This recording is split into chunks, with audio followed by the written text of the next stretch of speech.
Check. Check, check.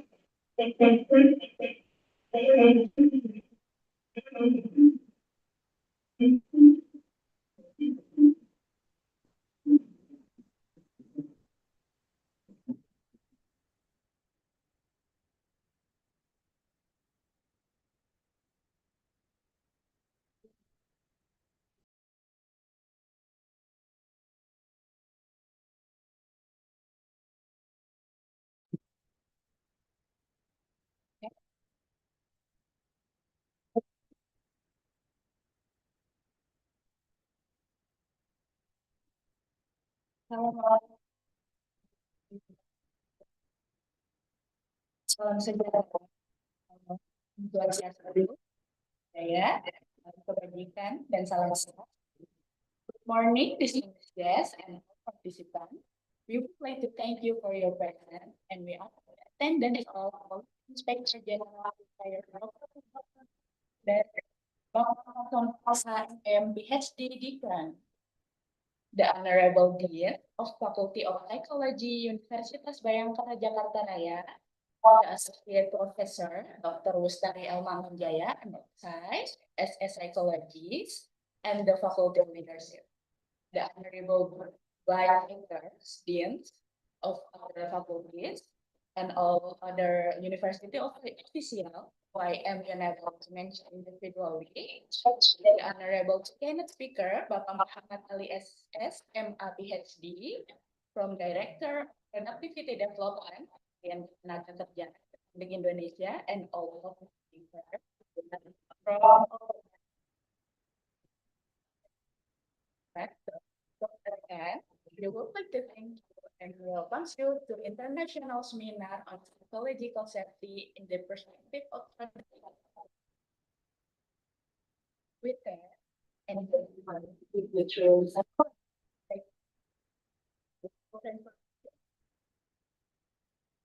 Ladies and gentlemen, allow us to announce the structure of today as follows.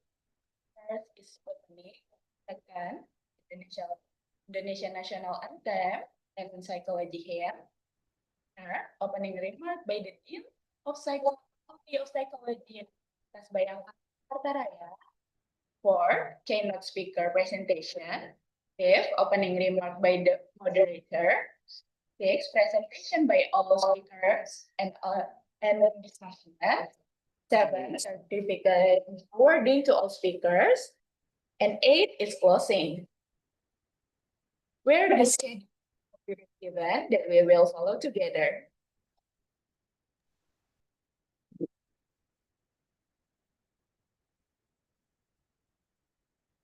Before we start, may we all sit in formal to sing our national anthem, Indonesia Raya.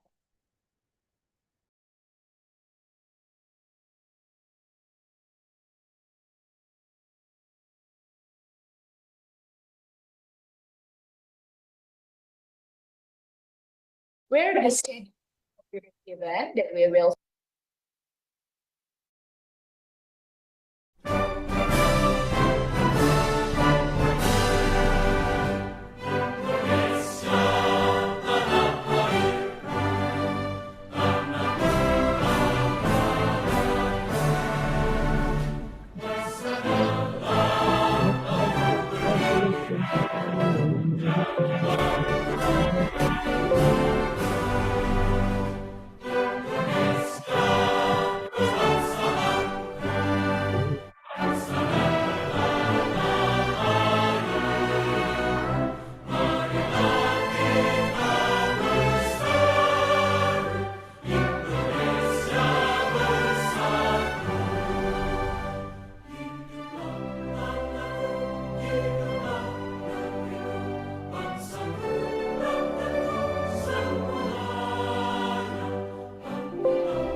Next, the Psychology Hymn Universitas Bhayangkara Jakarta Raya.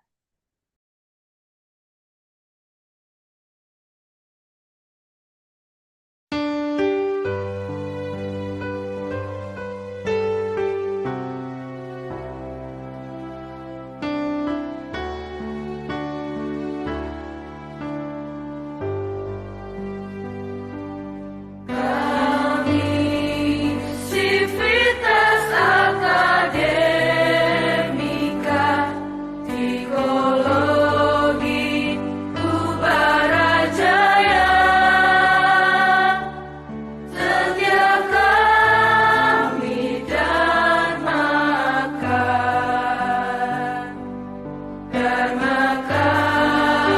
kami baktikan. Bagimu kami mengabdi, janji kami untuk manusiawi, cinta kami padamu pertiwi, Indonesia abadi.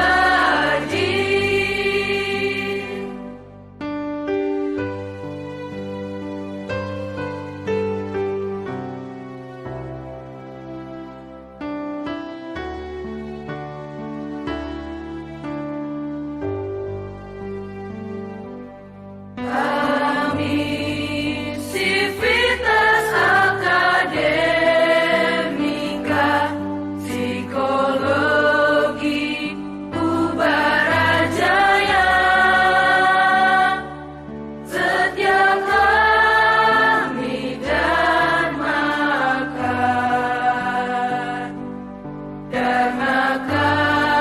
kami baktikan. Bagimu kami mengabdi, janji kami untuk manusiawi, cinta kami padamu pertiwi, Indonesia abadi. Cinta kami padamu pertiwi, Indonesia abadi.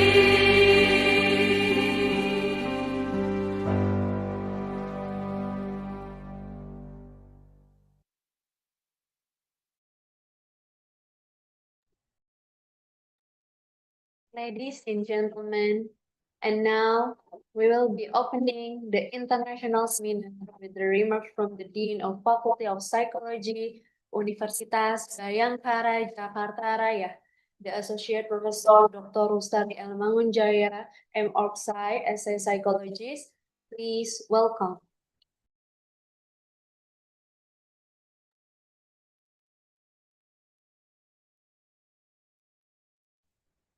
Assalamualaikum warahmatullahi wabarakatuh.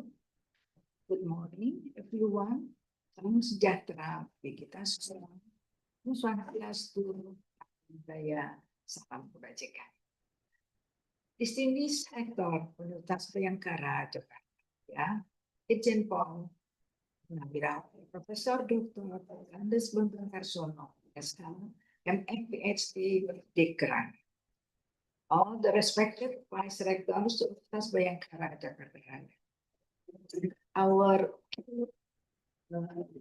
speaker, the respected Director of Productivity Improvement Development, Ministry of Manpower of the Republic of Indonesia, Muhammad Ali, SSNR PhD. Honorable speakers, Mr. Ediansi, FC, LPT expertise from University of Mindanao, Philippines. Honorable Dr. Pan Kim An from University of Social Sciences and Humanities, Vietnam National University. Honorable Professor Vijaya Kumar Parameswara Unitan M. Phil, as the President of Asia Organization Development Network from India, Honorable Associate Professor, my lovely colleague, Dr. Associate Professor Dr. Neti Napriati, SA from the Faculty of Psychology, Universitas Bayangkara, Jakarta Raya, Honorable Ms.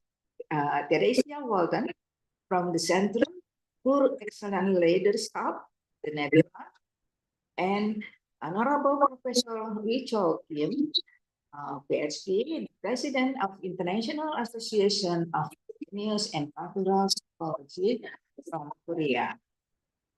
And all the honorable guests, ladies and gentlemen, as well as all our lovely students. It is really a great pleasure and honor for the Faculty of Psychology, Universitas Bayangkara, Jakarta Raya, to conduct this second international conference with all the professional speakers representing from many countries, such as Asian countries, Asia, yeah, as well as Korea and the Netherlands. All of them, I think most of them are my friends. Yeah. The topic that we choose to be discussed right now is about psychology in productivity. As we understood that every country now need to increase their productivity in order to survive at the time competition. Meanwhile, talking about people means talking about psychology. As people now is one of the important variable in the productivity.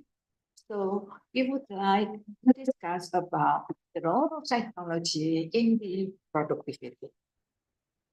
This conference will start with our respected keynote speaker, the Director of Productivity Improvement Development, Ministry Manpower of the Republic of Indonesia, to highlight about the importance of productivity and how Indonesia approaching this problem.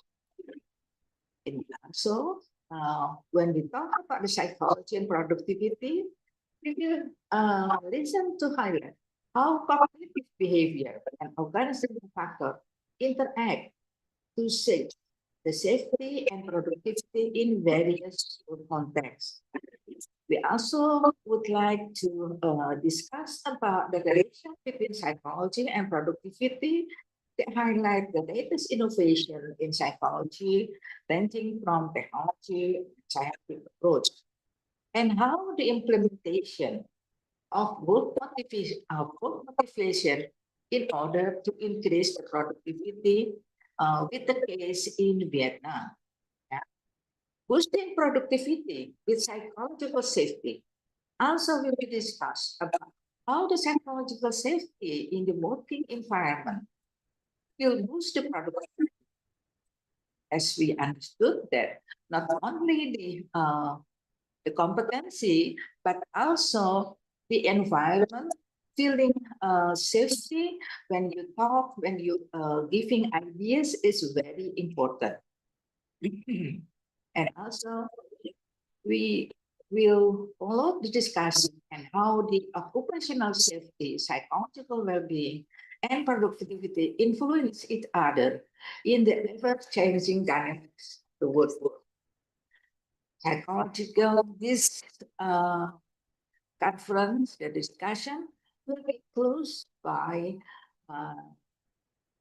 talking about the psychological perspective of safety and productivity in relation with the cross-cultural insights and global challenges, which will be presented by our Professor Wilson Kim.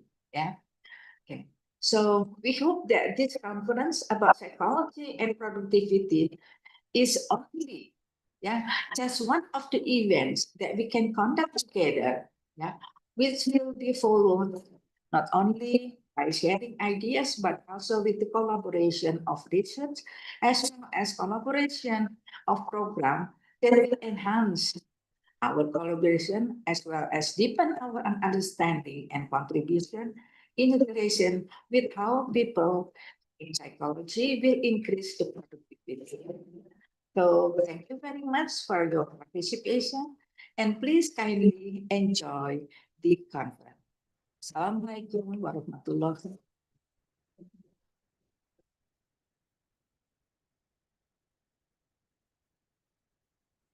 Thank you, Ibu Bustari, for the opening remarks.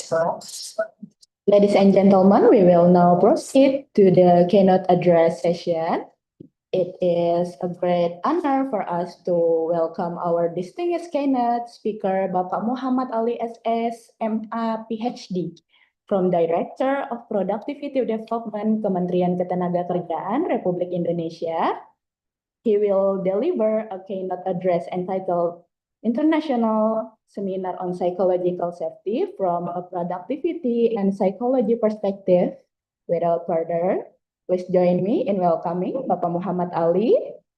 The screen is yours.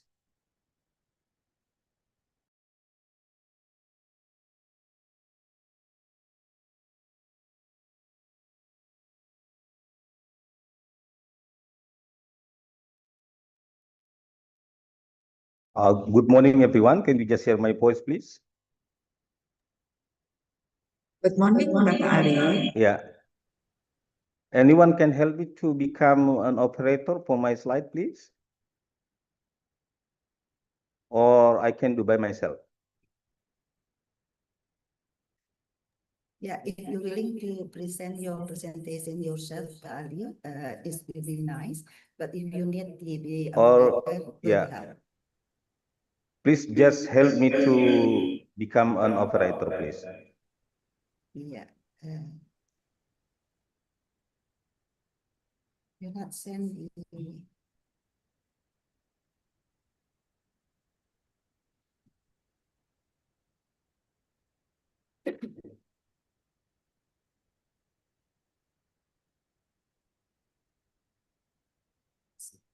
So just while waiting for the slide so up, let me just start my presentation.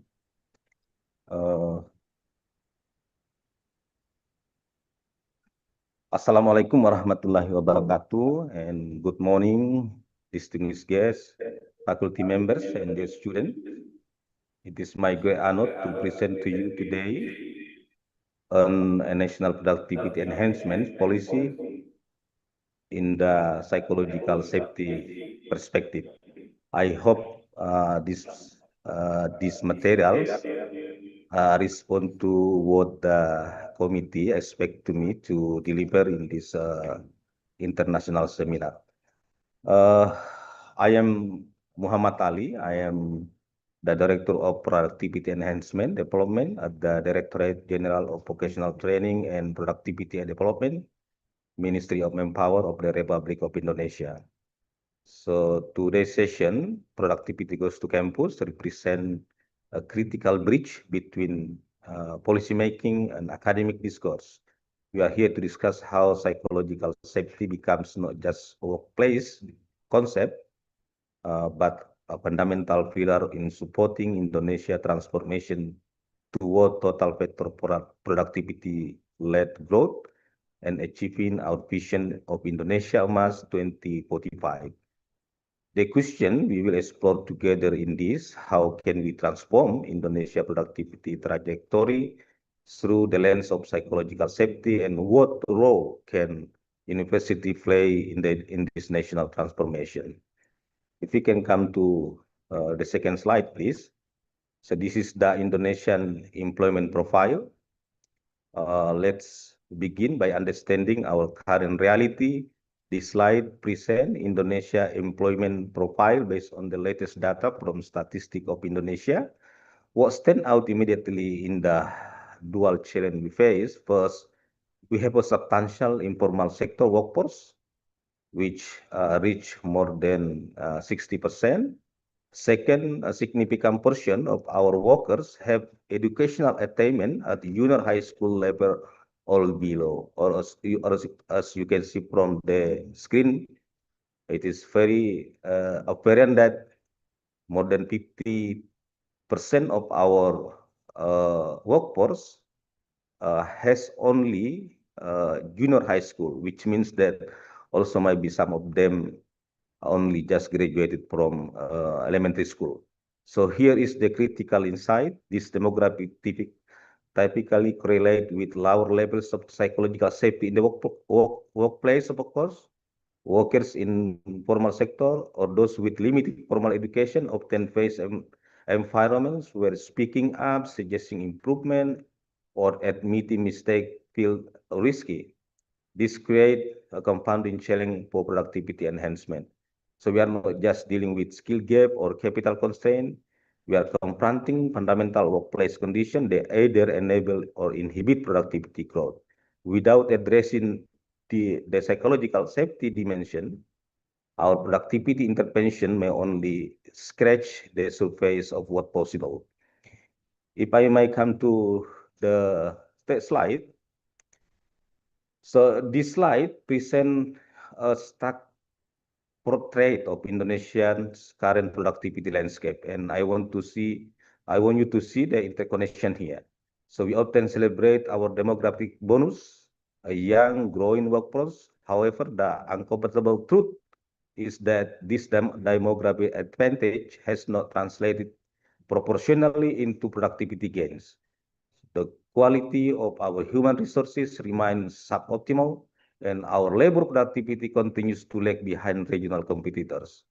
According to the ASEAN Productivity Organization, this gap is widening, not closing. So now here's where psychological safety enters the equation law number 23, 2014, established tranquility and other as a minimum service standard for local governments. But what does tranquility mean in productivity context? It means creating conditions where workers feel secure enough to innovate, to challenge in efficient process, to suggest improvement. If I can come to slide 4, as we can see from the visual representation, the productivity challenge manifests across multiple dimensions of our economy and society. Each element here represents not just a statistical indicator, but real human potential, either unleashed or constrained by the system and environment we create. In the slide 5, we can see the productivity importance for Indonesia Emas 2045. Why does productivity matter so profoundly for our national vision? Indonesia Emas 2045 isn't just an aspirational slogan, it is a concrete target requiring specific economic conditions. So to achieve developed nation status by 2045, we need sustained GDP growth rates that significantly exceed our current trajectory. Historically, countries that successfully made this transition share one common characteristic. They shifted from growth driven by adding more input, more workers, more capitals, to growth driven by getting more output from existing input. This is what economists call total factor productivity, or TFP. So if you look at Indonesian productivity is morely contributed by because we adding more input and we adding more workers. However, total factor productivity, which show us how efficient we use our input and our workers, we can see from the graph that we have a homework on that. In the slide 6, we also can see this slide is perhaps the most critical in our entire presentation. So let us examine it carefully. So as you can see, we're looking at TFP contribution to Indonesian productivity growth from 1971 to 2022, over 5 decades of economic development. And what this reveals is transformative for understanding our policy priorities. And here's the connection of our team. TFP improvement requires that people feel secure enough to identify inefficiencies, to propose innovation, and to admit when current approaches are working.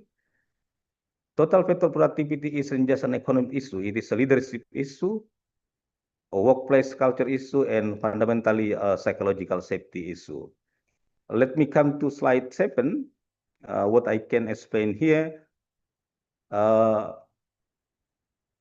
Let's formally define our central concept. Psychological safety, as defined by organizational researcher, such like Amy Edmondson and early work by William Kahn, is the belief that one's workplace is safe for interpersonal risk-taking. The relevant psychological factors here include motivation, stress levels, perception of risk, and organizational culture. Each of these either amplify or diminish people's willingness to contribute their full creative and intellectual capacity. So when psychological safety exists, we observe direct impact on productivity, faster problem identification and resolution, more efficient knowledge sharing, reduced time wasted on political maneuvering or defensive behavior, and increase innovation rate as people experiment without fear. I don't know exactly how much time that I have, but if I can just go through the slide, I have 19 slides here. But let me see in which slide maybe I can focus on to explain more. If we can just jump to slide 9, I would like to a little bit explain or how psychological safety specifically to Indonesian labor policy. We have established what we call SIMPRO. This is a productivity system management. So the productivity enhancement management system through Ministry of Manpower Decree emphasizes continuous improvement, worker involvement, and communication. These are excellent framework. But there is a critical question: how effective SIMPRO be if workers don't feel safe enough to honestly report problems, to suggest improvement that might challenge supervisor or acknowledge when processes aren't working. Psychological safety strengthens the system effectiveness at the workplace level. It transforms the system from a compliance exercise into a genuine engine of productivity enhancement. Moreover, we must recognize that safe working environment have both physical and psychological dimension. We have been quite effective at regulating physical safety, protective equipment, for example, workplace standard, accident prevention. We now need equivalent attention to psychological safety. The government rules here is multidimensional. We provide regulation, standardization, training provision, and most importantly, catalyzing cultural transformation in workplace norms. Slide 10, this brings us to our strategy direction. We are pursuing a dual track approach. First, we are working to build a national productivity culture grounded in psychological safety. This isn't just about individual companies. It is about setting national norms around what productive workplace look like and how they function. Second, we are pursuing integration of psychological safety principle into productivity standard or companies. This means that when we certify organization as a productivity leaders, or when we provide productivity consulting services, psychological safety assessment and enhancement become part of the framework. These two tracks are mutually reinforcing. National culture change creates demand and acceptance for organizational practices, while organizational adoption creates visible success cases that accelerate cultural change. So in the slide 19, let me illustrate this with a concrete example highly relevant to all of you, the campus learning environments. Consider project-based learning or problem-based learning approaches increasingly common in a university. Two scenarios. Without psychological safety, students hesitate to ask clarifying questions for fear of looking ignorant. They avoid experimental approaches that might fail. They present safe, conventional solutions rather than innovative risks. The result, shallow learning, minimal creativity, weak problem solving, skill development. But let's see, with psychological safety, students feel secure asking questions, acknowledging knowledge gap, and experimenting with unconventional solutions. They view failure as a learning rather than as a personal inadequacy. The result, project quality improves dramatically and problem-solving skills strengthen substantially. This same dynamic play out in every workplace, every organization, every team. The environment either enables or constrains the productivity potential of the people within. In this is why we are here today, because university aren't just site for learning about productivity, but also they are laboratories for experiencing the condition that enable it. I would like to jump to the slide 14. If I can just set you, if I can just show you some productivity programs that we start introduce. Let me share the concrete initiative we have already implemented in 2025, and we look forward to have the same programs in 2026, demonstrating our commitment isn't merely rhetorical. We have established productivity consulting services, providing guidance, diagnosis, and business process improvement solution directly to organization. We launched what we call P3N, Pekan Peningkatan Produktivitas Nasional, the National Productivity Enhancement Week, a massive national campaign to promote productivity culture across all sectors. We are updating our SKKNI and KKNI standard, ensuring competency framework remain relevant to current industry need and future requirements. We have implemented productivity enhancement training. We are running productivity specialist certification programs, and more than 200 participants just recently certified by Asia Productivity Organization standard. And I think university academia also can participate in these programs. We continue the Paramakarya Award, the highest presidential recognition for industry, demonstrating superior performance. And we launch also, just like what we have today, Productivity Goes to Campus, which bring us together today, deliberately planting productivity mindset and culture among university students who are future organizational leaders. And we are conducting the Productivity Summit just a couple of days ago, creating strategic collaboration forums among national ecosystem stakeholders. Each of these initiatives operates on the principle that productivity enhancements require both technical capability and cultural transformation. Slide 515, I think this is the very important slide that shows us how university as a strategic partners. This slide addresses you directly, universities as a strategic partners in national productivity enhancement. We see four critical roles. The first, strengthening productivity mindset.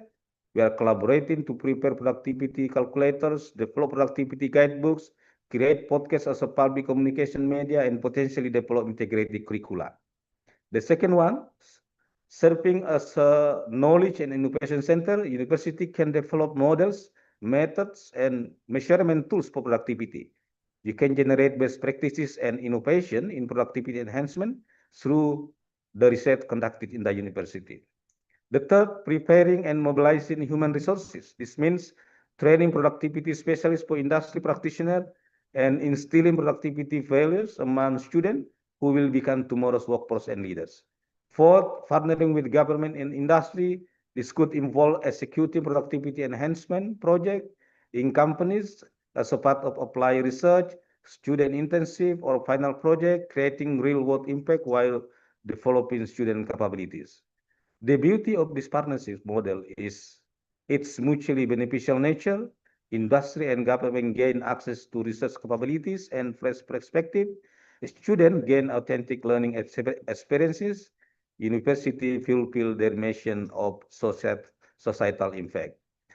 I would like to come to the last slide of mine, which is conclusion and key messages.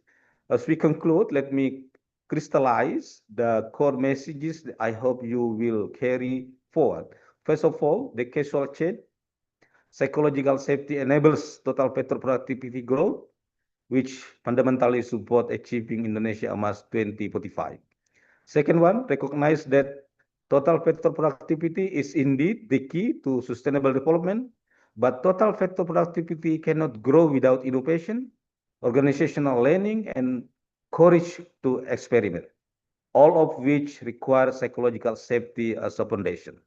The third one, understand that psychological safety isn't a nice to have organizational first. It is the foundation of innovation and total factor productivity enhancement. Fourth, as we work toward Indonesia Emas 2045, productivity isn't only about technology, work system, or capital investment. Creating safe and collaborative workplace culture must be strengthened, which establishes tranquility as a minimum service standard.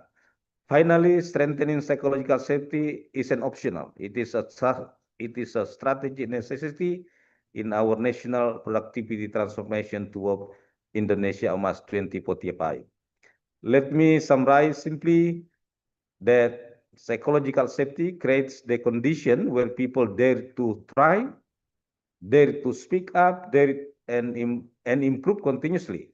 Or in Japan, popularly we call Kaizen. Without it, we get silence, fear, defensiveness, and zero innovation. With it, ideas emerge, process improve, learning accelerate, and both productivity and performance increasing substantially.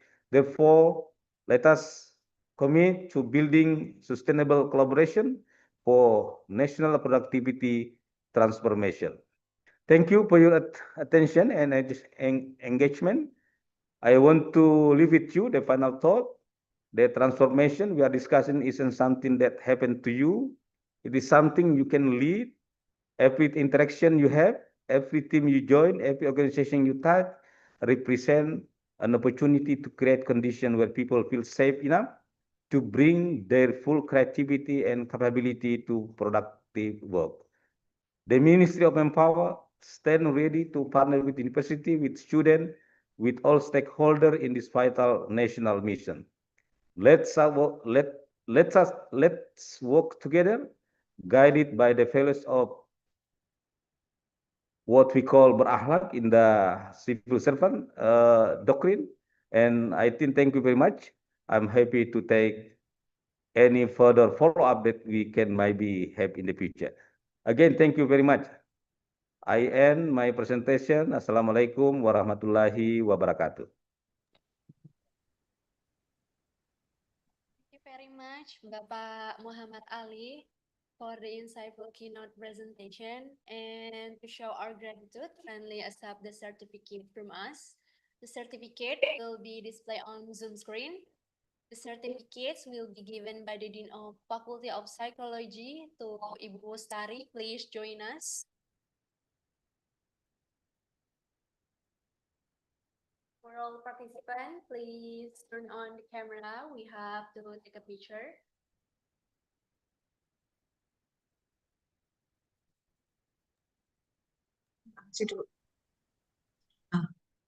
Bapak Muhammad Ali,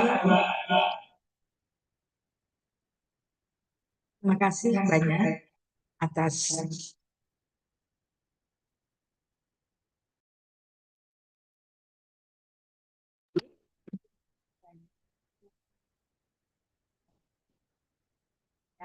yang sangat insightful. Saya sendiri kagum atas penguasaan Bapak mengenai psychological safety yang dikaitkan dengan productivity. Ini kan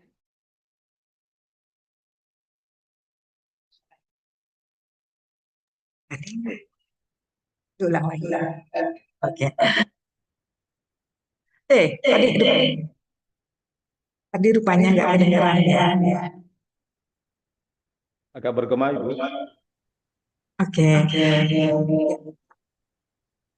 Baik Pak Muhammad Ali, saya berikan sertifikat ini sebagai apresiasi pada Bapak ya atas pemberian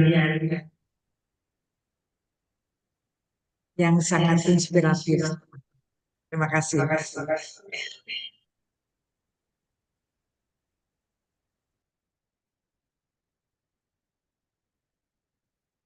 Terima kasih, Bu. atas kehadirannya juga. Ladies and gentlemen, now we'd like to proceed the next session, the International Seminar on Psychological Safety in the Perspective of Productivity and Psychology. This seminar will be led by Ms. Hema Deita Pohan, MPSI Psikolog. She is the lecturers of Faculty of Psychology in Universitas Bhayangkara, Jakarta Raya, and also clinical psychologist. Please welcome Ms. Hema. The time and screen are yours. Okay, thank you, Dini. Am I clear? My voice? Okay, good morning, everyone. I am Hema, and I will be the moderator for this international seminar. This international seminar is a collaboration between several universities from various countries. We will divide the seminar into two sessions due the time. I repeat it. We will divide the seminars into the two sessions due to the time differences between the speakers' locations. In this first session, I will give the floor to speakers from the Philippines, Vietnam, India, and Indonesia, followed by a question and answer session. And the second session will be for speakers from South Korea, who are currently in Europe, and speakers from the Netherlands, also followed by a question and answer session. Each speaker will be given approximately 30 minutes for their presentation. And then I already see Ma'am Christelle. Ma'am Christelle, may I have your response? Yes, ma'am. Okay, Good good morning, morning. ma'am. How are you? I'm great. I'm feeling great Okay. today. Thank you so much. Okay, I'm glad to have you here. I would like to introduce first about you. Okay, Ma'am Christelle P. Diansay, MSci, LRT, RSci, from University of Mindanao, Philippines, the lovable and lovable partner of Bayangkara. Okay, I hope I spelled the name correctly, ma'am. Diansay, that's pronounced. It's okay, but it's okay. Diansay, MSci, LPT, RSci. Okay, she's a registered psychologist and licensed professional teacher with comprehensive expertise in clinical psychology, guidance counseling, and human resource management. She has a PhD in development research, administration, and processes strong communication and computer skills. Okay, so I think just brief profile from you, yeah, and then we continue to your presentation, ma'am. And maybe we can you can introduce yourself specifically, and then I will give you 3 minutes or less because so many speakers, ma'am. Okay, this all I time, understand. ma'am Crystal, and time and screen are yours. Okay. Good morning once again, everyone. Salamat pagi. May I present? All right. Okay. Thank you so much, ma'am, for that introduction. First of all, I really want to thank the organizers of this international conference for the invitation, to Dr. Nettie for the coordination, for all the coordination efforts. Thank you so much, Dr. Nettie, and the team as well. And yeah, we thank you for providing this meaningful platform for global dialogue. I am truly honored to be here. So I think our moderator has already somehow introduced me. I'm a licensed psychologist here in the Philippines and a professional teacher as well. I'm currently taking my doctorate in Development Research Administration, in which one of the focuses also is about the psychological safety. Now, I was invited to talk about the cognitive, behavioral, and organizational dimensions of psychological safety and productivity. A topic which I believe speaks directly to today's workplace challenges. Generally, I'll be talking about this topic, not just concerning schools, but workplaces in general, or as it applies to teams in general. Okay. So, let me begin with the broader context of this topic, the broader global context. I have heard our respectable keynote speaker mentioned about the challenges regarding global productivity, or productivity as as the challenges of productivity as it is being noticed in your country. But I do believe we are actually experiencing this global productivity slowdown everywhere, no? Meaning it's global. So global labor productivity growth in both developed and developing economies has fallen to historically low levels, as we can see in the graph. What this means is that workers everywhere, no, perhaps in Indonesia or even in the Philippines, India, or wherever, from wealthy countries to developing ones, these workers are getting less productive, and compared to before, this somehow becomes a big concern globally. Now, what seems to be factors causing this productivity slowdown? We may notice skills mismatches, digitalization unevenly distributed, with many organizations failing to integrate technology effectively into workflows, and as well as widespread worker burnout and mental health challenges. So, in simple terms, this slowdown is happening because people's skills don't always match what jobs need. Do you agree with that? And somehow technology isn't being used well across all workplaces. Even in the advent of AI, still somehow some countries are lagging behind the use of AI. And many workers also, more importantly, as noticeable, are exhausted or struggling mentally. Okay. Now, what are the risks of this global productivity decline? Of course, it poses serious risks to economic growth, risks in reducing poverty in a country, and also risks when it comes to sustaining or sustaining development. Productivity is hence expected to remain stagnant, limiting long-term global economic resilience. So this is not just a workplace issue, actually, no. It affects entire economies and how countries grow and reduce poverty. So as we will expect, if productivity stays stuck like this, it could make it harder for the world to bounce back from challenges, and it will make it harder for us to keep improving over time. Okay, next slide, please.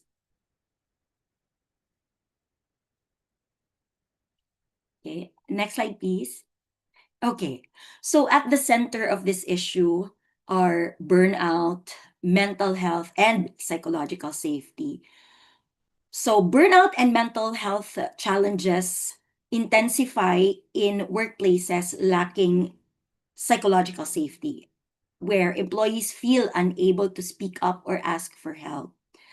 When workers fear blame or negative consequences, stress accumulates and emotional exhaustion increases. Low psychological safety reduces openness, trust, and collaboration, further harming well-being and productivity. Okay. So, next slide, please. So why this topic matters? No? Basically, what I have mentioned makes it all the reasons why this topic matters. Fear at work limits learning, as also mentioned by our respectable keynote speaker earlier. It limits learning, creativity, and collaboration. Productivity today depends not only on skills, but on psychological safety. In global workplaces, safety practices must also be culturally sensitive, making the mind, behavior, organization connection essential for sustainable productivity. And ultimately, understanding the connection between the mind, behavior, and organizational systems is essential if we want sustainable productivity. Okay, next slide, please. Ayan. Now, at the core of this discussion is psychological safety. So, psychological safety is defined as a shared belief that it is safe to take interpersonal risks. So, interpersonal risks include such as asking questions, admitting mistakes, or offering ideas. So, it says that when people feel safe, learning and improvement naturally flow. Now, psychological safety, next slide, please, has been consistently defined in the literature. I believe this has been included also in the discussion of our keynote speaker, that as William A. Kahn defined psychological safety, it refers to the condition in which individuals feel able to show and employ their full selves at work without fear of negative consequences to self-image, status, or career. And as defined by Edmondson and Lay, psychological safety is a climate characterized by mutual respect and trust in which people are comfortable being themselves. So simply put, psychological safety means feeling free to be yourself, no? To be ourselves at work without worrying about backlash or judgment. And when there's trust and respect, people are more willing to share their ideas, ask questions, and take risks, no? Which helps everyone perform better. So across all these definitions, the core message is clear.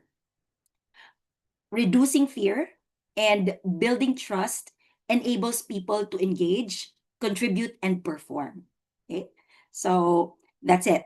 Now, as you can see in the slide, this visual contrasts two very different workplace cycles. One is there is psychological danger, and the other one, there is psychological safety. So on the left, I don't know if if this is really showing on the left on your end, but yeah, in the part which says psychological danger, as you can see, in the cycle, this creates a cycle of fear.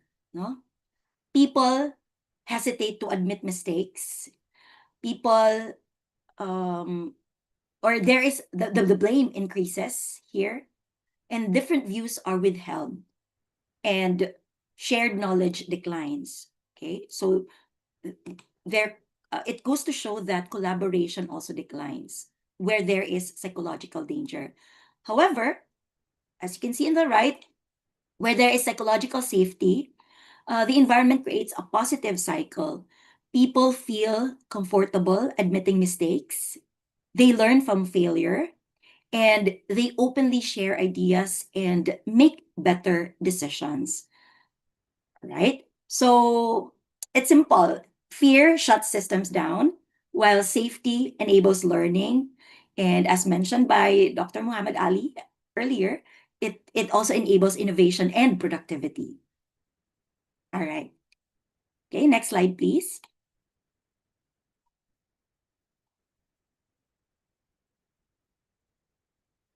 Okay. So, at this point, it is useful actually to reflect on some simple questions that indicate whether psychological safety is present in a team, no? The moment I ask these questions, kindly also picture out your current organization, current team, which you are in, which you belong to, and say if this is check or no, probably. So, okay, first question. Do people feel comfortable admitting when they do not know something? and ask for help? Do they challenge established ways of doing things when they believe a different approach may better serve the goal? Are all team members contributing in discussions, including those who are naturally quieter, those who are quiet ones? Do they contribute in discussions? And are these quieter members intentionally invited to share their views? Does this happen in your team? And finally, do team members have a basic sense of connection beyond work? And do they speak openly and positively about the organization's culture and values? So these questions do not require formal surveys. Often, just honest reflection on everyday interactions already reveals the level of psychological safety within a team. Okay, so let's walk through the 4 stages of psychological safety. Okay, next slide, please. So psychological safety develops progressively and it is often described in 4 stages. So the first is inclusion safety. Okay, as we can see in the next slide, please, ma'am. Okay, the first is inclusion safety, where people feel accepted, valued, and respected as members of the group. And next is learner safety, where individuals feel comfortable admitting what they do not know and they ask questions.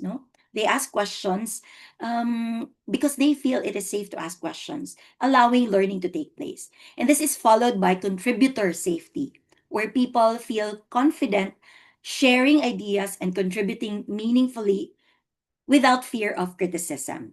And the highest stage is challenger safety, where individuals feel safe to question existing norms, decisions, and practices in the interest of improvement. So basically, these stages remind us that psychological safety is built step by step, and each level supports higher quality engagement and productivity. Okay, next, please. Now, to get a clearer picture, let's break psychological safety down into 3 parts because I am actually tasked to present the cognitive, behavioral, and organizational dimensions. So, first is the cognitive dimension, which involves how employees think, interpret situations, and perceive risk at work. Okay.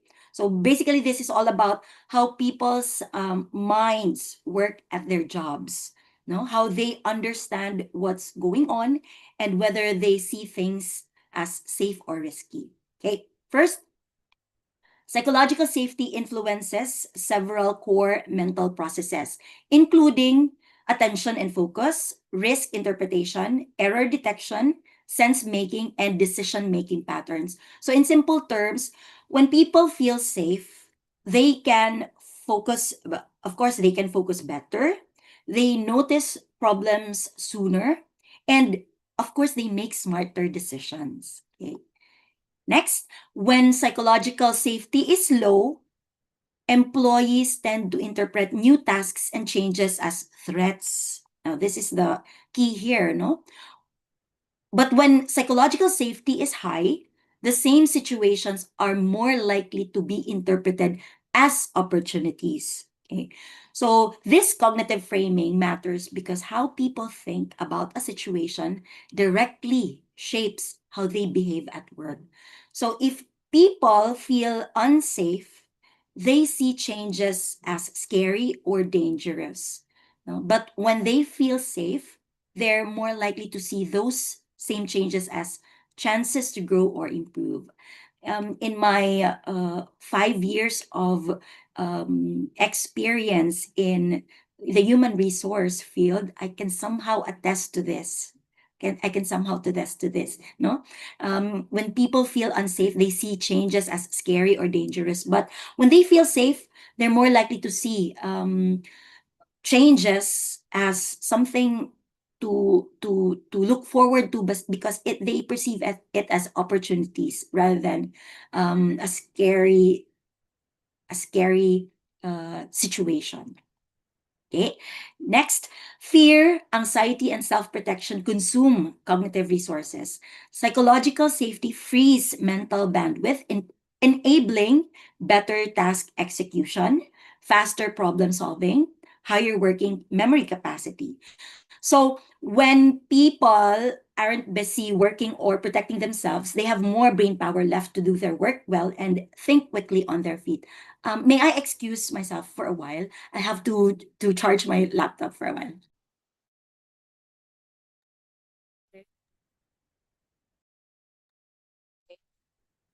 We'll wait for the technical figures.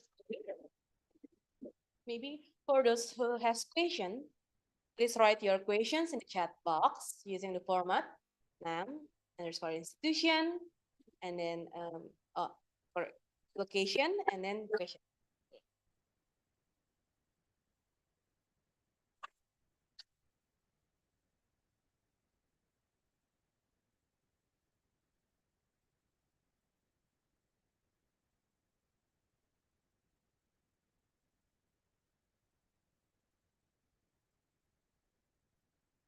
Okay. Okay, I'm so sorry. I somehow did not expect that. Okay. Okay, so where was I? Okay, for cognitive load and mental clarity, as I have mentioned, fear, anxiety, and self-protection consume cognitive resources. So, psychological safety somehow frees mental bandwidth, enabling better task execution, faster problem solving, and higher working memory capacity. So when people, if they are not busy worrying or protecting themselves, they have more brain power. No? They have more brain power left to do their work well and think quickly on their feet. So that's it. And psychologically safe teams are better at sense making. They build shared models, a common understanding of goals, processes, and expectations, which reduces miscommunication and errors. So with teams that feel safe are better at getting on the same page, right? Everyone knows what's expected, which means there are fewer mix-ups and mistakes, because they're on the same page. Okay, they have the same expectations, they understand the same goals and processes. And cognitive flexibility is also stronger in safe environments. When people do not fear judgment, they are more willing to experiment, adapt, and shift strategies. In simple terms, safety leads to cognitive flexibility, while fear leads to cognitive rigidity. So when people don't worry about being judged, they're more open to trying new things and changing their minds, which is great for creativity and problem solving. And then this difference is reflected in learning orientation versus performance avoidance. Okay. Next slide, please. With psychological safety, people think it's okay to make mistakes. No, I can ask questions. But with the low psychological safety, the mindset shifts to I must not look incompetent or I will not speak up. So feeling safe means you're okay with messing up and asking for help. So feeling unsafe, on the other hand, makes you want to hide mistakes and keep quiet. Okay. So there are clear cognitive indicators of low psychological safety that reduce productivity. Next slide, please. Such as fear-based rumination, overthinking, self-doubt, implicit bias, second-guessing decisions, and high cognitive load caused by psychological pressure. So again, when people don't feel safe, they get stuck in their heads. They overthink, they doubt themselves and worry, no? Which makes it hard to get things done. Okay. For example, imagine a team member who's been nervous, no, about speaking up because they fear being criticized. So they keep replaying conversations in their mind, second guessing every decision they made, and they worry if their ideas were good enough. So as you can see, instead of focusing on their work, they are mentally exhausted, no? Just trying to avoid making a mistake. So basically, this slows down the whole team. Now, putting this together, the cognitive pathway to productivity becomes clear. Psychological safety supports clear thinking, as you can see in the next slide. No? So psychological safety supports clear thinking, which leads to better decisions. Okay. Next slide, please. Better decisions, more efficient execution, and ultimately higher productivity. So a strong cognitive foundation drives team performance. So basically, when people feel safe, they think clearer, they make better decisions, they work smarter, and the whole team does better, right? So here are the practical ways, no, to improve cognitive safety. Practically, cognitive safety can be strengthened by encouraging questions, normalizing mistakes as part of learning. Next slide, please. And allowing reflective pauses, clarifying roles and expectations, and openly sharing rationales and thought processes. All right. Okay, let's proceed to the behavioral dimension on the next slide. So the behavioral dimension, this focuses on what people do. So earlier we focused on what people think, how people perceive things. No, this time around, let's focus on what people do, their communication, their interpersonal actions, and observable behavior patterns that influence team safety and productivity. So this kind of highlights how the actual behaviors, from how people talk to how they act together, which directly impact how safe and productive a team feels. Okay, say again. All right, next. So here are the key behaviors linked to psychological safety. Teams high in psychological safety exhibit behaviors such as open communication, constructive feedback, help seeking, speaking up about risks, and admitting mistakes. So these behaviors demonstrate a culture, no? A culture where individuals feel comfortable being honest and supportive, which in a way strengthens collaboration. So when people feel safe, they speak up freely without fear. Can you also attest to that? Right? Okay, next slide, please. Now, unsafe teams equates to silence and withholding concerns, wherein in safe teams, it creates an environment where proactive disclosure of risks is welcomed, ideas and problems are welcomed. So environments lacking safety, people tend to hold back concerns to avoid negative consequences. So the supervisor now asks, why didn't you tell me that earlier? So it's basically because it could be that that employee is afraid to speak up. No? So conversely, psychologically safe teams encourage sharing ideas and risks early, preventing bigger issues. So this environment also promotes owning up to mistakes openly. Okay. Next, people take responsibility when they don't fear punishment. Do you agree with that? Sorry, No? ma'am. Okay. Admitting.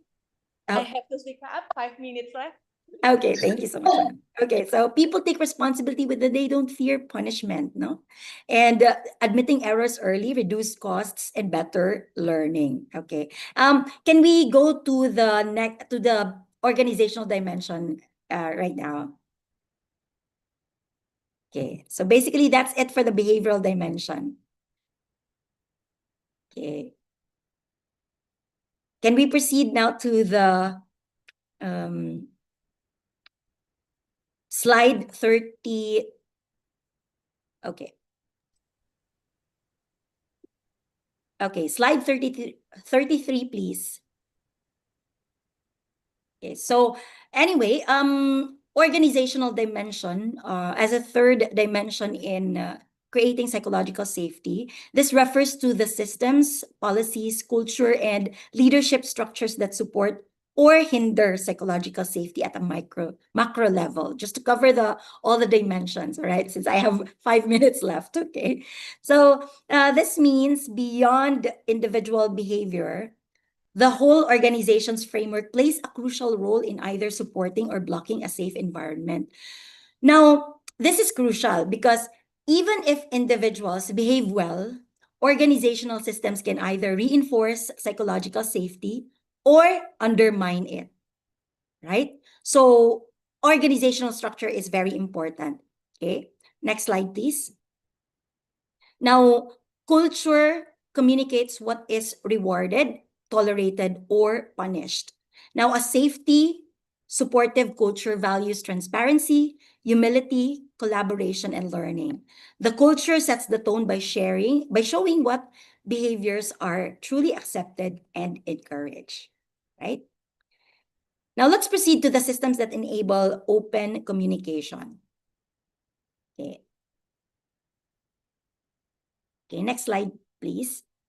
So organizations institutionalize safety by providing open door policies, anonymous reporting channels, regular team debriefings, pulse surveys, and feedback loops. So these systems ensure that people can voice concerns safely and regularly, making communication a habit.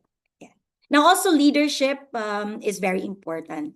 Ma'am, can we go to the to slide 39, please? I'll just because leaders set the tone, no? As you can see, supportive leadership practices become part of organizational identity through training, modeling, and also reinforcement, right? Okay. Now,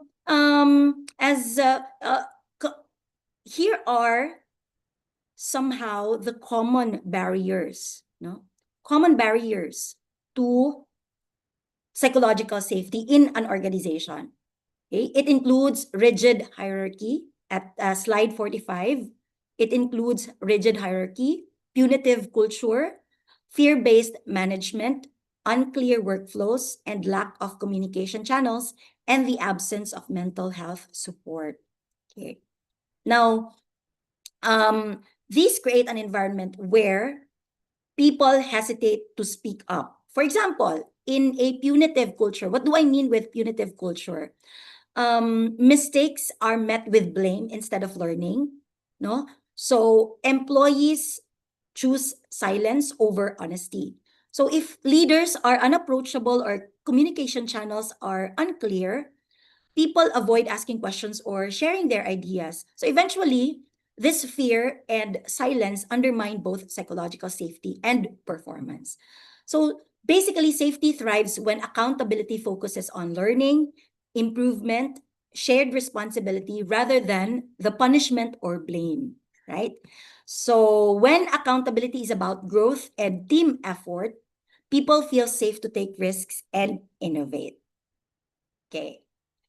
Right? So at slide 47, this shows organizational dimension to productivity pathway. This is the last slide for the organizational dimension. As you can see, strong organizational safety equates to, on the previous slide, please, ma'am. Strong organizational safety leads to better systems, and better systems lead to efficient collaboration and further leads to higher innovation and lower turnover. That leads to sustained productivity. So again, building safety at the organizational level creates a positive cycle that drives collaboration, also creativity and long-term success.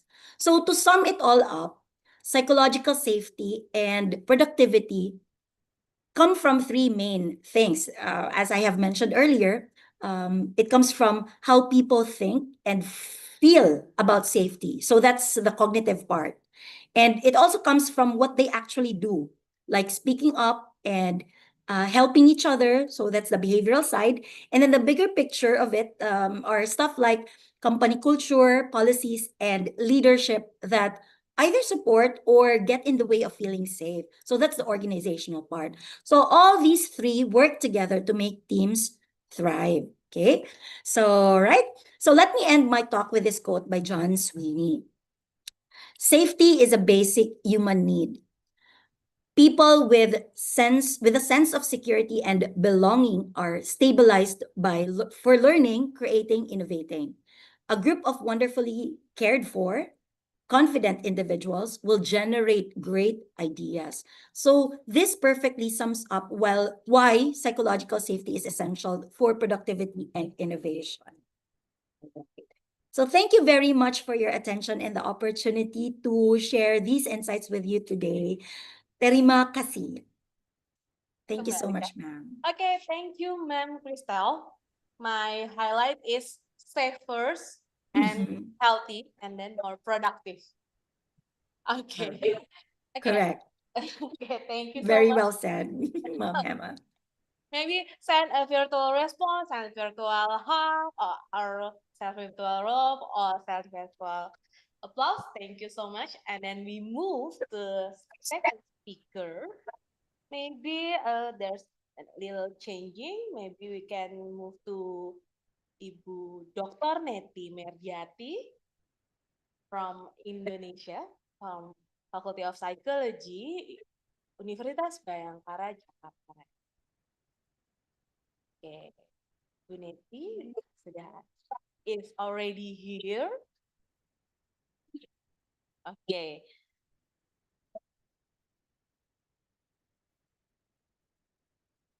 Maybe later, maybe I will introduce yourself first.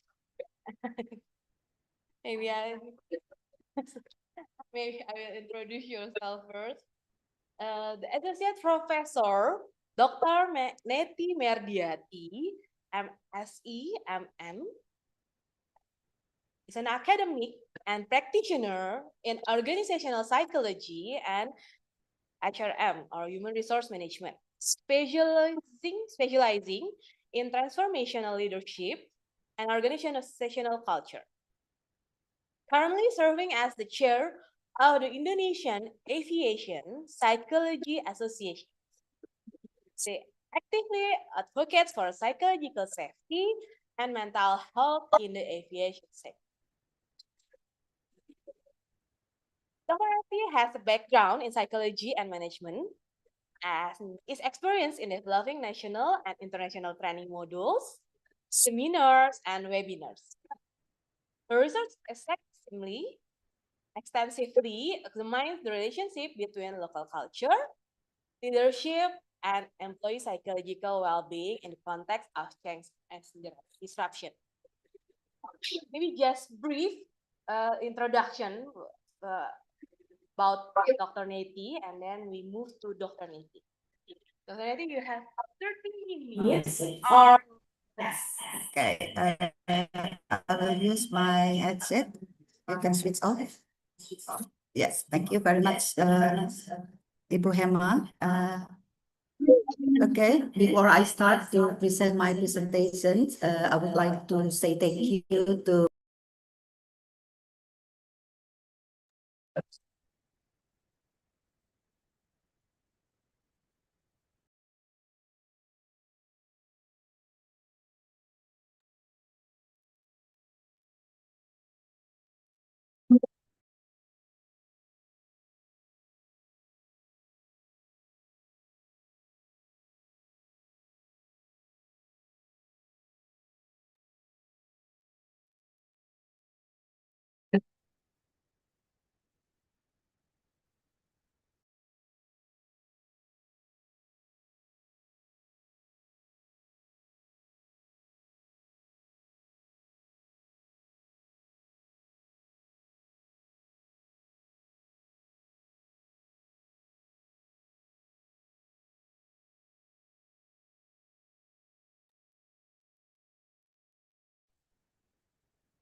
yeah, okay.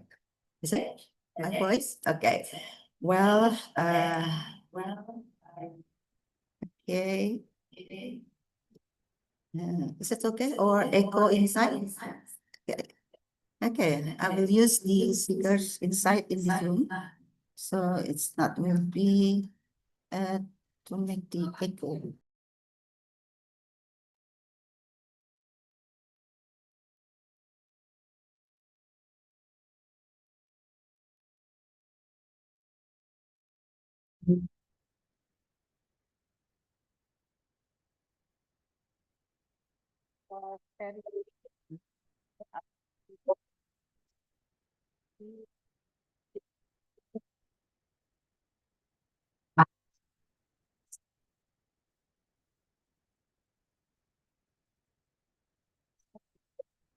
That we are, please share my slide. Let's share my slide, please.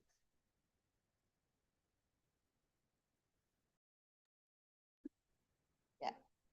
Could you help me to share my slide?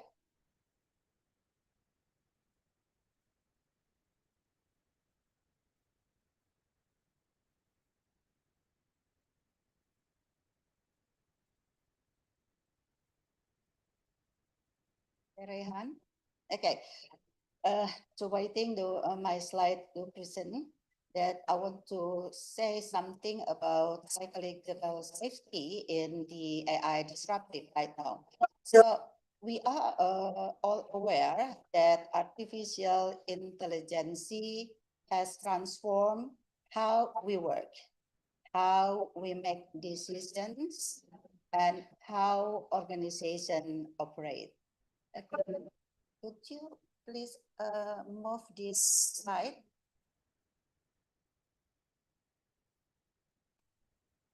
Yes. Thank you very much.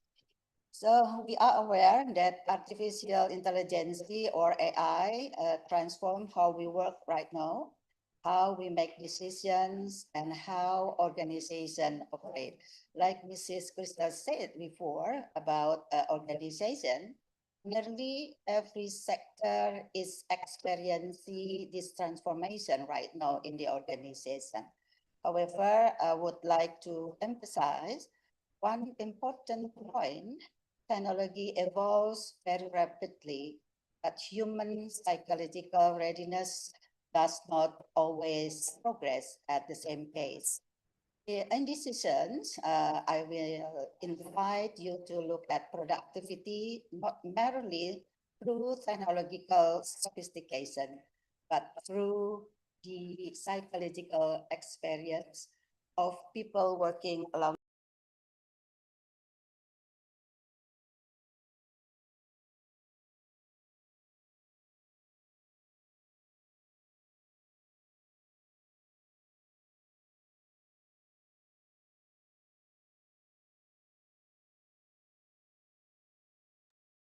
Yeah, this topic is shape the future right now. So, like I said, Crystal before to the presentation about this, that today many organizations are racing to adopt AI technologies right now.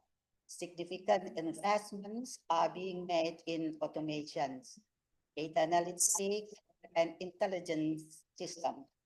Yet, in practice, a considerable number of digital transformations initiatives fail to deliver sustainable productivity gains.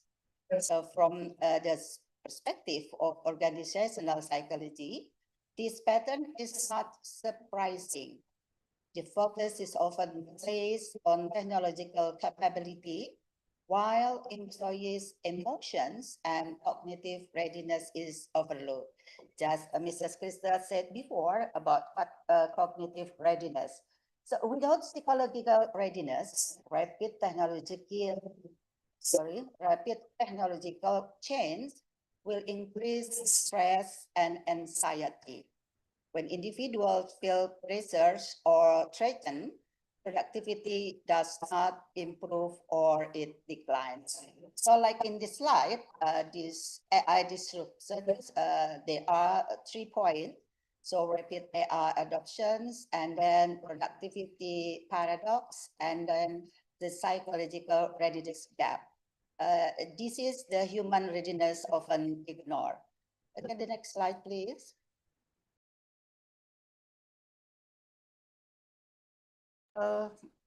What is psychological safety? As the earlier speaker mentioned about this, but I would like to mention again about this because this is the important thing that the psychological safety reveal. It's because of the Emmy Abington in 1999 she said that psychological safety refers to a shared belief that the work environment is safe for interpersonal risk-taking. Its simple term, psychological safety allows individuals to ask questions, express ideas, admit mistakes, and try new approaches without fear or embarrassment or punishment. So, psychological safety does not mean that the workplace is always comfortable. So people always wrong thinking about psychological safety. People thought that when talking about psychological safety, we are talking that everything in the organization comfortable. Rather that it is conditions in which mental energy is not consumed by self-protection, but redirected toward learning and contribution. So psychological safety means one simple thing. People do not spend their energy protecting themselves. They use their energy to learn, to collaborate, and innovate. The next slide, please. Again, slide number. Okay, no, why you so fast? I'm not that. Psychological safety matters in AI era. Okay, back again. Then. Again. Again. Now you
please move backward. Yes, thank you very much. Okay, thank you very much. Why psychological safety matters in AI era? So in this, we look about the project of Google Project Aristotle. In Google Project Aristotle, their learning and their experimentation. This is the success, why the Google is very success right now. So in the era in AI, psychological safety becomes intrinsically critical. AI-driven work environments require continuous learning, frequent experimentation, and constant adjustment. Under these conditions, mistakes are inevitable. The psychological safety, employee tends to avoid experimentation and choose silent over learning. Evidence from Google Project Aristotle that demonstrate in the slide that psychological safety is the strongest predictor of high performing teams.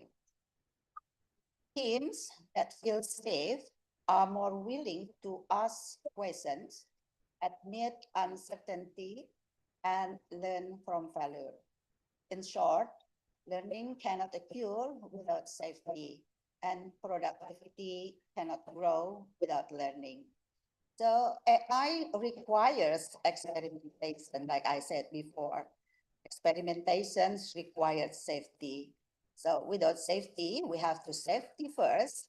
So people will choose silent where they are feel safely in the organization. So that's why psychological safety it's very important discussed right now. The next slide, please.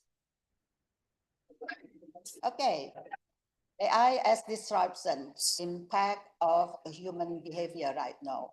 So the first one is the identity threat. AI disruption does not merely change work processes. It also affects how individuals perceive themselves at work. Reis and Krakowski describe this experience as identity threat, a condition in which individual feels that technology may be more competent than they are.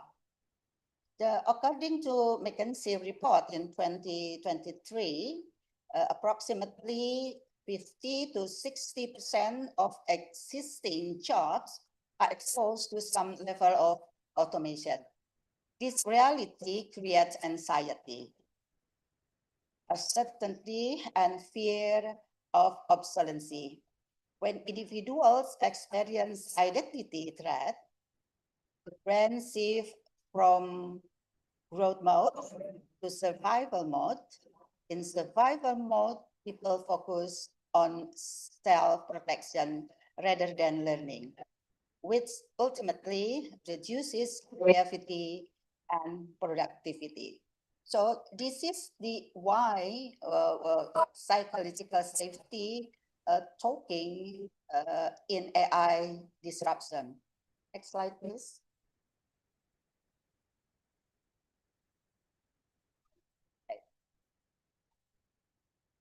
Why human-centered approach is better? So in response to AI disruption,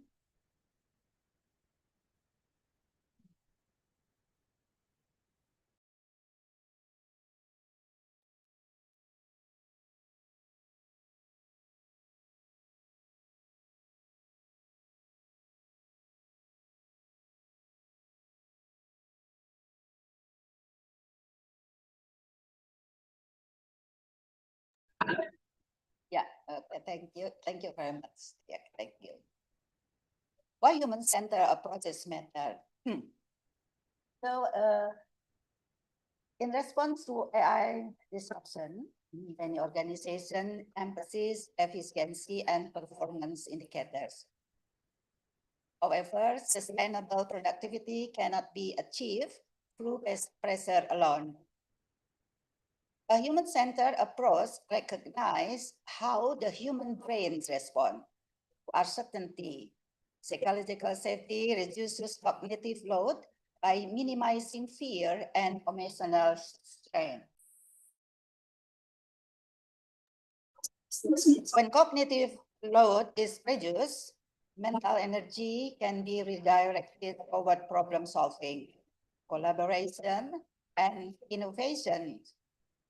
In this way, psychological safety enables technology to function as productivity enhancer rather than a stress amplifier.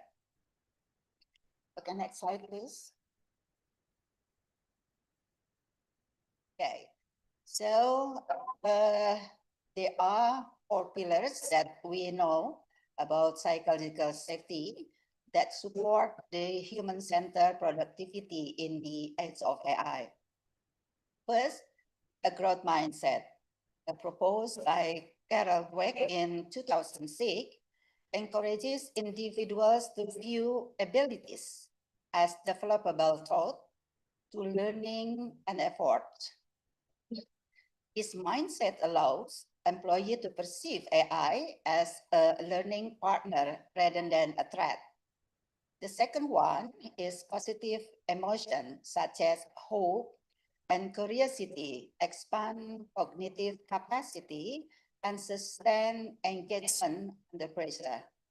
The third one is psychological flexibility, enables individuals to adapt their thinking and behavior in response to changing demand.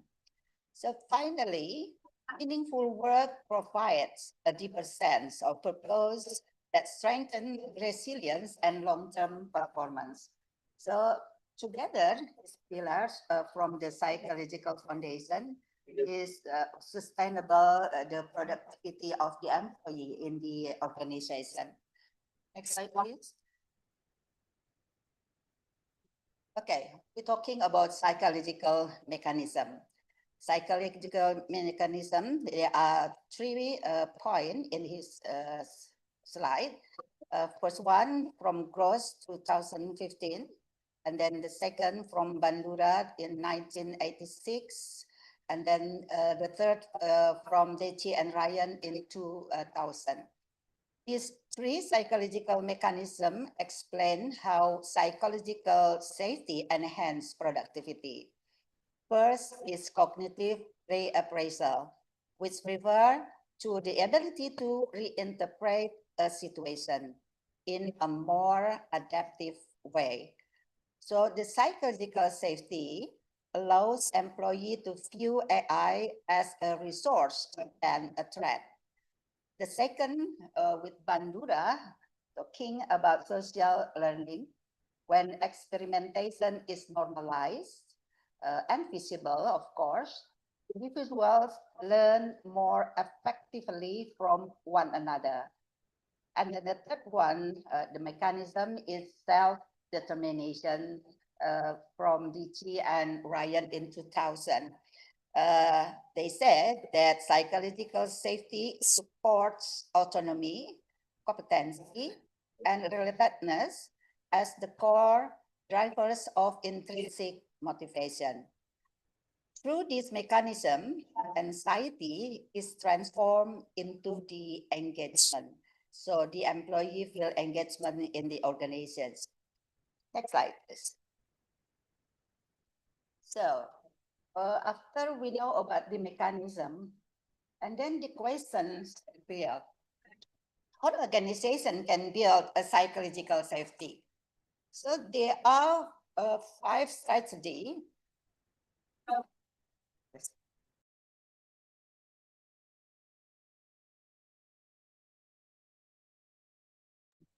I'm sorry, ladies and gentlemen, I have to drink because I got something wrong with my voice. Okay, we have 5 strategies. The first strategy is normalize learning and experimentation. And then the second one is establish open communication. And then the third one, implementation inclusive leadership, and fourth, provide training and mentoring on AI use and build aware. Let me explain about this strategy. Psychological safety is not created through formal policies alone. It is built through consistent leadership behavior in everyday interactions. Leaders play a crucial role by normalizing learning, encouraging open communications, and responding constructively to mistakes. Inclusive leadership is characterized by listening, valuing contributions, and inviting input. It strengthens psychological safety and support adaptive learning in AI-driven environments. So, ladies and gentlemen, psychological safety is not built by policies. It is built by daily leaders' behavior. What leaders tolerate today will shape how the employee learn tomorrow, and they have a brave to facing the AI disruptive with the psychological safety they feel in the organization.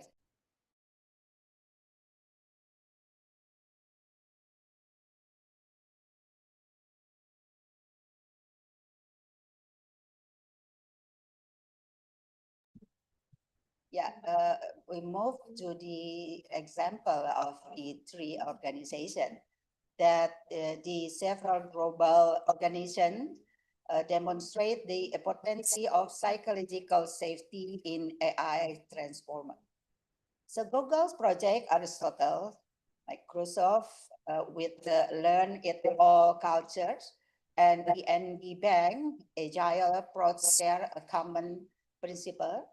How learning is valued more than perfections.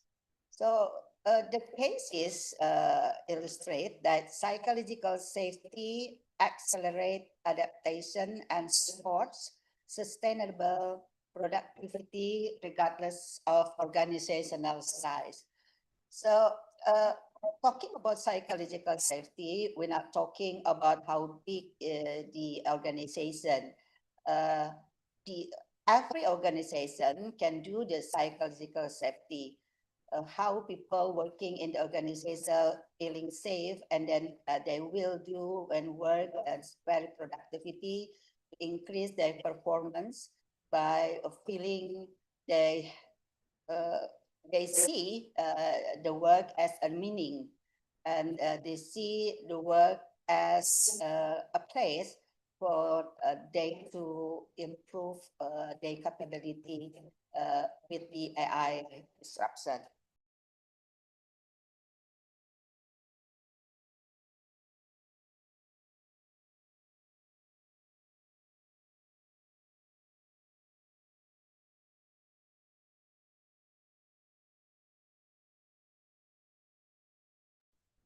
Okay, sorry.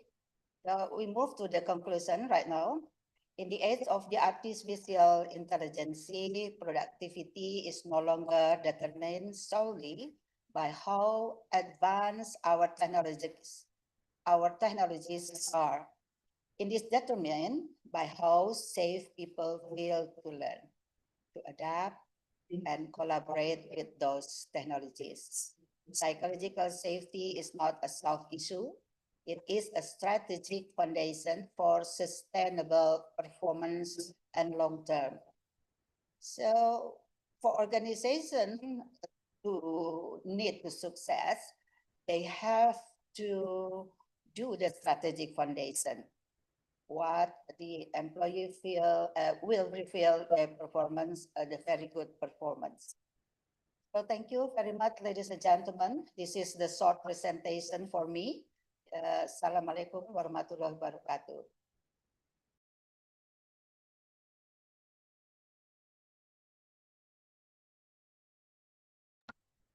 Okay, thank you so much. Okay, give the virtual applause. Okay, or virtual. Thank you so much for enlightening the us for the correlation between psychology and AI. So, thank you so much, Bu Neti. Supposed to be Dr. Steven, are you with us? Okay. He's waiting. He already texting me, can join now, but maybe we waiting for a while. Okay, I will remind all participants, for those who have questions, please write your question in the chat box using the format name, institution name, location, and questions. I already see several questions for the Ma'am Crystal, or maybe for Bu Neti, or maybe later. Okay, I'll check again. Are Steve already at the Zoom?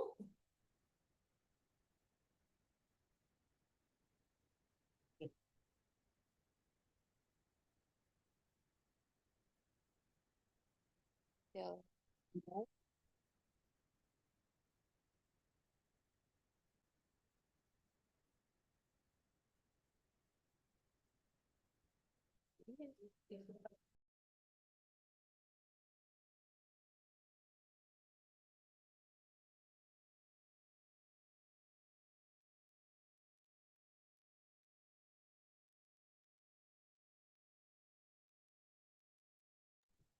Okay, maybe one question. Oh, I already see the handsome professor here. Dr. Steven, are you there? Yeah, so hi, Hema. Hi. Yeah, You all, hi. you finish your meeting? Yes, so it's okay. Do you hear me clearly? Yes, very clear. Okay. Okay, maybe I introduce you first. Okay. Nice to meet you again, Dr. Steven. Okay. Last week Yes, very met you nice. at the university, and then Yeah. we meet now and screen. Okay. First of all, I hope my spell right. Dr. Pam K. An, or maybe Mhm. calls Dr. Steven, right? Dr. Steve or Mm. Dr. Steven? Yeah, Dr. Stephen, Steve. Stephen. Steve, okay. Dr. Steve, Head of Industrial and Organizational Psychology, Faculty of Psychology, University of Social Sciences, Humanities, Vietnam National University, Ho Chi Minh. His expertise encompasses industrial and organizational psychology, leadership development, international business, and strategic human resource management. He is a strategic leader with a global mindset who combines academic teaching with practical experience as the founding president of the Esoterra Leadership Institute. Maybe just brief profile about Dr. Steve, and we ready to hear uh, your material. And then may I give you 30 minutes or less, and the time our screen are yours. Please, Dr. Steve. Yeah, thanks so much, Hema. And yeah, so yeah, hi everyone. I'm very honored to be here. And yes, it's very honored for having me.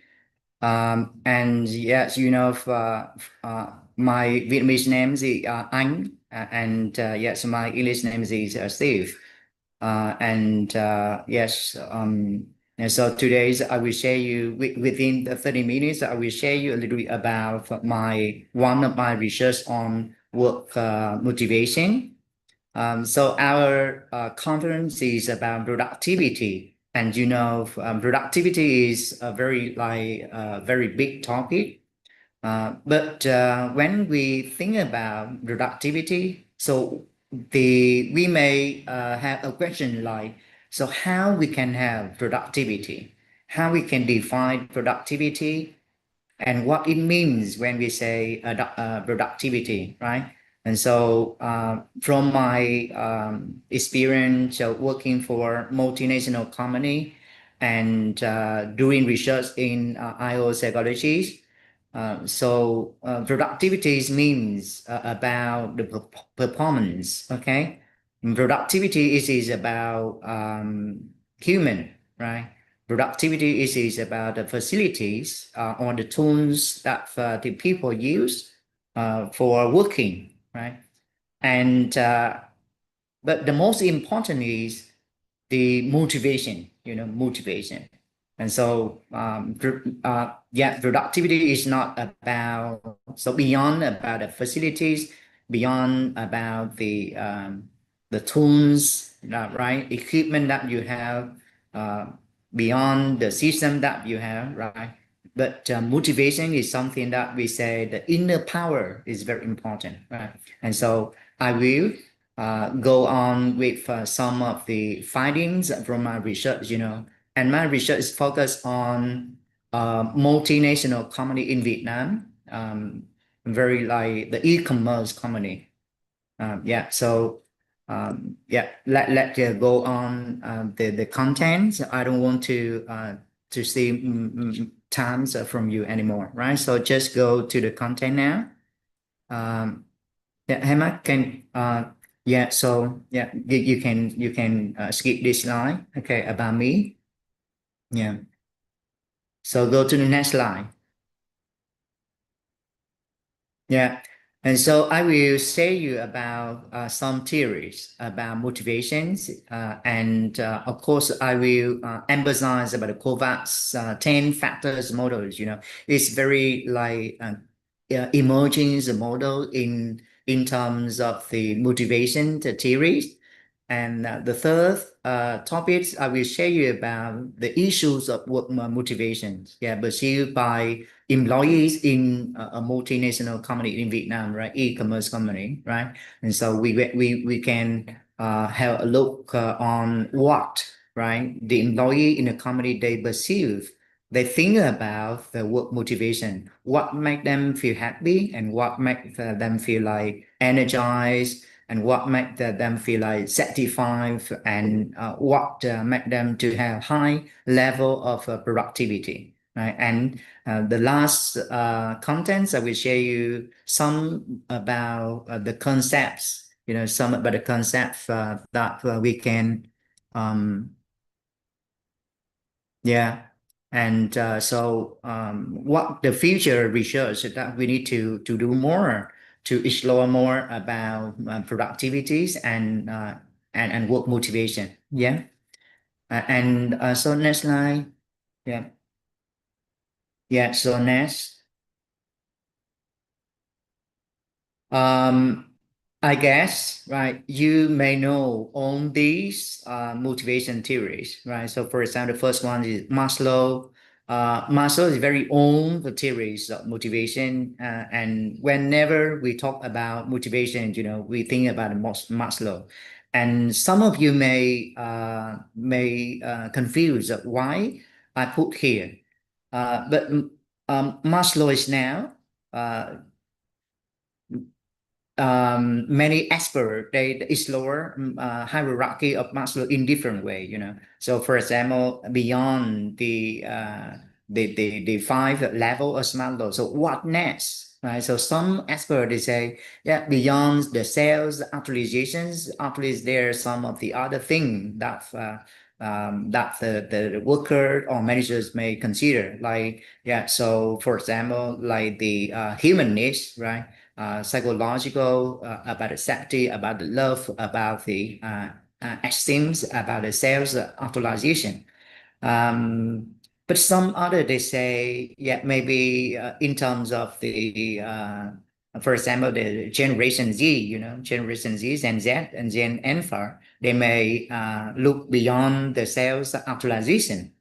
They may think about the sales identity, right? Or they may think about the sales confidence. They may think about the sales image, for example, right? And so, again, you know, what I want to emphasize here is so the needs, right? So the needs from Maslow hierarchy is now more complex, and the psychologies of the Gen Z, for example, right? So if your company have a Gen Z, right? So they may have different view of the needs now, right? It's very different with me, right? For example, I'm Gen X may have different perspectives on motivation. And the second theory is about the endeavor. Endeavor is about the people design, you know, design. So design, how can we define design, right? Design is about the expectation, as Mark Cleland, right? 3 needs theories, also mentions, and we have another like Herbert, 2 factors theories. It is about what make people demotivated and what make people like motivated, right? So these are, you know, 4 theories of motivation that I think that is very important, and it to own, you know, it to own theories, but it still apply in many company now or multinational company now, right? So believe me, it is, you know, it's very helpful to understand this theory, and just look at the last about the Herbert organizational citizenship, you know. So organizational citizenship is one of the the psychological status of a worker or an employee in a company if they have organizational citizenship, they have like commitment, they have engagement, they have high level of satisfactions, right? And so, yeah, again, the reasons I want to share you these theories of motivations because I want you to look back to the foundation of productivity, right? And so about the needs, about the expectations, about the design, about the commitment, about the engagement. Yeah. Yeah, next slide, yeah.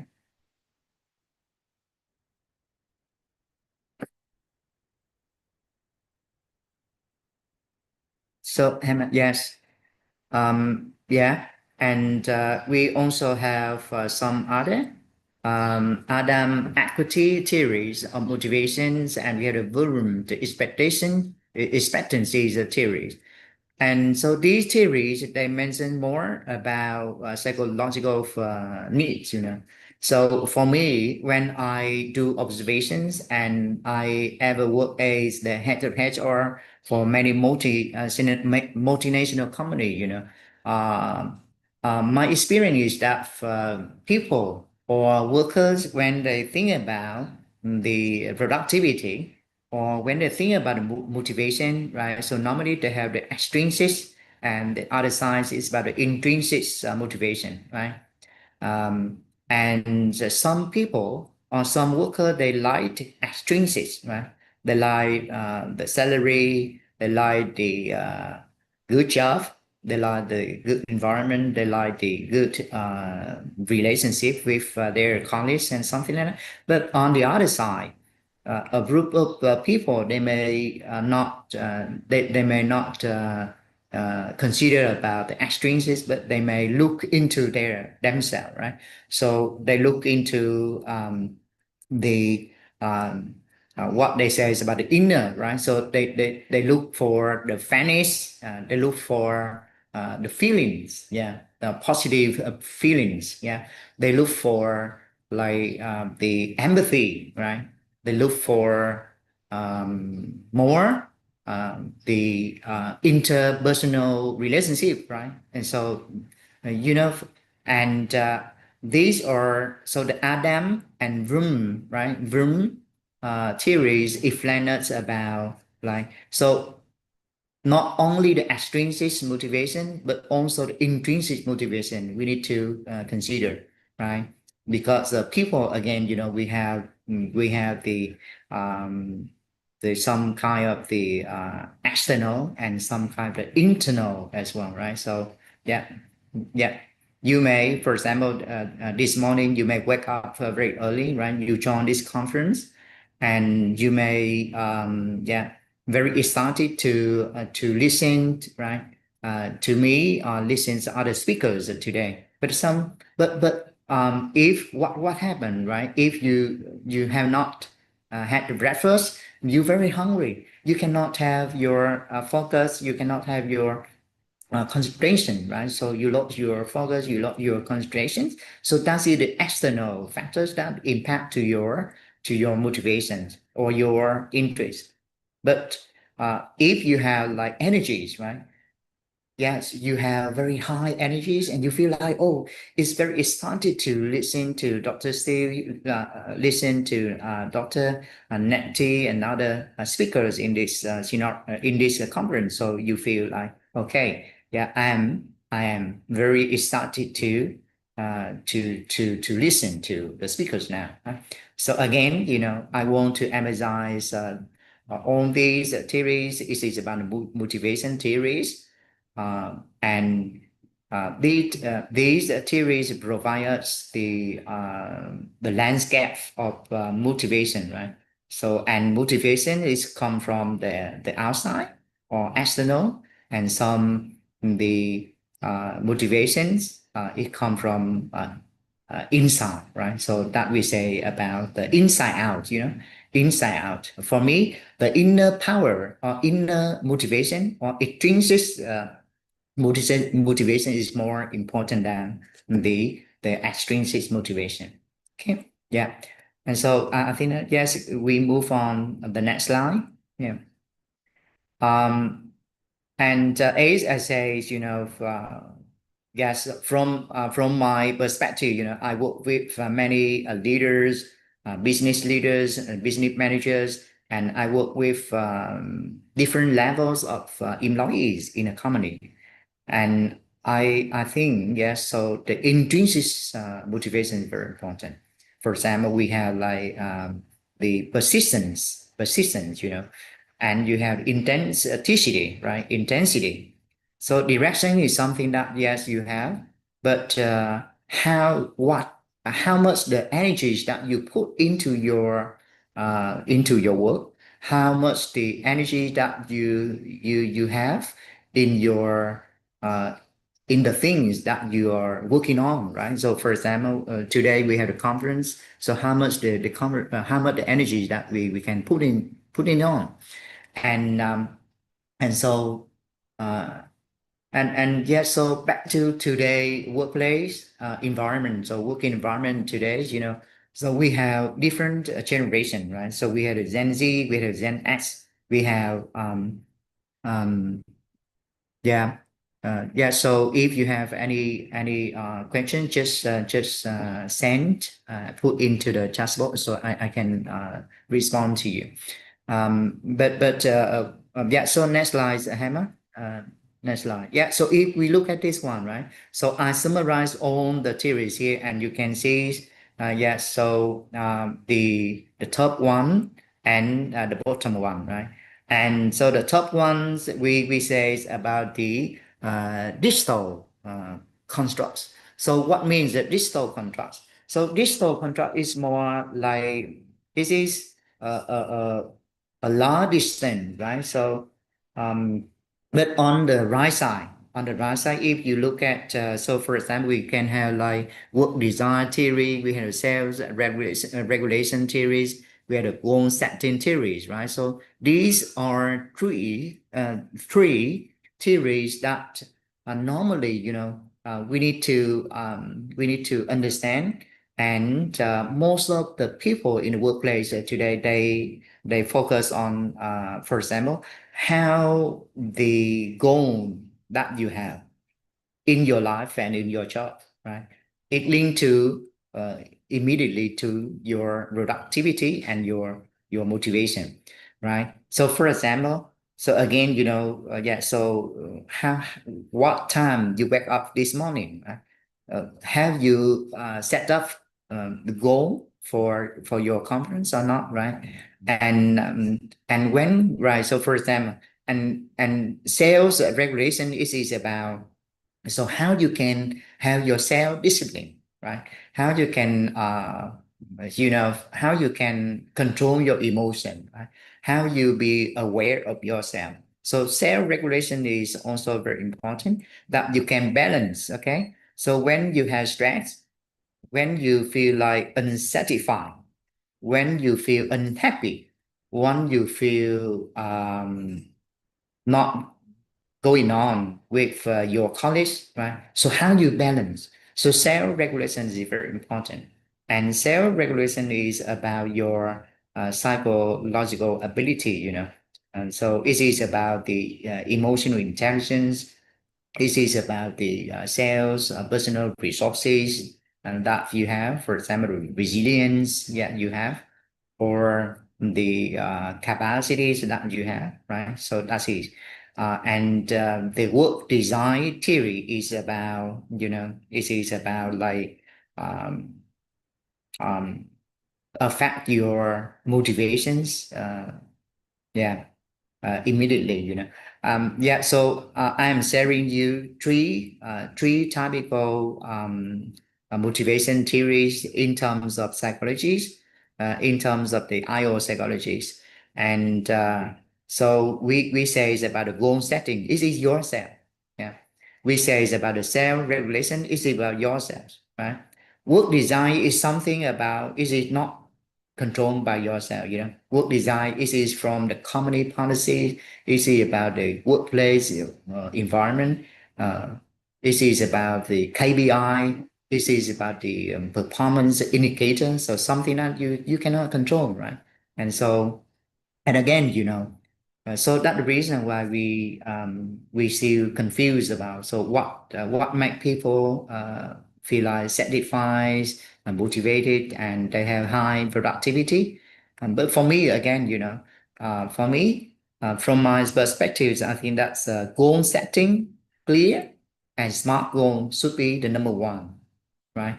And the second one is self-regulations is very important for yourself as well. Yeah, for me, I think that two, get yourselves,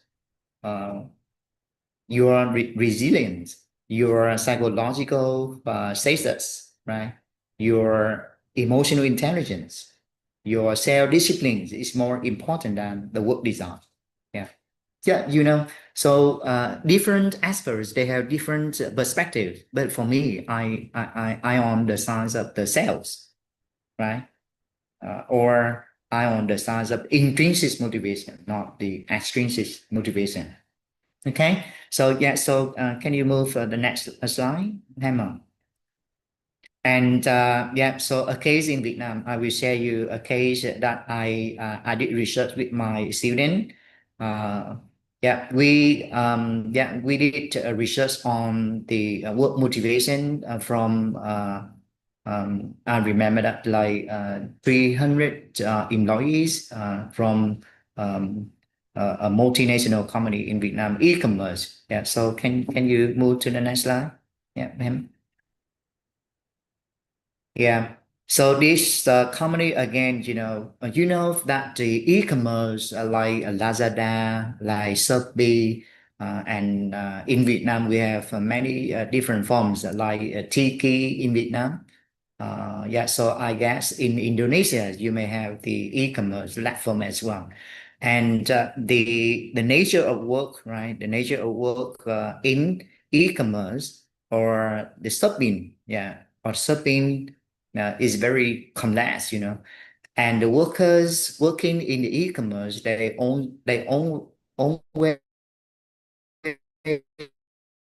have the burnout, right? Burnout, right?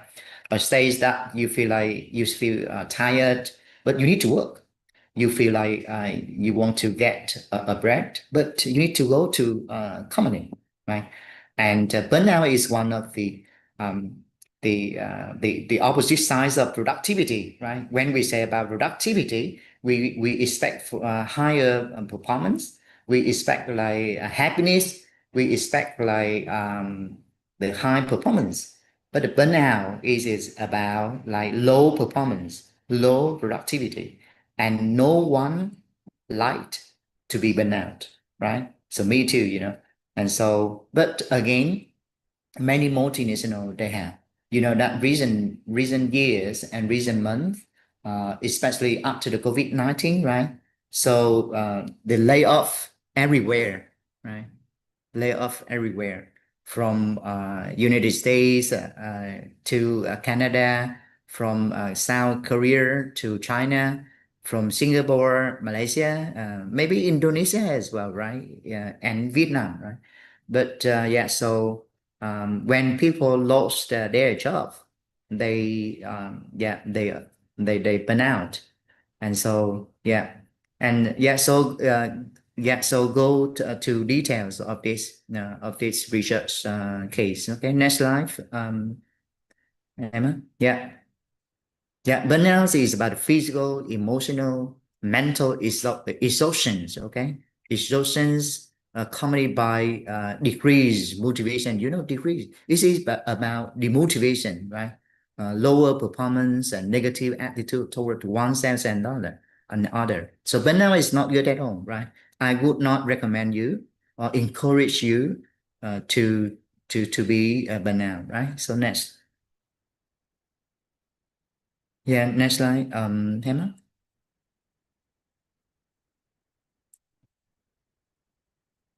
So next slide, Hema, yes. Yeah, okay. And so we have some of the burnout factors. Yeah, so we have, ACE, I say you, around the world, right? Around the world. So many researches that they have done about the burnout, right? And you can see significant impact. So every country now, right? So 57% increased risk of the workplace absent, absent, right? So people don't want to go to work now, right? And so high percent of the depressive disorder. So disorder is something that so no one want to have. This is about the psychological disorder. For example, sleeping disorder. You have eating disorder, and you may have problem with your cognitive or perception as well, right? And we have some of disease, yeah, and some other, right? And short-term memory, your intention, your cognitive processes is down, right? And so burnout is not good at all, right? But again, some many company, many multinational company they have. Yeah. Okay. Yeah. Next slide. Yeah. Emma, I think that I need to move quickly, right? So this is so our research. So how many minutes that we have? Yeah. 5 minutes left. 5 minutes more. Yeah. So I think that we move quickly. Yes. And our research use the COVAX 10 factors model. I think this model is very comprehensive. We use this model to examine work motivation through the characteristics of the individuals and the job. And again, I ever share with my students about what about productivity, what means when we have the employment, right? So everyone, when you go to work for a company, they're only about, right, about yourselves, right? Or what we say about the personal relationship and the job, right? So the job itself and the person itself. Yeah. So how, right? Is it about employment? Is it about productivity? Is it about performance, right? So I think that the Canvas is one of the model that we use. And yeah, so next slide, Emma. Yeah.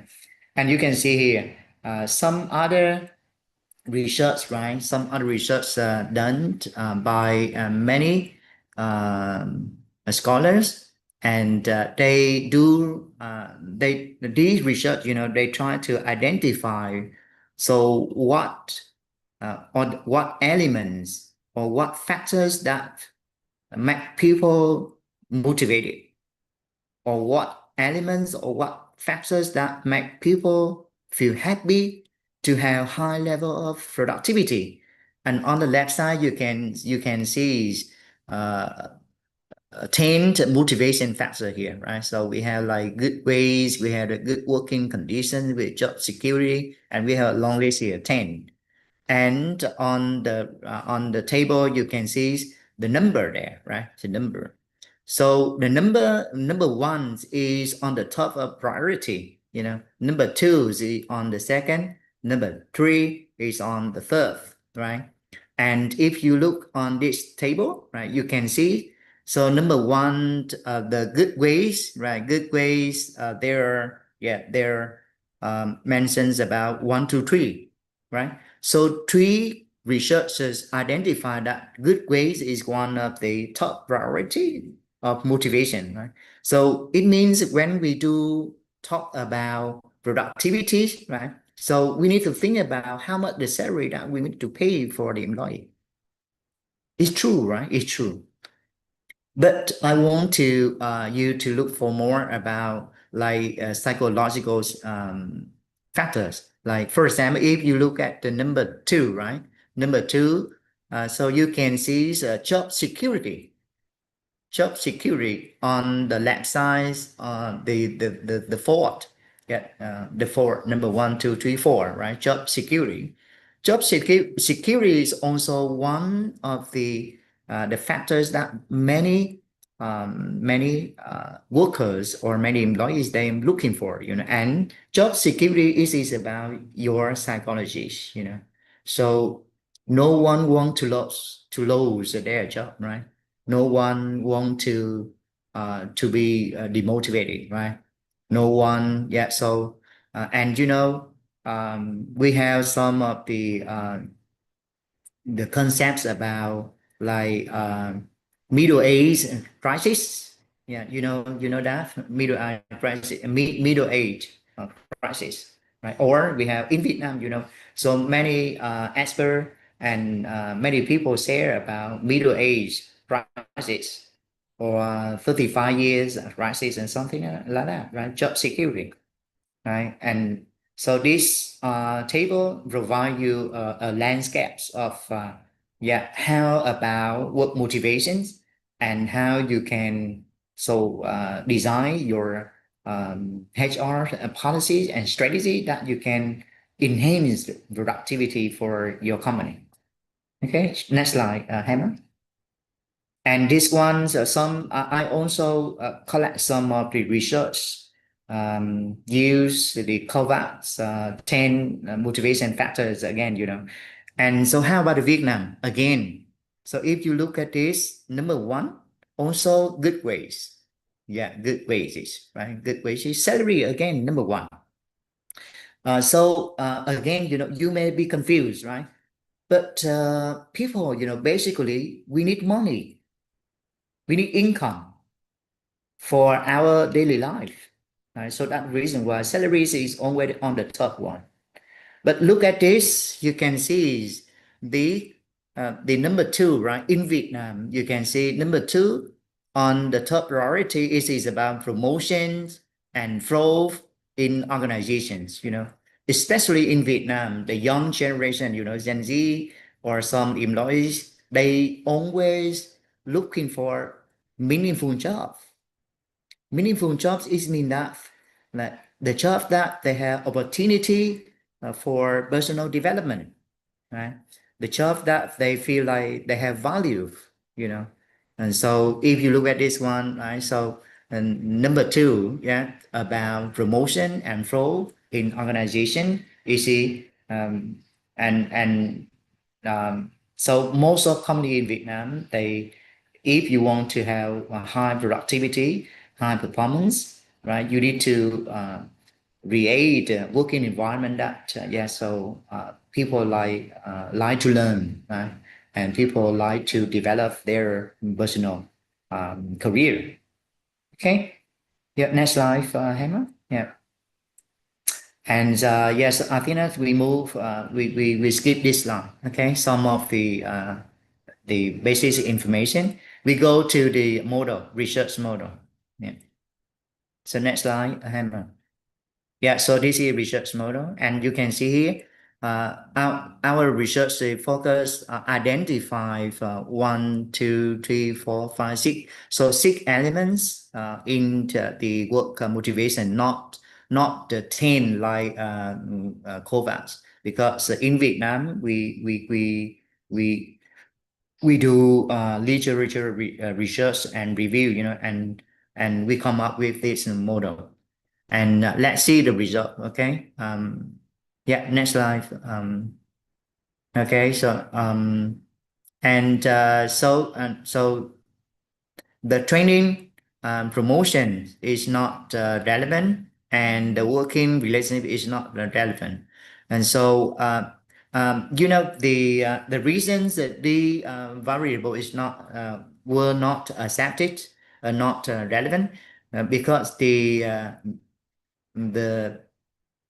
company that we did research, they had very good training program, and so most of the employees, they feel like they're very happy with the company training and development program. So that reason why this factor is not relevant in our research. Yeah, and work relationship as well, right? So the e-commerce company, they have like very dynamic working environment, right? And so that the reason why we also not this variable, right? Working relationship is not also not relevant. Okay. Yes. So we go to the result. Okay. Yeah, Hammer, we go to result, the finding there. Maybe Yeah, this one. Yeah. And yes, so yes, I think that this is the last one that I want to share you. And if you look at this one, the highest. So if we look at this one and we found that, yeah, so the working conditions is the top important for the employee in Vietnam. Working conditions, for example, about working time, working remote working, flexibilities or something like that, right? So, or the working distance as well, in Vietnam, we have very long, right? And some employee, they don't want to move, they don't want to use transportation for working. And they look for some of the workplace or the company that close to their home, So working conditions is on the top priorities and the most important for this company. And the second one is about the corporate brand and culture. You see here. So the second one is about the psychological factors. So people is now right. They're not looking for good salary, and they're not looking for only the good job, but they also looking for a company that they feel like they have the value, they have a meaningful job to work for that company, right? And so that's the reason why if you can look at this one, right? So what it means from our research, right? And so different generation, they have different perspectives on productivities and work motivation, right? But in our research, the findings show that, right? So the employee, they have, right? They have the motivations. They have, they have, productivity that based on the extrinsic and the intrinsic, right? But from my research for that, yeah. So Vietnam, Vietnam workers or the workers in Vietnam, they still looking for more on extrinsic motivation, right? They still looking for, they put the working conditions more important than the rent and the value, right? And so that's it, the practice that is maybe in developed country like United States, Canada, Australia, they may have different perspectives, right? Okay. And so so that is what I want to share you about. So yeah. Okay. And so Thank you, Dr. Steve. yeah. I love to hear more, but time is Yeah. going on. Okay, maybe Okay. Yeah. thank you so much. Yes. My highlight is the first work motivation for in Vietnam is good wage. That is also me. Okay. Yeah. All right. Maybe we move to the. Thank you so much, Dr. Steve. And we move to another speaker already with us, already on Zoom. Mr. Vijaya Kumar Parameswaran Unitan MPhil PhD. All right. Okay. Okay. Thank you. I see you're waving. Okay. Yes. Maybe I introduce you first. Mr. Vijaya Kumar Parameswaran Unitan MPhil PhD from Asia Organization Development Network. His core expertise encompasses strategic human resource management, organizational development, and the convergence of psychology with artificial intelligence. He is a professor and career architect associated with the Tata Institute of Social Sciences, noted for integrating human-centric methodologies with modern technology. His research focuses on augmentative psychology, employability strategies, career relevance in the AI era, and then the evolving meaning of work in hybrid setting. And I really want to know and cannot wait about the presentation. Mr. Vijay Kumar, are you ready? 30 minutes for you or less, okay? And the times are yours.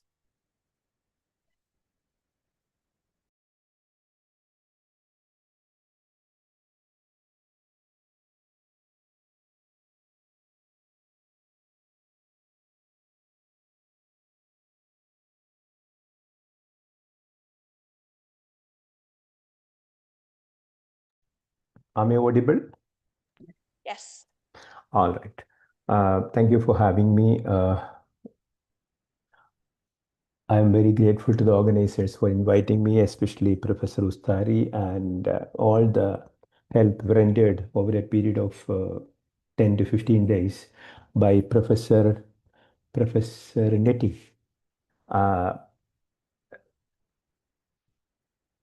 See, my presentation is basically looking at the broader theme of psychology and productivity, but I will delve a little deep into aspects related to careers of people. Could you please move to the next slide? Okay, so my first contention is that there is a global productivity crisis. So why is it so? It's because of the rising burnout. I don't want to get into statistics because the previous speaker and before that, Professor Nitti, all were speaking about all these things, and the previous speaker, in fact, in detail spoke about how the burnout rates are increasing across the globe. The second aspect is that there is a huge amount of disengagement which is happening. Disengagement for the students of psychology who are there. It means that when someone comes for work, they are not fully into it. They are only present, but they are not completely into it. So that is what it means. So the mind and rest of the things will be outside and they are not focusing on their work. So that is roughly around, we can talk about engagement as a construct. The third aspect is that we are working more but contributing less. And the first thesis I just want to put across to you is that this is not an individual failure. So my presentation for the next 10 minutes or 15 minutes will try and substantiate my first contention that it is not an individual failure. Okay, next slide, please. Okay, so this is the way currently productivity is understood. So there is speed, there is output, and there is consistency. So if you combine all these three, you get productivity. Okay. To say something interesting is that speed means doing much. You want to maximize it. There is one student, I think her name is Wanda. She asked a question to the last speaker. How burnout can be reduced and how the productivity can be increased. There was a question. So that question doesn't align. The moment you have so much maximized productivity, automatically burnout is the result. So the technical terminology here is optimization. You cannot maximize this particular. Actually, this what I'm right now talking about is specifically to Wanda. Okay, so speed is all about doing much, and output is nothing but doing more with less effort. The input is less and the output is more. So that is what is the focus of output. The last one is nothing but consistency. So over a period of time, there has been a focus towards creating quality, and that is why consistency is very important. So if you combine these three things, the current productivity will emerge. So now what is this model assume? The assumption of this model is that our roles are stable and demands are predictable. So this is point number one. This is actually is not true right now. The roles are not stable. You cannot predict demands. The second one is traits matter more than context. Trait you understand. For a psychology student, trait means it is a characteristic of a human being which is relatively permanent. So that is more important than context. So my contention here is that context also make a huge amount of difference when we try and understand productivity. That is what I'm going to communicate with you. And the third one is individual capacity is the key variable. That is assumption of this. So if a person is capable, that person can come out with productivity. But I want to show you that it is not possible. Okay. The next slide, please. So now what is happening with careers? We'll start from there. So from linear paths to constant transition, you must be knowing your parents.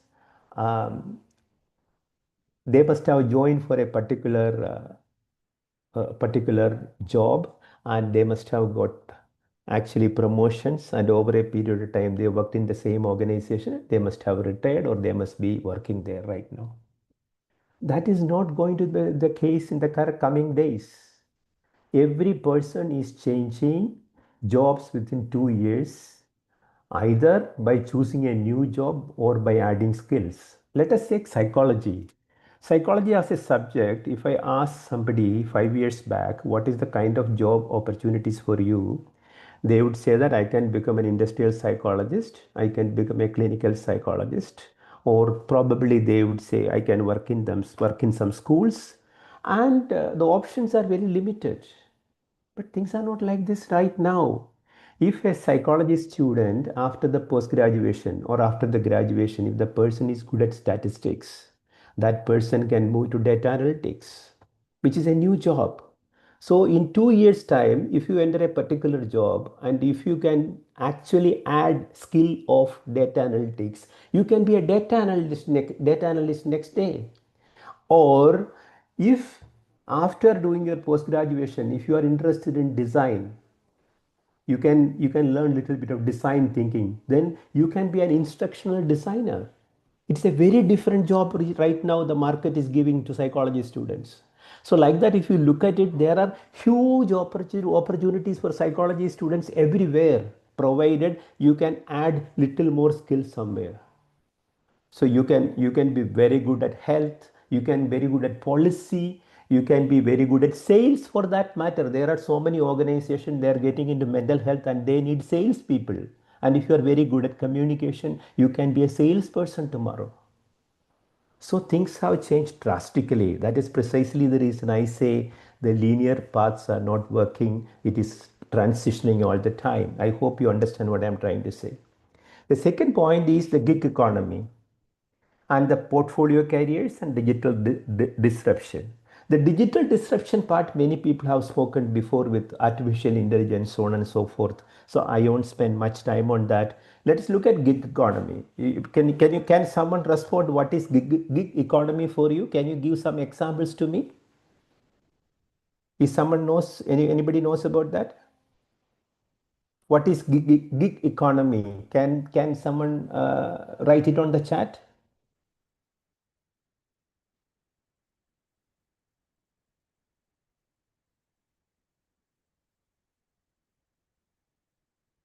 Okay.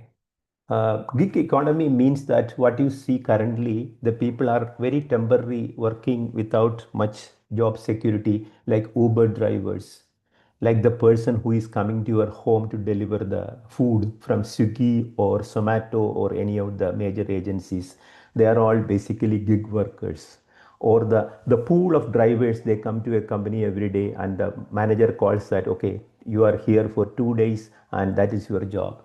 So these are all actually a pool of people who will work from one place to another over a period of time in different small things like the Uber drivers or the delivery boys, so on and so forth. They are called, this is a huge economy right now. They are called gig economy. Okay. So many people are actually, you see, belong to this gig economy who are working in many companies. This was not there before. The last one is frequent role changes requiring identity renegotiation. No? Yesterday's identity is not today's identity for you. Say, for example, a student after MA, Masters in Psychology, joining in a mental health organization, and you are a counselor there. But interestingly, you are very good at communication. So after 2 years, you have decided that I will get into sales of mental health products. So your identity completely changed. Before you were a mental health professional, but right now you are a salesperson representing mental health arena. So this is the kind of identity is what identity renegotiation is happening right now. So then what are the challenges for psychology is what I'm going to talk about little later. Look at the Indonesian academicians. This is not only about Indonesian academics, it is about academicians everywhere. They have to navigate institutional restructuring while maintaining research, teaching, community service, so on and so forth. And the focus is changing on a daily basis. If they want to publish their research, they have to understand what is happening in different different journals. What is the kind of writing we need to have? What is the kind of focus they have? What is the kind of index they are having? Noise in them. So is it Scopus or Web of Science, so on and so forth. So this actually a complex situation is what I'm trying to communicate to you, which was not there before. Next slide, please. So my next contention is that there is a fundamental mismatch. The models designed for stability. Stability I meant here is that some 10 years back, things were not changing the way we are right now seeing. It was more or less static. It was more or less permanent, like trait. It was not changing. Everything was almost the same. Early morning, when you get up, you see the same things everywhere. But right now, it is not so. Things are changing on a daily basis. The need of the people are changing. The taste of the people are changing. The kind of equipment they need, it is changing. And the kind of understanding they need to have gets changed. Say, for example, the way in which you check your say YouTube shorts. Till yesterday, what you like may not be the one today you are liking it. So suddenly they will also change automatically. So the need of the people are changing, the taste of the people are changing. So there is a huge amount of change which is happening everywhere. So actually this is applied to this design for stability. It's applied for perceptual disruption. So your perceptual disruption is what is happening almost on a daily basis. So my next contention is that we blame individuals for systemic failures. The system is failing in multiple ways, but we are blaming individuals is what is my next contention. I will substantiate it in the coming slides. Next slide, please. Is that here? Okay, great. So 3 disconnected research teams, I am going to take it up right now. One is career psychology. Career psychology, which you may be familiar. There is a concept called protean careers, which means that unlike before the responsibility for your career was with the company or the organization. But right now it is not so. The responsibility is with the person. So this is called protean career. The next is boundaryless careers. What does that mean? When you joined in a company or an organization or any office before, you know that you are going to that office and the life will continue like that with certain changes in status, so on and so forth, and the responsibility, and it will continue. But right now, there is no boundary. You will change the roles. The person who was there in the administration, tomorrow that person will be in human resources. After some time, that person can be in marketing. So there is a lot of movement is happening. Recently, I was writing a case study of a doctor who has been practicing the indigenous traditional medical system in India is called Ayurveda. Okay, Ayur means it is of longevity, and Veda means the science. The science of longevity is what is this particular system is called. This doctor happened to be treating Ayurveda methodologies for people with different ailments. But after 15 years of being doctor, she has changed right now and gone to Dubai, and she is a marketing professional in an IT organization. I had a talk with her. What she says is that there is not much difference between being a doctor and a marketing person. It's almost the same for her. You know what she was telling me? She was telling me When I was a doctor, I was learning how to change the mind of the people in terms of adoption of medical treatments. Right now, I am trying to apply the same logic here by making changes in people's minds so that noisy they will buy my products. So the logic is almost the same. Whatever she has learned when she was a doctor, she's practicing it when she's a marketing officer in an IT company. See, can you see this connection? So this is what's happening everywhere right now. We cannot even imagine or dream what one person is doing tomorrow. It could be anything. Today, Hema, are you teaching here? Hema, are you teaching here? Yes. Oh, okay, all right. So today she's a professor here. Tomorrow we do not know. She would be making a global impact by knowing as a researcher somewhere, or she could become a consultant tomorrow. She would be leaving this because nowadays a lot of companies, consulting companies, they want people who understands theories. So this is the way things are changing. So we cannot even imagine that next time if somebody comes to conference, she will be here to do the introduction. She may not be here. So that's the way life is. So the next is neuroscience. Neuroscience is very interesting. Okay, that is this neuroscience. That is another stream which I want to introduce you to you. That is a simple logic is that if you have too much of stress, it impairs your adaptation. Simple. So the logic is very clear and it is established. Adaptation means what? Adaptation in the sense that adaptation in different roles, adaptation in different organizations, adaptation in different ways, the way you are getting into. That is adaptation we are talking about.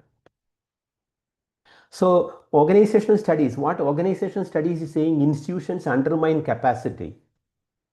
Okay, institutions undermine capacity. That is what organization studies talking about. Say, for example, it's a very interesting thing. Probably many of you must be knowing. This IT companies, they have something called tracking software, especially after the COVID.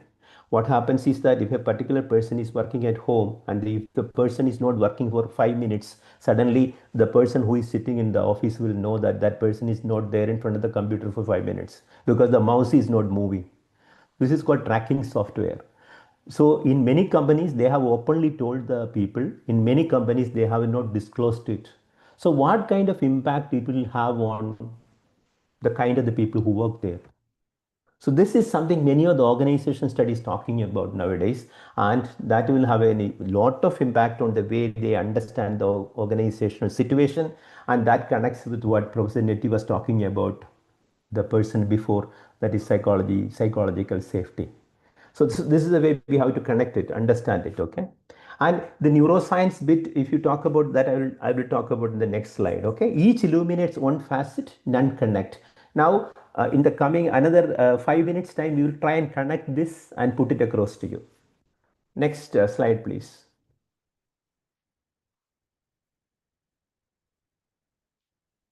Hello.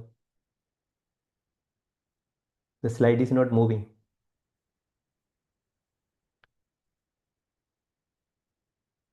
Oh, is there a problem? Oh, yes, it has happened. Okay, so I need to have a tracking software right now. So okay, so neuroplasticity, the biology of learning. Learning requires neural reorganization, not acceleration. So what does that mean? It means learning is not exactly information gathering. So that old understanding has gone. Now we understand that learning requires neural reorganization. That means when you are learning something new, a lot of synaptic transmission happens in your brain and a new neural pathways are being opened. So that is the complexity which is involved in learning. So that understanding is very clear right now.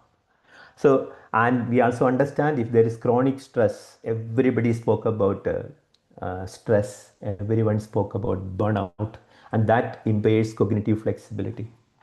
So, continuous output demands prevent consolidation. What is continuous output I'm talking about is that we spoke productivity in the first slide. It is speed, consistency that is connected with continuous output, maximizing paradigm.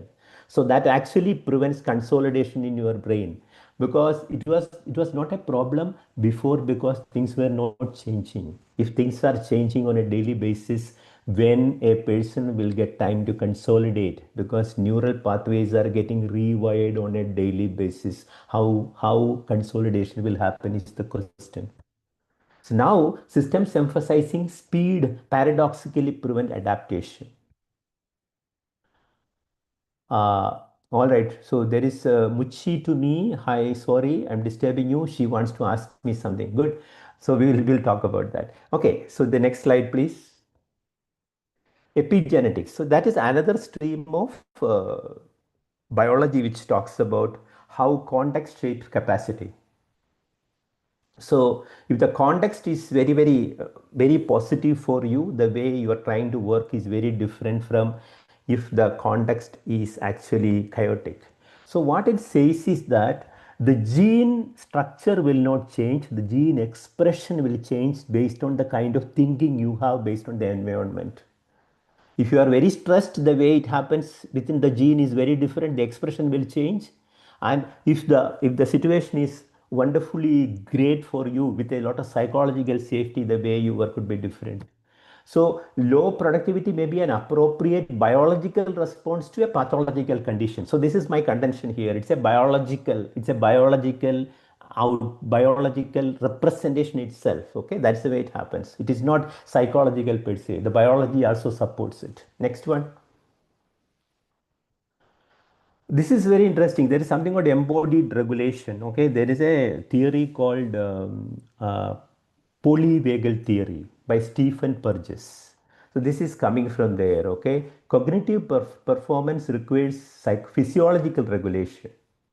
So there is a huge connection between your physiology and cognitive performance. There's a huge connection. What does it mean is that you may be knowing there is a concept called neuroception. Neuroception is that the way you respond to a threat or a safe environment is not always conscious. It's a non-conscious activity. So that is what his vagus nerve does. So that is why the polyvagal theory talks about. So because of this, most of the time, even without our knowledge, there is a lot of physiological things are happening, and that will actually hamper or positively influence cognitive performance. Next slide, please. So now in this context, I am going to reconceptualize productivity. Okay, this is in the current context. We need to understand productivity differently. This not output maximization as Vanda spoke about to make it high. No, I basically believe that in the current context, it is important to reconceptualize productivity as adaptive sustainability. How a person adapts from situation to situation, and that is what is productivity, because it is absolutely very difficult. In that case, what kind of psychological researchers we need to have to support this is the contention. So sustain capacity to produce meaningful contributions so that you can make meaningful contributions across changing cognitive, emotional, and career contexts. Next slide, please. Sorry, sir, 5 minutes left. Oh, sure. So cognitive agility, the missing link. So my contention here is that to continue this, I am proposing a concept called cognitive agility, which has got three components: unlearning and cognitive reconfiguration. Second one is emotional regulation under uncertainty. And the third is identity adaptability across transitions. So three things have to happen in this particular concept. So what I will do is that I will stop my talk here and I will take any question, because I want the faculty members in this particular university, if they are interested, they can join me in this research and they can do this research in Indonesian context. So this is actually a call and an invitation for the faculty members to take up this research. Thank you. And somebody wants to ask questions, so they can ask me. Thank you. Okay, maybe Rodian will facilitating if anyone want to join you with the in research. Yes. Okay, thank you, sir, for enlightenment material. Maybe for the first session, I will open the question and answer. Yep. Okay. Stop screen. Thank you so much. Okay. Okay. Maybe I will I will check the Ma'am Crystal here. Still here? Okay. Oh, yes. Good. Yes. Dr. Steve still here? Okay. Okay. Thank you. And then Dr. Neti also here, and then Sir Ijara. Okay. So First, for the first question, so many questions on the chat box. Maybe I ask Adistia from Kementerian Tenaga Kerja is still here. You want to ask directly or just read by me? Adistia is here.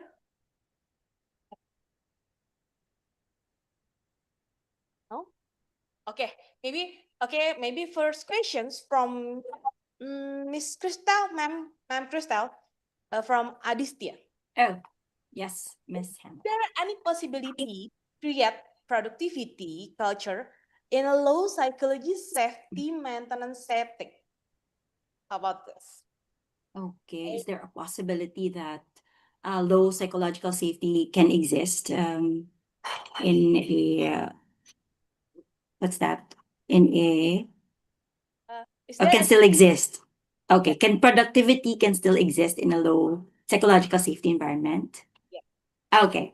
Yeah, for me, yes, it can still exist. Productivity can still exist in a low psychological safety environment, but usually, Miss Hema, only in the short term. I do believe that would be the case because people work because if there's low psychological safety in the environment, people would work because they're afraid of consequences, not because they're really engaged, into that work. So, for example, employees may meet deadlines because they fear being reprimanded, like that, but they won't suggest better ways of doing things or say report problems early. So over time, this leads to burnout, and also this leads to mistakes, and this also leads to people eventually leaving the company or leaving the workplace. So for productivity that really lasts, psychological safety really matters, no, or really makes a difference. Okay, thank you. But it working, but it short. Yeah, for a short term, I should say. Okay, maybe one question for you. One more question for you is, why do insecure team members tend to remain silent even when they recognize a problem or risk? Oh, okay. Well, probably because they worry about being judged or blamed, perhaps, or seen as incompetent if they speak up. I think so. So, say for example, even if they notice a mistake, say in a project perhaps that they are working on, they may think, what if I'm wrong, no? Or what if my opinion would upset my supervisor? So these insecure team members, to protect themselves, they kind of choose silence, no? Even though they know there is a risk. Okay, so this is why psychological safety is important, because again, as mentioned by several other speakers apart from me, it helps people feel that speaking up won't put them in danger. Yeah, maybe say maybe say first, Mhm. maybe then they talk later. Maybe they have to searching and encourage to speak up. Yeah. Yes, they will be encouraged to speak up if they feel safe speaking up. Okay. Thank you, Miss Hannah. So, thank you, Ma'am Crystal. And then we move to questions for Dr. Steve. I see from Rayhan, our students at Bayangkara, Universitas Bayangkara, for why is COVAX 10-factor model still relevant in the AI era? Is it?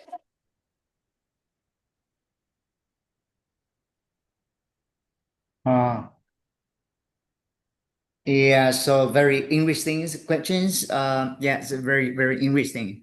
So my understanding is that yeah, the student asked me, so where the factors of the AI, right? Am I right? Yes, yes. Yeah. So you know, the AI is one of the factors that may be embedded in the working condition, right? Working conditions. This is about facilities. This is about the tools that you have for your work, right? So yeah, I think that we may do more research and to put more like to clarify the AI in the COVAX model, right? You know that recently I work with many my students and many research of my students have done with the AI. For example, the AI and what we say is about the self-efficacy, AI and employment confidence, you know. So many research are now done. And I think that, yes, so next research, I will consider to put the AI in the COVAX, yeah, to clarify that. Thanks. Yeah, thanks so much. Okay, thank you. Maybe the question is, another question is, how can organizations prevent burnout while maintaining high productivity? From Wanda, yes. Still I'm for, sorry. Yeah. okay.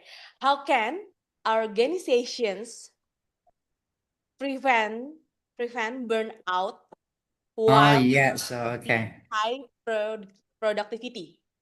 Yes. Yeah, so again, you know, for high productivity or high performance and the burnout is some kind, yeah, so very interesting question as well, right? So people normally try to work their best, right? Try their best, right? So they work hard, they have the high commitment, they high health, they try to have high engagement.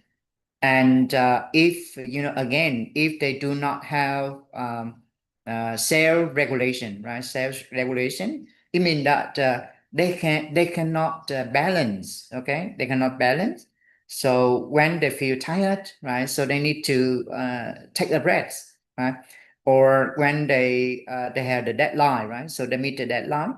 So whether they need to stay overnight to accomplish all the jobs, on the work that they need to do overnight, or they need to stop to have good sleep, and then they can continue their job tomorrow morning, right? So, and what I mean is about, you know, sales regulations or sales awareness is one of the ability that from emotional intelligence is very important, that if you can learn, you can practice, you can have self-awareness from emotional intelligence, so that you can prevent the burnout, right? You can have the employee to balance, right?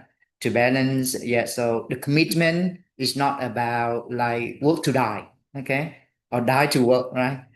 Engagement is not about over presence, you know, over presence or presenting is one of the things that also lead to the burnout as well, right? So so everything over is not good at all. Yeah, the company need to have the, yeah, to have like some service, you know, like Moodle, Google, Amazon, or many multinational company. They have like tea office, for example, not the formal meeting anymore. You know, you can have a tea, coffee, and you had a meeting, or you can play the ping pong, right? You can play the ping pong and do brainstorming. Yes, this is informal meeting. It would be helpful for preventing the stress and burnout in the workplace. Maybe and once we feel safe first, we feel happy first, then we're more productive. Yeah, happy. Yeah. Okay, maybe thank you, Dr. Steve, for the answer. I'm sure the students satisfying with your answer, and then go to the another questions from Anargia, still our students. I would like to ask Prof. Al Vijay or Sir Vijay, still there.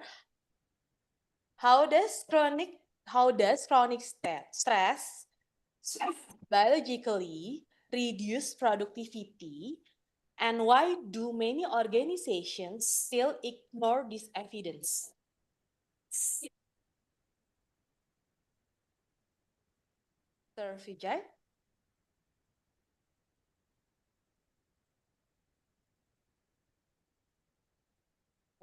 There, still there? Oh, Sorry. Okay, hello. It happens. It happens in two ways. One is mentally, and other is physiologically or physically. The physical symptoms, you know that how it expresses probably, is in serious conditions, the person will go back home. And mentally, what happens is that the moment you have said, there are a lot of studies which says that how you you will become cognitively rigid. There are so many studies are around this, especially polyvagal theory. There is a reference to that. And there is a lot good study by Jeffrey Pfeffer. He says that how organizational practices impact, especially stress-related aspect, actually actually it drives people to have cognitive rigidity. So now the question is that why people are not following this evidence, because the more and more they understand that the person has to innovate and create newer things, then probably the system might change. Till that time they think that the best way to work on is that through speed and creating consistent products or services, people might think that we don't care about the employee, let us get whatever we want. That could be the approach people also will have. So that is what is happening in most of the places, is what I think. But this will have tremendous deleterious effects, and psychologists should keep writing about this, pointing out studies and why it is important. So I completely agree with you, and the need, they are not understanding it. So in every organization, HR people also should highlight this particular aspect to the management, because the management is interested at the end of the day stakeholder value or shareholders value, and they won't bother about this. So it has got, why they ignoring is because they don't find the need technically. We have to make those people feel that okay, there is an inherent need for this. okay. And one more thing, there is also a kind of short-termism everywhere is there. We also need to change their outlook to a long-term perspective as far as organizations are concerned. Yes. Change the perspective, right? Okay, maybe one more question for Sir Vijay. From Raihan, you propose cognitive agility as the missing link. Yes. Hello. How is it different from skills like resilience or adaptability that we already talked about? Wow, that's a good question. Actually, Rehan Saputra has a research mind, I should say. Appreciations to you. Rehan is a male, right? Yes, Raihan, gentleman. So your question is good, but the challenge here is that before taking up this, apart from whatever you spoke, I also looked at the cognitive flexibility also. Okay, because not only adaptability. So flexibility, adaptability, resilience, I'm not getting into it. Technically, the definition is very different. So adaptability, flexibility, and agility, there is a kind of overlap, but agility is very, very different as far as identity aspect is concerned. Okay, Interestingly, if you actually define flexibility, it is actually switching between mental strategies. That is called flexibility, and adaptability is more of a broader concept where no they evolve approaches based on feedback. Basically, that's what is adaptability is more about. And the identity part is very different, and we have operationally defined like that, and because it is not there in the current literature. And it is actually noisy. You also need to understand this is specifically for careers. Thank you very much for this question. It's a very interesting question. Thank you so much, sir. And still have questions for Bu Neti or Dr. Neti. The question is, where should organizations start if they want to build psychological safety during AI transformation?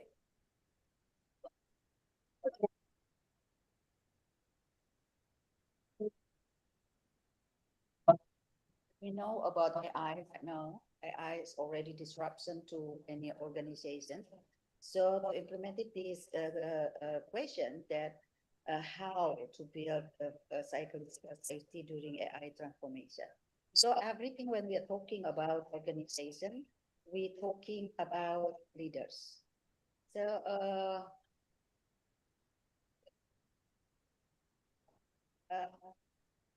to build the psychological safety in the organization start from the leaders, not the system. Remember, not the system, but the leaders. So talking about psychological safety is built through daily interaction, how leaders respond to the questions and how the leaders to accept the mistake and how the leader also knowing about the uncertainty in the organization. So talking about how, we're talking about small behavior from the leaders and then how to implement it, the cultural shift. I think that's one, Ibu.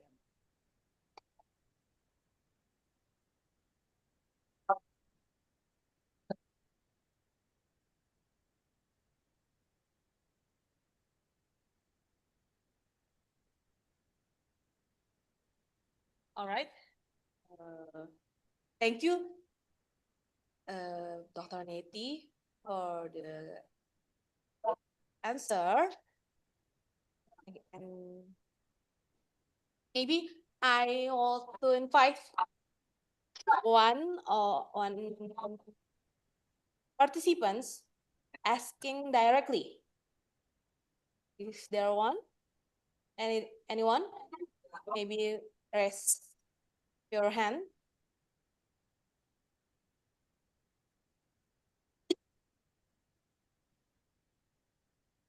Where is Rayhan? Rayhan, call Rayhan. He will speak. Oh, okay. Raihan, you want? Yes. Yes, he is there. Speak, man. So, ask. Hema, can I add some points to Nettie? Oh, okay.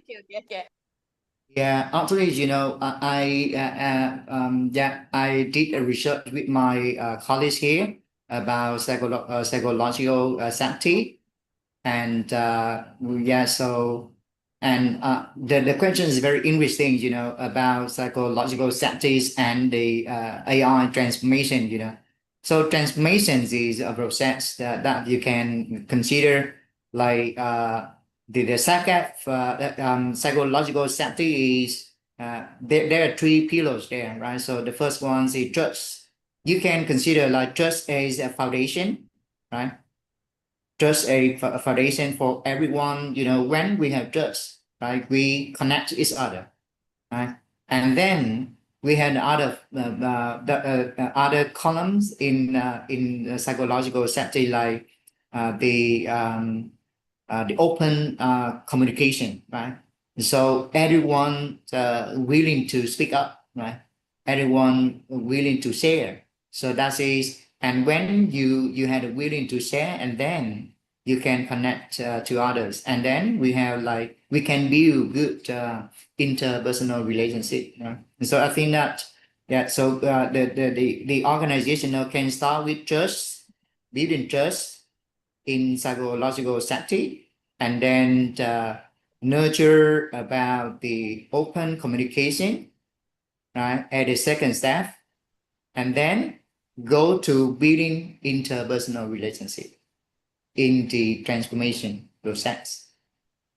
So that is just some fun that I want to add to in Netty about it's very good. Questions, So Dr. Steve, no, I just want to suggest that, no, you see, I'll be sending a mail to you asking whether your university and you would be interested in joining this multi-country study about careers, so that you can, the option is open for you. So I just want to tell you Sure. that I'll be sending a mail to you. Sure. We have a course. We have a course like career and project management as well. You Yes. know, so we have a lecturer in charge of the course, and Yes. so willing to do research together with you. Yeah, sure. Great. Thank you very much. Yeah. Offering, we do the research together about this. This is a very good topic, talking about psychological safety and especially in AI disruption right now. So AI disruption right now is already influenced all of the employee in the organization and also a student. And maybe we use the AI without knowing that AI could be dangerous for us as a science or as the employee. So I think this is a very good offering from Professor Vijay and us. We can do together, together make a research. Maybe we do in Indonesia and then Professor Vijay in India and Yes. in Vietnam, and then we collaborate the result, what in Indonesia and what in India, and also what in Vietnam the result is that I think we accept that about the invitation. Thank you. Yep. Yeah, absolutely. All right. I'm happy to see the collaboration. Maybe we're done with the session 1 for the first session. Okay.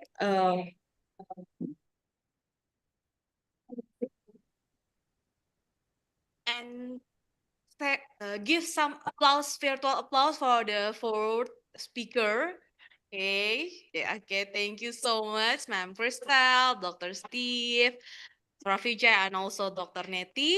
And then we move to the second session for the Miss Teresa and Prof. Wijol already at Zoom. Okay. Miss Teresa, how are you? Are you good?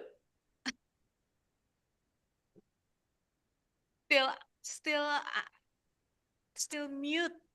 Sorry. Can you unmute? Mas, Okay. tolongin dong. Oh, hilang Mas. Tolongin dong Mas. You there? Yeah, You are I'm very good. Thank you very much for asking. And how are you? good. I'm very good. I'm happy to see you again. Yes. Okay. Like last time, in August. Yes. We did the seminar there. In Universitas Bhayangkara Jakarta Raya, right? Yes. Okay. I'll introduce you first, the our audience. Later, I miss my Miss Teresia Walter from Centrum für Excellent Leadership. I hope I read it correctly, right? Yes, leadership is leadership. The centrum is central of the training Okay. of leadership in Netherlands. She is a professional with a diverse educational background, including degrees in international business and economics from Tilburg University and philosophy from the British Open University. And then she is a multilingual professional based in the Netherlands who combines artistic creativity with extensive experience in leadership, sales management, and social work education. Maybe brief brief introduction about you, and then you can introduce yourself more, right? All right, Okay. all right. You have 30 minutes or less. Okay. Okay, time screen are yours, Miss Teresia. Thank you very much. It's an honor that I be able to give to share my experience more. I used to more like and like to say that I share my experience living in the Netherlands. I was born in Jakarta, and I moved to the Netherlands when I was 27 years old to attend University of Tilburg University to attend international business and economics. So now I'm just like I'm interim manager for American company in Netherlands with the business like focus on racing cars, like in the department of Ferrari and Porsche in the Netherlands. So I'm actually I got a link from our own businesses. It's like the Centrum for Leadership Training Center in Arelixtel, Netherlands. And I was asked to give the lesson to the University of Applied Sciences in the Hogeschool Arnhem Nijmegen in the Netherlands. Because I wrote the book in accordance to get PhD in the next future. I wrote a lot about that I got treatment in the psychological treatment because of my experience with that I grew up with the PTSD father who attended wars. Then I was asked to give the lessons to the faculty of psychology, especially for the experienced social workers, to become the experienced coach or experienced we can call it experienced psychologist, because of the experience that I have, and I wrote it in my book, with the title Tuberosis at the Edge of Tomorrow, for 1,000 pages. And because of my own businesses, about 20 years ago, we started with the central of training center to give mostly the CEO and directors and managers to get leadership trainings when most of the time they got a problem in the organization or companies. I think it's more than 3 minutes to introduce myself. Okay. Please continue your material. Okay. Yeah, I got a message to be able to present about the interplay of workplace safety and psychological well-being and productivity in the changing world.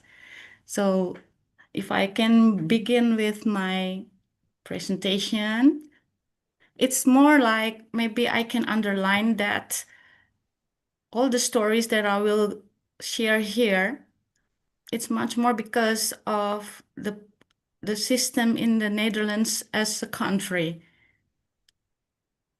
If I heard about the question there about people getting ill and how to that make the reduce the productivity in the organization in Netherlands, actually it's much more organized by the government. They have a very strong system to support the residents to getting well when they get burned out, and lots of organization and companies provided the special doctors. So when it happens, they're really effectively helping the employees to get better in the very short times. Then the productivity of the companies at least not going down. Let me begin with the changing world.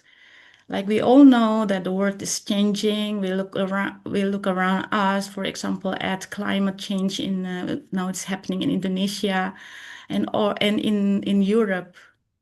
It's a war between Ukraine and Russia, and global change has long attracted the attention of the experts.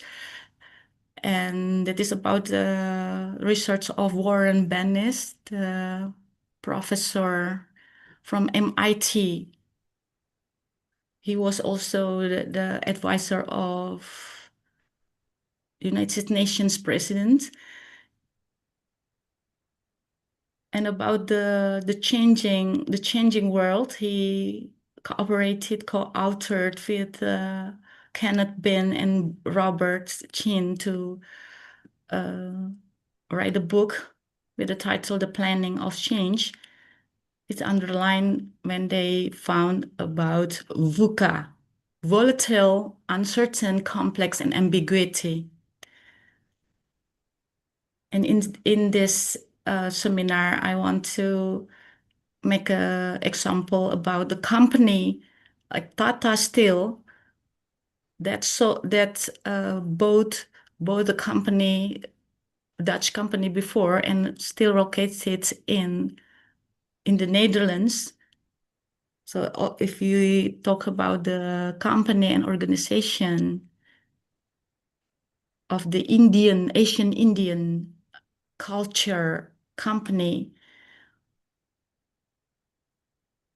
in the Netherlands, they really have lots of problem here. They have to face the regulation of the Dutch government, who very strict. And if we talk about the factory, it's really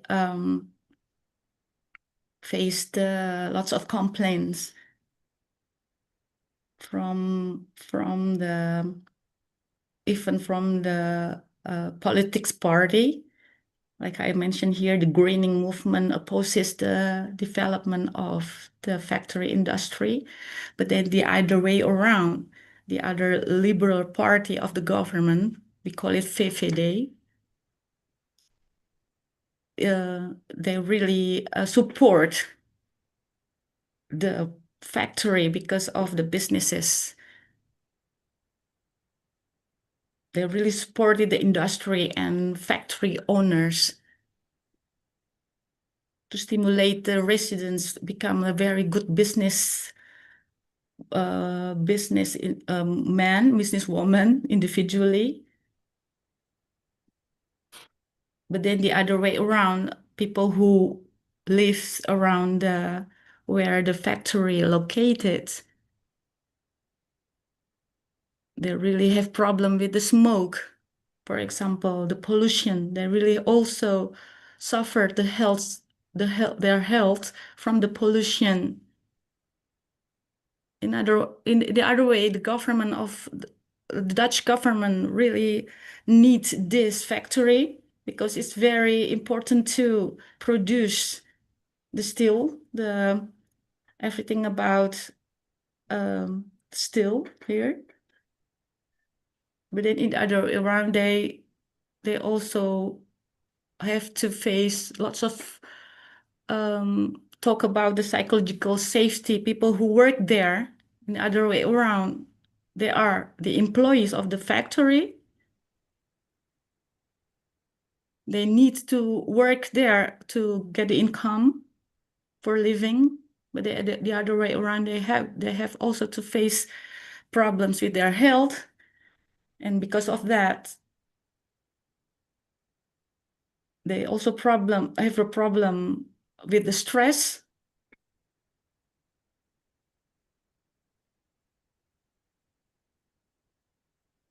And also here in the Netherlands, reported by the Netherlands newspaper, since 2 years ago, begin with 22% of the Netherlands residents aged 12 or older had feelings or anxiety or depression. So this condition for sure have negative impact of the employees' productivity.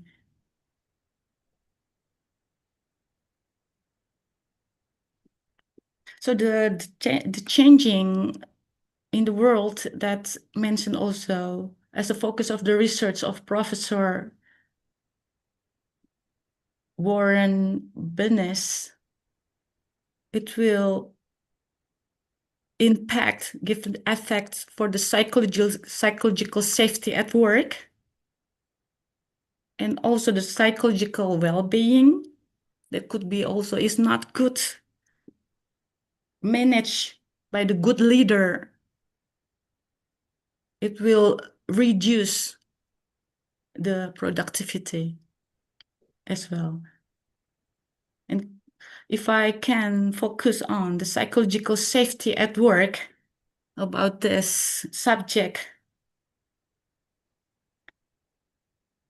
I've written here that according to Emmy Edmondson, the professor of Harvard, in the Spatial Organization, Behavior and Psychological Safety, she stated, and she found it in the research, that's just very important that the employees motivate themselves, come to the company and work, but then at work they really have to be able to speak up. And that's the problem that Emmy Edmondson found in the research. So many employees dare not to speak up.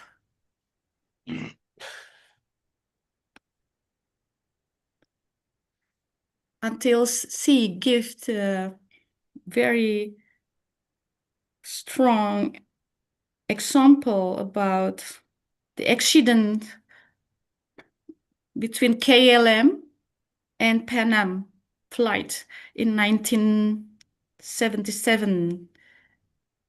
So the Emmy Edmondson analyzes the Tenerife plane crash in 1977 as a classic failure of psychological safety, where the KLM co-pilot was too afraid to challenge the senior captain's premature takeoff decision due to hierarchical fear, leading to miscommunication and the deadliest disaster in aviation history. Her analysis emphasized how unspoken concerns and unvoiced questions due to fear can lead to catastrophic outcomes. So Edmondson's analysis, this is stated in the Edmondson's analysis of the tragedy in Tenerife, and that is in 1977. And it's really come very close to me because our partner in the Centrum of Excellent Leadership, our partner of the teacher, Alvin, his name is Alvin Neustein. His wife parents, or his parents-in-law, they are passed away because they were in the KLM that crashed in 1977. The hierarchical fear that the co-pilot and flight engineer hesitated to speak up against the captain's authority, even when they knew clearance wasn't confirmed. Communication breakdown the co-pilot coach's query, is he not clear yet? Or was either ignored or misinterpreted by the captain? So who was focused on? The captain, he was focused on the immediate let's go. And the consequence, the KLM 747 collided with a Pan Am flight from America on the runway in dense fog, resulting in 583 fatalities. And the key lesson, the tragedy highlighted the critical need for psychological safety, prompting the aviation industry to develop crew resource management to encourage junior crew members to speak up. Amy Edmondson analyzes the Tenerife plane crash in 1977 as a classic failure of psychological safety, where the KLM co-pilot was too afraid to challenge the senior captain's premature takeoff decision due to hierarchical fear, and leading to miscommunication and the deadliest disaster in aviation history. Her analysis emphasized how unspoken concerns and the unvoiced questions due to fear can lead to catastrophic outcomes. Edmondson's analysis, that is in Tenerife in 1977.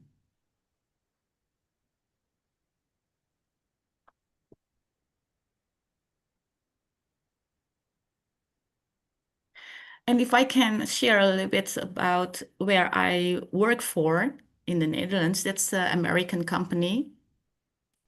It's already difficult how the American companies' culture is most of the time also it's like against the whole Netherlands culture in the companies. If I can say a little bit, describe a little bit about the Dutch culture. With the low context, the way they talk, it's like really help about how to speak up in the company. So lots of, I saw it, lots of real Dutch employees who make mistakes. They are not really immediately become unconfident. They're just like thinking, oh, this is the mistakes. But because of coming from lots of employees also coming from the east of Europe, begin in 2009 or something, they can come to the whole West European countries to work without have to have the permit. They can just allowed from the European Union, so they can just get a job working as for example, I can say it here, from Poland, working in the Netherlands, then immediately they just have a problem with the psychological safety at work.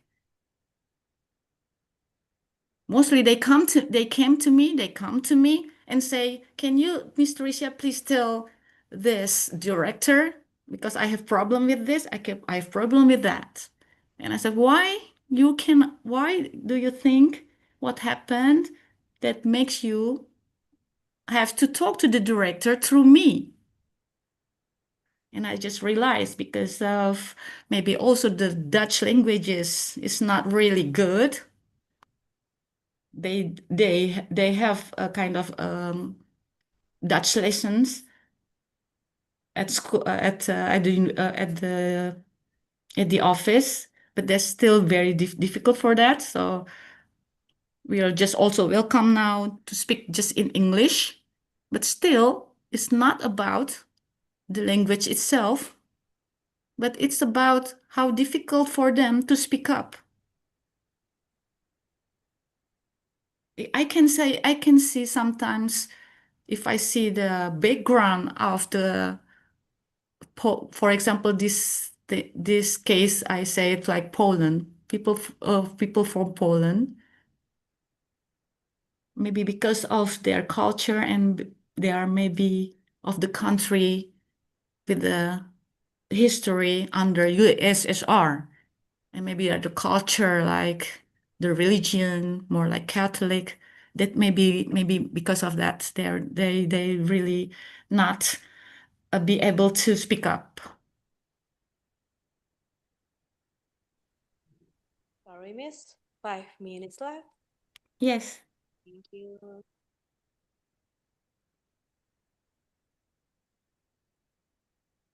The rest of about the other professor Anita Woolley, let's talk also about the research they do with the mentor, the Professor Richard Hackman, about they talk mostly about the tragedy of September 11, 2001.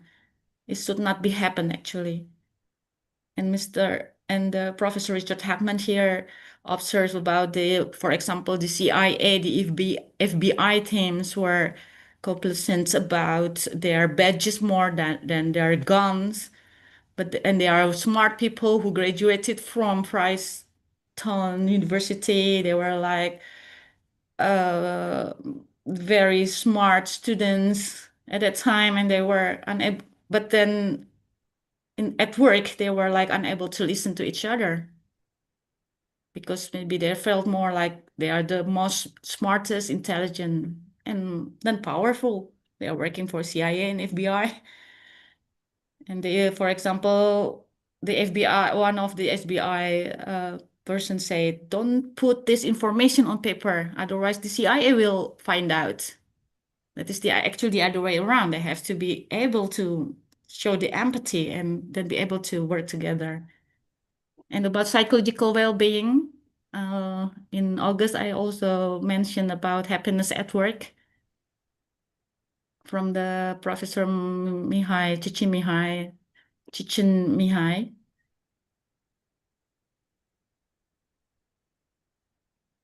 About companies who very important to support all the facilities for the employees to be able to work with their healthy condition physically, and then at work they can be able to be involved in the process of the work with their kind of job description have to be balanced with their intelligence. And then if it's that reach the flow could be happen in the process of the job, that will also reach the efficient productivity. And here also Anita Woolley, professor from Harvard, has the book. She wrote the book with the title about collective intelligence. When the collective intelligence reach in the team, then they will also achieve higher productivity. And it's important to have a good communication in the work team. And one of the other research of Anita Woolley, it's very important to communicate with the empathy, and also she found eye reading. Eye reading is how you can see also the face of our colleague doing the job when she's a little bit maybe sad. Then we can see also doing kind of the test.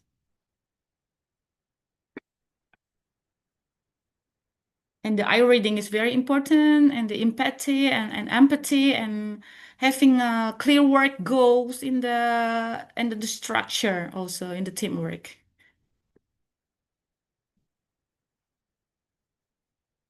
I think I already almost done my presentation here. Thank you very much, Hema Poham. Okay, thank you so much, Miss. The highlight is more productive in Netherlands is different, right? All right. Okay. Maybe we move to another speaker already here. Professor Wichol Kim already here. I already see.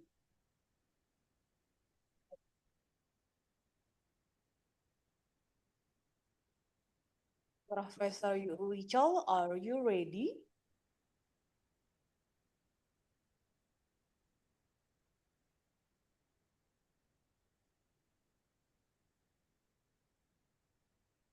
Still can hear your voice. Still cannot hear your voice. But already see the material on share screen. He still on prepare. Okay, maybe I will introduce first about Professor Wichol Kim.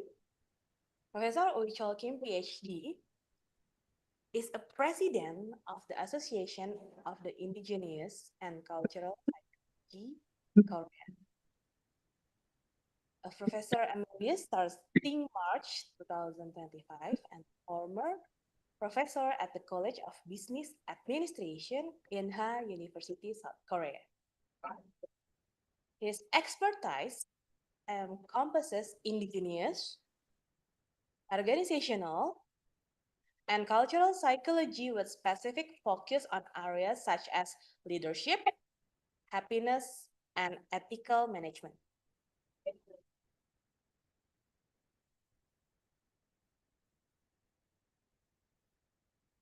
Recognized as the second most cited social scientist in Korea in 2016, with nearly 10,000 citations, he is a distinguished scholar who received the President's Commendation Award for Education in 2024. Okay, that's already on screen. Okay, that's a short brief about Professor Wichol Kim. Maybe we can hear material from him. Professor Wichol Kim, are you ready? You have 30 minutes or less. The time and screen are yours. Maybe still unmute. You can mute. You can unmute.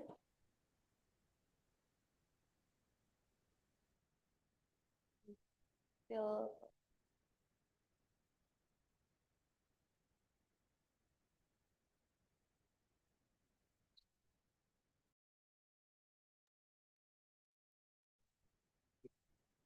Professor Wichol Kim.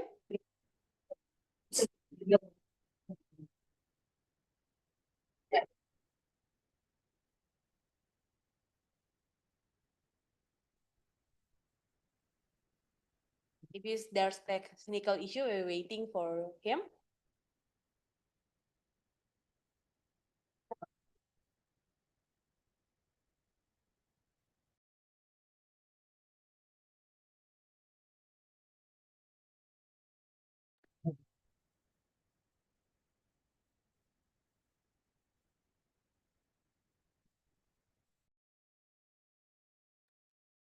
Sorry, Wichol Kim. Do you hear me? Can you hear me?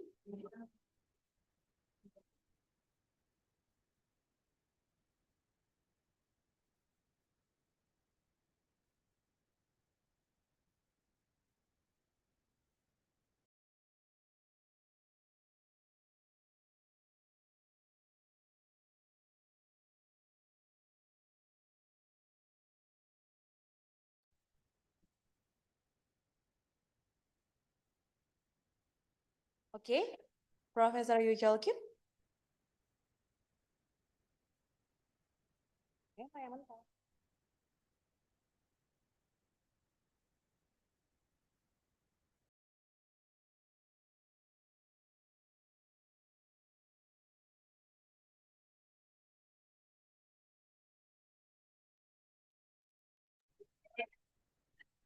Okay. I think your microphone, Professor.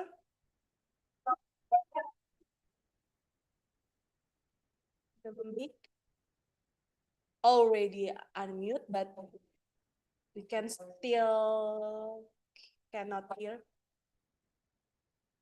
We still not can. Okay, it's okay. Take your time, Professor. So small voices.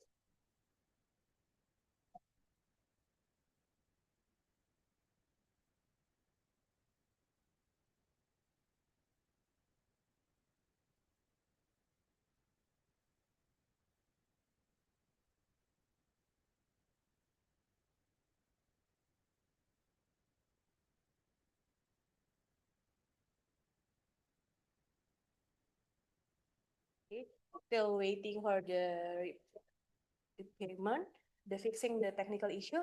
For those, if you have any question, please write your question on the chat box. Okay.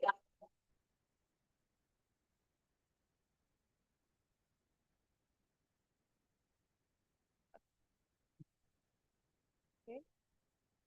Okay, still connecting the audio. Okay. Okay, if you have any question, maybe for Mr. Sia.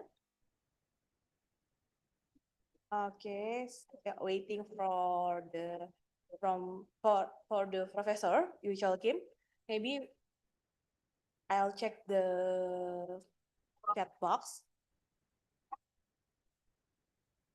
Oh, no questions for Mr. Shah. Okay.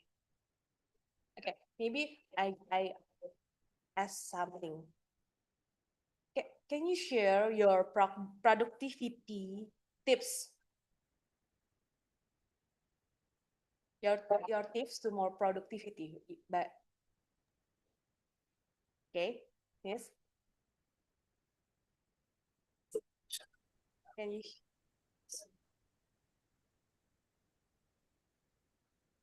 Is that a question for me? Okay, later. Professor, Yeah. are you ready?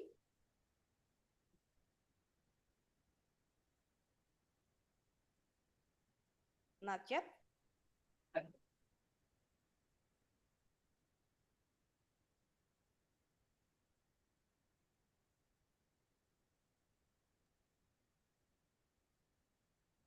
Okay. Yes, maybe back to the question, Mr. Chef. Okay. I can. The material about the efficient productivity can be achieved by setting their own targets at work. So I want ask your tips. Yeah, the tips I can say from the last in August also about the Professor Ubo Sitter and Teresa Amabile. From the professor from the Harvard, they say mostly the Teresa Amabile that we can involving employees in the development of work plans and involving employees directly in the work process and improving employee skills by providing appropriate and supportive training, study, or field practice in new skills. Are you able to hear me? Hello? All right. Okay, Professor. Okay, thank you, Mr. Chia. Thank you. Yeah, I'll continue later, right? Yes. Okay. So are you able to hear the sound? I'm using my phone. Clearly, yes. Okay, the time are yours. Is the audio loud enough for you? Yes, for sure. Okay. Sorry about the problem with that from my audio. So what I'm going to talk, excuse me, talk about, let me see. I need to see the screen. Sorry, I'm in Germany right now and having technical problem. Okay, here it is.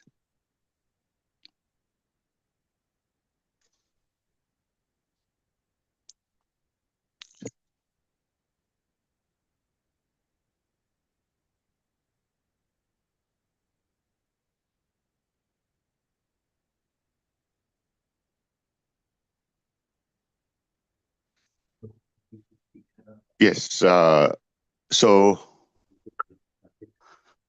the title of my presentation is Psychological Perspective and Safety and Productivity. So what I would like to focus today is the difference between human survival and well-being. So survival is a key to our life, whether we survive or we perish. And we need creativity to survive. And there are two aspects of survival: security. Security means we need a comfortable place where we can feel comfortable and away from the harsh environment and from setting. So one of the important aspects of human survival is maintaining body temperature. Human beings are very fragile. We have to maintain body temperature around 36.5 degrees. If our body temperature rises by 2 degrees or it falls, then we get very sick. And if it rises above 10%, like 4 degrees, like 32 degrees or 40 degrees, we die. So human beings are very fragile and we need a security, like a home that we live in. We cannot be exposed to the outside weather. And this is one of the key that has absorbed human activity for a long time. But in order to have security, we need creativity. The other is we need change. Why? Because environment changes and we need to use creativity to survive. And this leads to two things: well-being and happiness. So these two things, whether we keep the same environment to keep us safe versus whether we seek change, is critical. And these are part of essential aspect of our lives. So, and they're connected. So one of the things that Western psychology emphasizes is the body in terms of physiology. Most psychological theories are based on physiological causal explanation. However, this is not enough. We have to look at the mind, the rationality, how we use our mind to be creative. Then important aspect that is missing from psychological theory is emotion, especially relatedness, empathy, and altruism.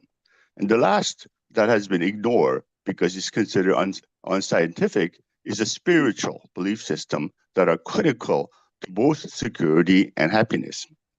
So just to give you a background, I want to introduce to you our family tree. This is your ancestor around 80,000 years ago. Homo, or Homo sapiens, comes from the Pan Homo family. We share 98.8% of the genes with chimpanzees and bonobo monkeys. So only 1% divide us. Then if you move up the family tree, we have gorilla as a cousin, and pongo, and hylobats. Although we evolved from the chimpanzee bonobo family, we are very different. And the question is why? Because of our creativity. So chimpanzee is socially organized like human being, but is dominated by alpha male. He is aggressive, violent, and there's social hierarchy. Then there is bonobo monkey, female dominated, egalitarian, non-violent, and they use sex to prevent social conflicts. So a lot of people think we evolved from chimpanzees, which are violent and aggressive. The answer is no, we evolved from cooperative, vulnerable monkeys. But they need protection from predators and the weather. So they live in the jungles around Congo, West Africa, and they live in trees so that predators cannot attack them, and they live underneath a canopy of tree to keep their body temperature constant. However, compared to bonobo monkeys in the Congo jungle, Homo sapiens live in African savanna. There is no protection, there is no wood, and you're exposed. So when you are living in Southern Africa, exposed to the direct wind and predators, you're very vulnerable. The most important aspect is heat stress. When the weather goes up to 30, 35 degrees, then the heat will make you very tired, exhausted, and you'll need a lot of water. Because of heat stress, you cannot travel a long distance to forage food and survive. So how did Homo sapiens survive in this very harsh condition? One of the things we did is to walk on 2 feet. It's called bipedalism. If you look at the picture, the top of the head has hair to protect us from the sun, but our body is not exposed to the sun. So walking on 2 feet reduces heat stress by 60%. So human beings adopted walking on 2 feet. However, if you look at the hip, it's much smaller than the chimpanzee because the walking reduces the size of the hip. And the problem is that giving birth to a child is very difficult because the birth canal is much smaller than a chimpanzee. So, and the other thing that happened when we walk on 2 feet, our opioid bone descended around 2 centimeters because it's very hard to breathe with the opioid bone. So it descended down so that you can breathe. So these 2 things happen because of walking on 2 feet, is that your cervix has become smaller and your voice has become changed. One of the benefits is that because of the descent of the larynx, we can make around 20,000 different sounds. Chimpanzees can only make 15 sounds, but human beings, we can make 20,000 sounds. This allows for language to develop. So there is this belief of attachment based on rhesus monkey that Harlow did, that babies, monkeys are attached. And even though on the left, steel monkey is feeding the baby wants to be attached to the cloth monkey. So this is the theory of attachment. However, this is wrong. Why? Because babies are not attached. Because they are born 18 months premature, have no other instincts except sucking. So they cannot attach to the mother. What does that mean? When mother has to forage food or run away from predator, they have to carry the baby, helpless baby. And so the problem is, how do you take care of the baby and feed yourself and protect? One of the things, as I mentioned, because of the hyoid bone descending, we develop language. And we are physically not attached like chimpanzee. We're psychologically attached. We sing to the baby, we talk to the baby, and it cools them down. And our brain part, the prefrontal lobe, develops as a result. And so, of course, babies feel comfortable when we hug them, but we sing to them, even though we're not physically attached, as long as the baby knows the mother or the father, grandparent is there. They can sleep in peace. And we begin to sing and talk to them. And we're stimulating the audio and the visual and the language center of the brain. And as a result, brain research, talking to the children, singing to them, creates a sense of empathy, sense of connectedness. So human beings are not attached like monkeys who use that as a basis of survival. And the other thing that happened about 1 million years ago, all animals are afraid of fire, but we learned that fire can be controlled. Fire burns when there's wood. So if you run to the lake, then you're protected. But it can be destroyed by water. If there's rainfall, the fire is destroyed. And one of the things is we began to control the most powerful force in nature, fire. And what we did is we began to cook food, potatoes, meat over fire. And it reduces the toughness and it increases amount of calorie we can consume, around 2,000 calories per day. And because we cook food with fire, our brains is 4 times larger than the chimpanzee. So Darwin is wrong when he said human beings survive because of our instinct, because of our genetics. We survive because of our creativity. We understood the nature of fire and we control the fire. And our frontal lobe is 4 times bigger. And frontal lobe in the beginning, front part of the brain is, is where our rationality, altruism, and empathy occurs. So human beings have a protruding forehead. This is a frontal lobe where we make decisions, relate to others, and take care of others. Chimpanzees do not. Allowing our brains to grow bigger is because our face muscles, jaw muscles, our teeth are smaller, so our brains cannot expand. And this is based on creativity.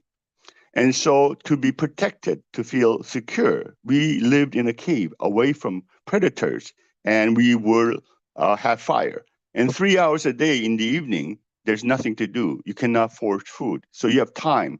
And what we did is to begin to draw on the walls. So what is in my mind, the animals I saw, I put it on the wall.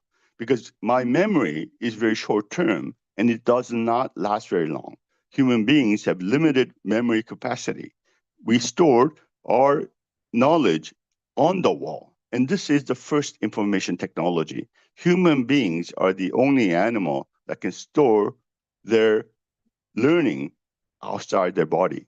So our gene is one form of information that is passed on to our children, but we can learn and we can teach. And this is the information technology. And we drew, and we can combine the concept of lion with a human being and create a lion man. And it's in stone. So lion man was created 30,000 years ago, but it's able to communicate how people thought about lions and his courage and how we wanted to become the king of the jungle. And this is physically impossible, but this allows us to understand the concept of creativity and to change our reality. Then we begin to create ideas in the wall in Egypt using symbols. Then in Sumeria, cuneiform was developed in terms of the writing system. So cuneiform is the first language system developed in Mesopotamia that became the basis of the alphabet. Hindi is another example of a writing system. Chinese characters are another. Roman alphabet is one we're used to. Then the Chinese developed paper through trees. So you don't have to have information recorded in rocks. So trees and paper can be printed, and a lot of information can be created. And one of the second is the Bible that created Protestantism and allow people to record information. The same with Quran. Now we can read the Quran in the Bible also through the books or now in internet. So why we are able to survive? Because we are able to connect ideas. We can communicate. And this is the most powerful in terms of having security. If we know there is someone else beside us, around us, when there's fire, we can talk to one another and find a way out. And we can also learn how to destroy fire. So creativity and connecting people is the basis of security and is the basis of well-being. So what happened, in Indonesia, there was a great Toba earthquake around 75,000 years ago. The top of the Toba mountain exploded and huge ash cloud came out. And this is known as the super volcano. So if you go to Toba right now, you get a very beautiful lake with the top of the mountain gone. But what he created, and this is the Toba Lake right now, the top of the mountain, created an ice age because the ash cloud covered the earth and sun cannot enter. So it was the beginning of ice age, and the environment has changed. And so you cannot live in the same place because environment is no longer affording the food and the protection. So what happened is the great human migration. So Stephen Well, he's a geneticist. He examined the genetic basis going around the world, taking the genetic samples, and he discovered one thing. Human beings, if you look at the Africa L1, evolved from one single tribe in Kalahari, Africa, L1, in the plains of Southern Africa. With the Ice Age, climate change, they moved up to Northern Africa, crossed to Arabia, to Central Asia. And some of them went north to become European. Others went to India and all the way to Southeast Asia and Australia. Others went to Mongolia, and they went to Korea, Japan, and to Siberia. And because it was cold, the bridge between Siberia and Alaska was connected. By hunting reindeer, they're able to cross to North America and South Africa. So the concept of race is wrong. There is no biological basis of race because we evolved from one single tribe in Kalahari, Africa. We are all African around 80,000 years ago.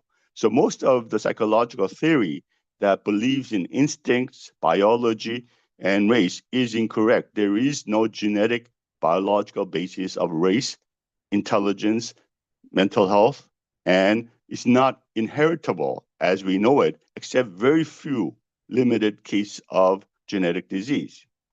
So say hello to your ancestor. We are all African. We're 99.8% genetically identical. Biology makes us very similar, but it is culture that makes us different. It is a language that is different. It is the ability to communicate and share information. So Bushmen in Southern Africa live the same way as they did 80,000 years ago. But as you move, we innovate, we change. And human behavior does not predict instinct directly. It goes through cognition and it goes through emotion. We don't have sex with anyone anytime. If we do, we go to jail. But our cognition of who is our family and being able to share is not just sex, it's love, other emotion that is important, that leads to the outcome, and it shapes our both cognition and emotion. So we need to now to understand genetics and neurobiology, how the brain works. We do not know how the brain works. We know more about the space and the ocean, but we're just discovering how our brain works. And so there was a genetic deciphering, and human beings have around 25 genes, 25,000, but our gene is not permanent and fixed. It changes based on our experiences. So you have to unlock the gene through experiences. And these experiences with your parents and with the environment is very important. So your genes, epigenetic, on the left, can be changed by social interaction. Experiencing a lot of social interactions makes us more empathetical because that part of the brain, genes, is opened, unlocked. And also microbes in terms of probiotics, diet, exercise, disease exposure, smoking, drug abuse, financial status, and sleep pattern, and psychological state, and using therapeutic drugs in terms of vitamin supplement changes our genes. Our genes are not fixed. It changes based on experience, and it can be magnified. Then Professor Husserl at Göttingen, he said brain is a social construction. Brain, as a biological entity, we're born with 100 million brain cells, not like the fixed what we learned. And they can connect 100 trillion times based on our experience. It's all based on our experience. You have to turn it on, smart like your phone. First, you have to turn it on. You have to increase the volume, and you can use different app based on your experience. So traditional view, our brain cells are fixed, but this is not the case. When we have an experience, when we see something, it triggers hormonal linkages and the neurons get connected. So on the left, we're born with 100 billion brain cells that are disconnected. But when we are born, we have a lot of experiences, but we do not know which experience is relevant.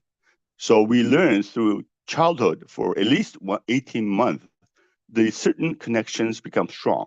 For example, language, food, sound, like your name, the visual, seeing your mother. And as we grow, this becomes stronger and it becomes faster.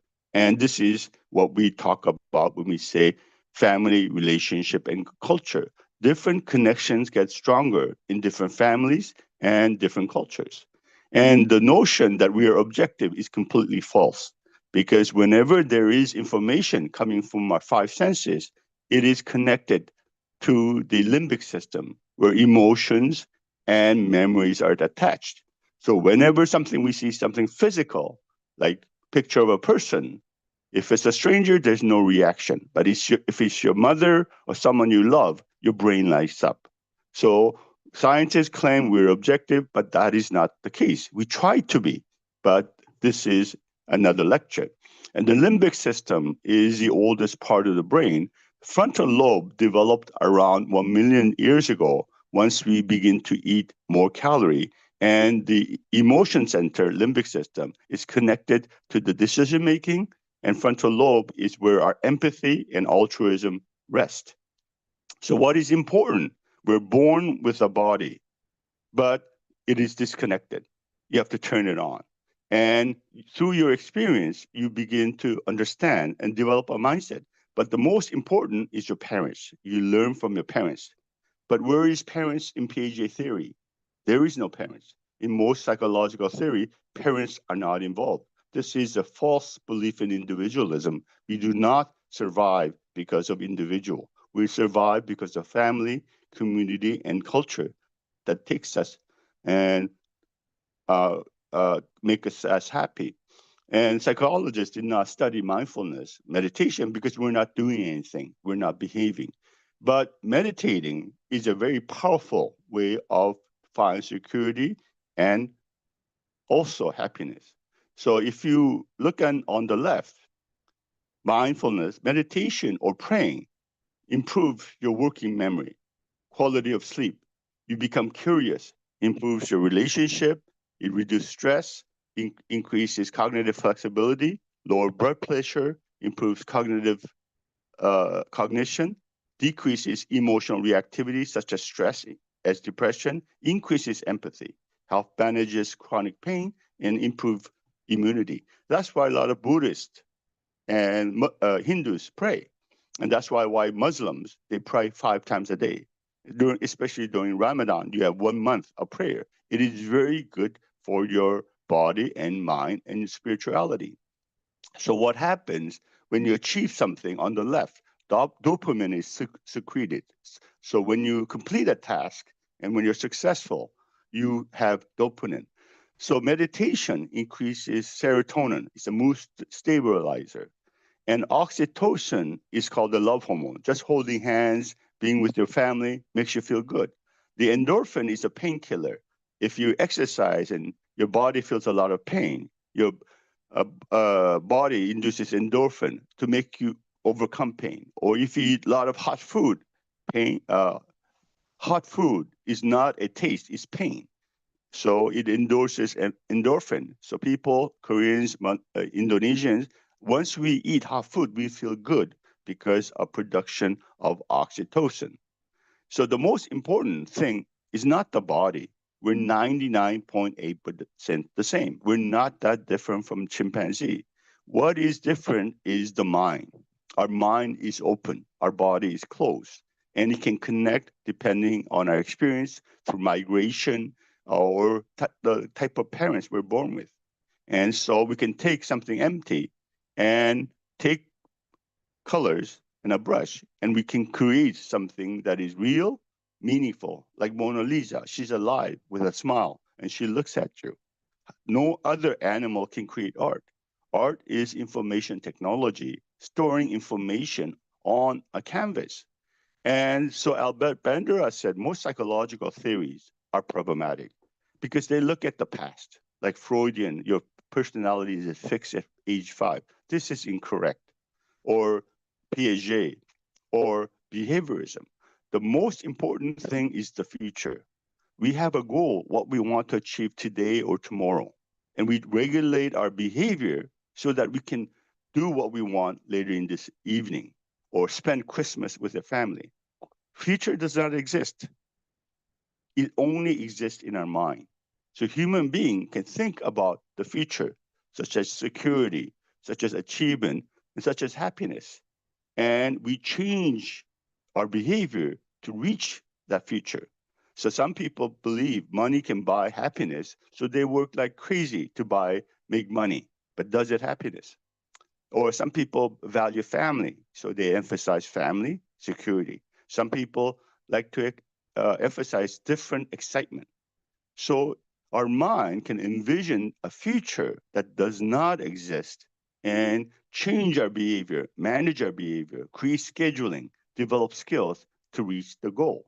And so I worked with Albert Bandura for last 30 years, but unfortunately he passed away around 7 years ago.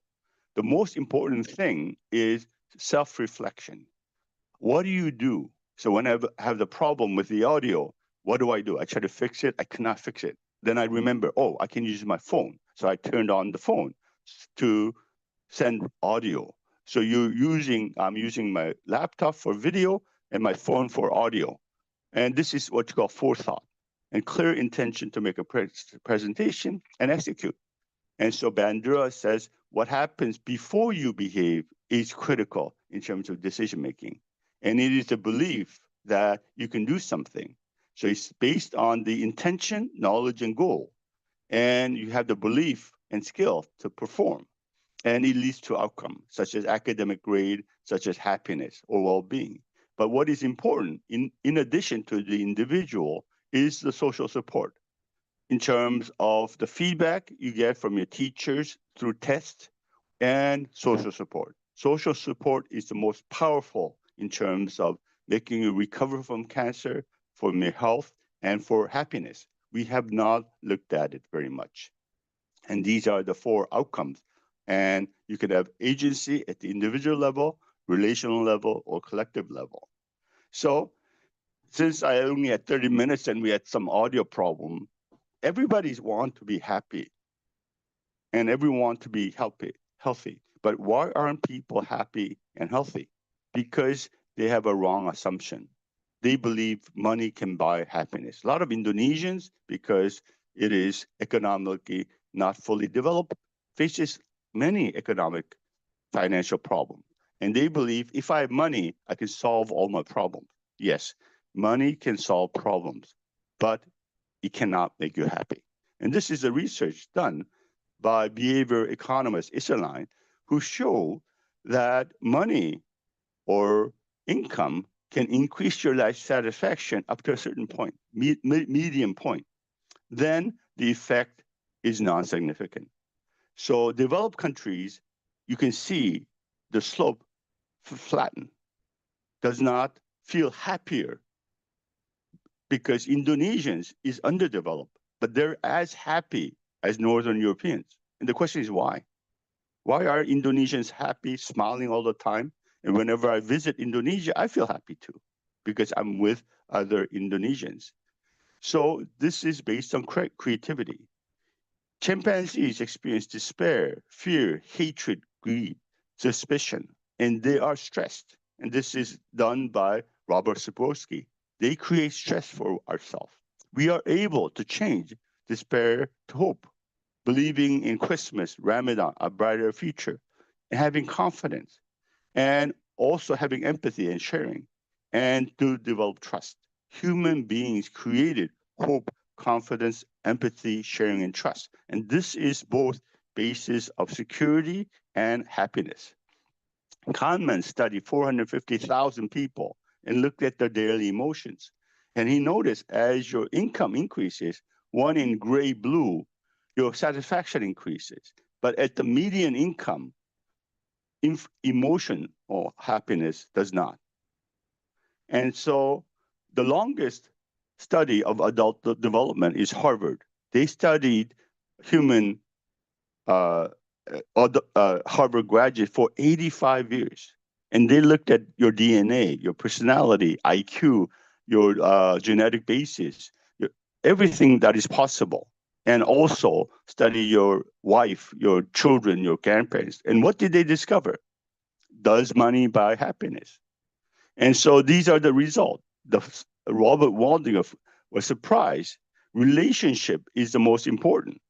And people who are having close relationship makes them happier, but it makes them how long they live and how healthy that they grow.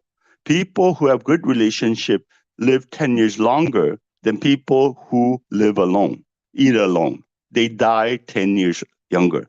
That is the same effect of smoking or alcohol addiction.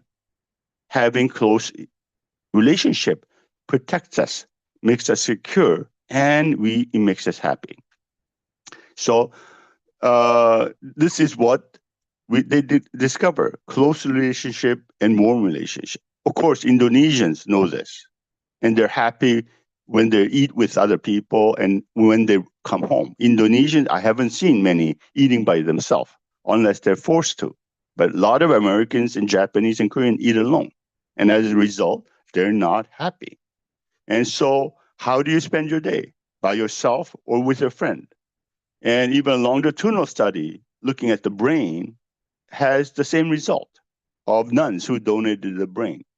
And so we did a study in Korea and Indonesia. Korea was the poorest country in the world, destroyed by the Korean War, and everything was destroyed. And now this is Seoul, and now traditional market was trading and bartering. And we lived in thatched roofs, and grandparents raised children. Now this is a picture of Seoul.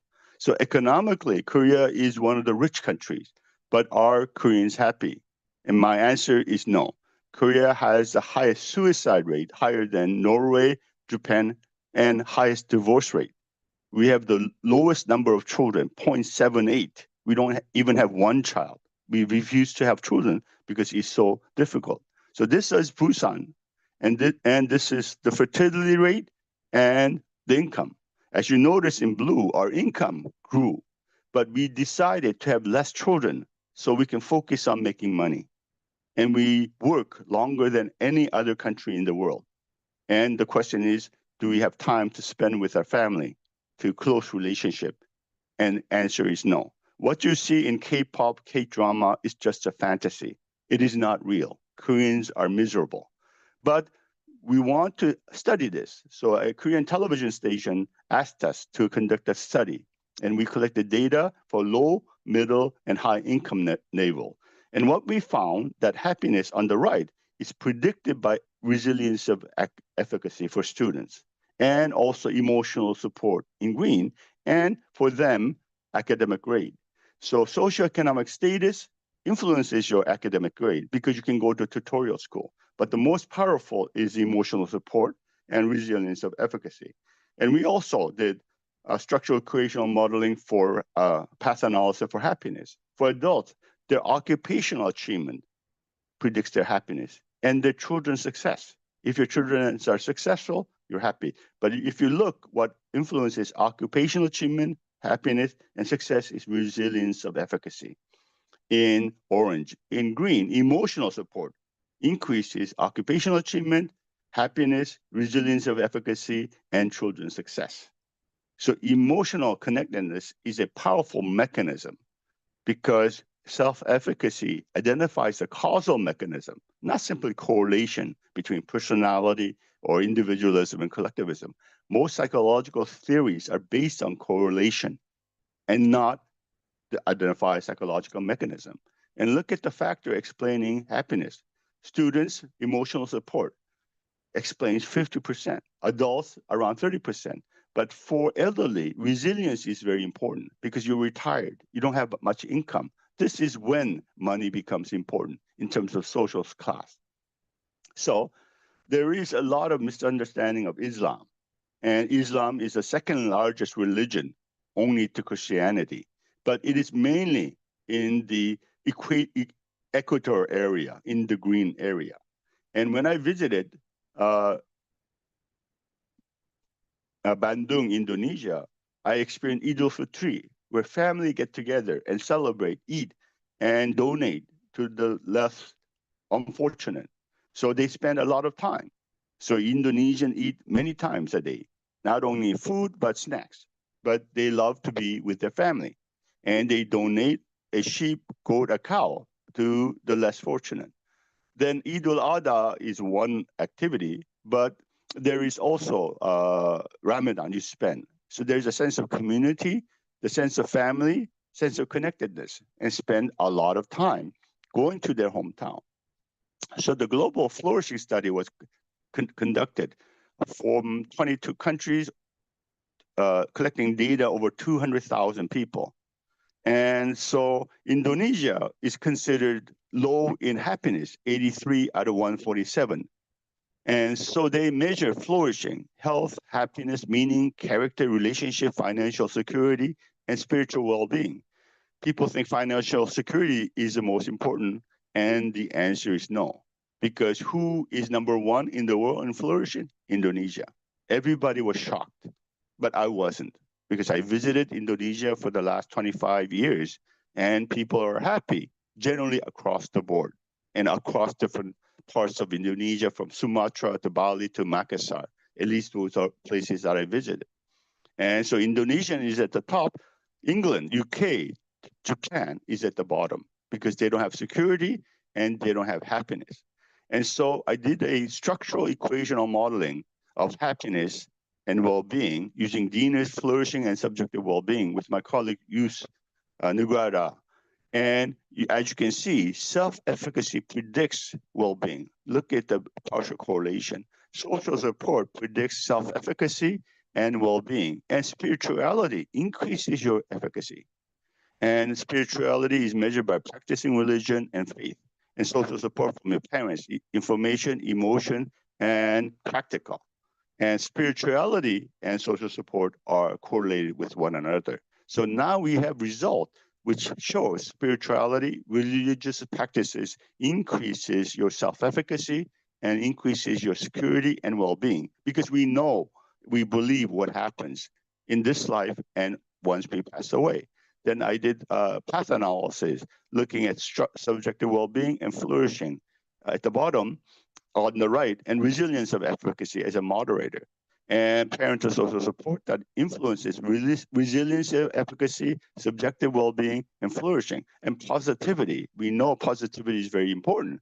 It increases efficacy, well-being, and flourishing. But look at practice religion. If you practice religion, you become more positive, and it increases the likelihood of receiving more parental social support. And so my conclusion, I'm sorry, I apologize about the technical problem, but this is a problem when we depend on machines. We also experience problem. So I conducted research, collected around 20,000 different open-ended surveys with colleagues at University of Gajah Mada. And there was something strange, something core coming out. What is the basis of Indonesian culture? Is there something that all Indonesians share across 6 major religions, thousands of linguistic and ethnic groups? What do Indonesians have that makes them happy? What is the core Indonesian value? When I asked this question, most people could not answer because there is so diverse. But in the data analysis of happiness, achievement, parent-child relationship, stress, and parent-child relationship, 2 things that came out that is the core of Indonesia. This is also the case in Malaysia, and to some extent, Philippines, Thailand, and Vietnam. The 2 core value is caring and sharing. Indonesians know how to share, take care of other people, and they care. In Germany right now, people are not happy, they're angry, and they're sour because they don't know how to share. They don't know how to care as much as Indonesian. So what Indonesians can export in the future is happiness. Of course, family, community provides you security. So if Indonesian can solve the problem of corruption and problematic leaders, it will be the best country in the world to live in. But at least I hope they do not become like Korea, wealthy, individual, selfish, and competitive. If you adopt American Western model, you may become rich, but I will guarantee you'll be miserable. Look at United States with all the problems. Look at Europe. Look at different parts of the world, countries that are individualistic, competitive, like in the Middle East. And then look at Indonesia. What do you have? So you want to give up your happiness, your family to become rich? Look at other cases of countries that have developed pursuing the wrong dream, money. It destroys everything. It is addictive as drugs and alcohol.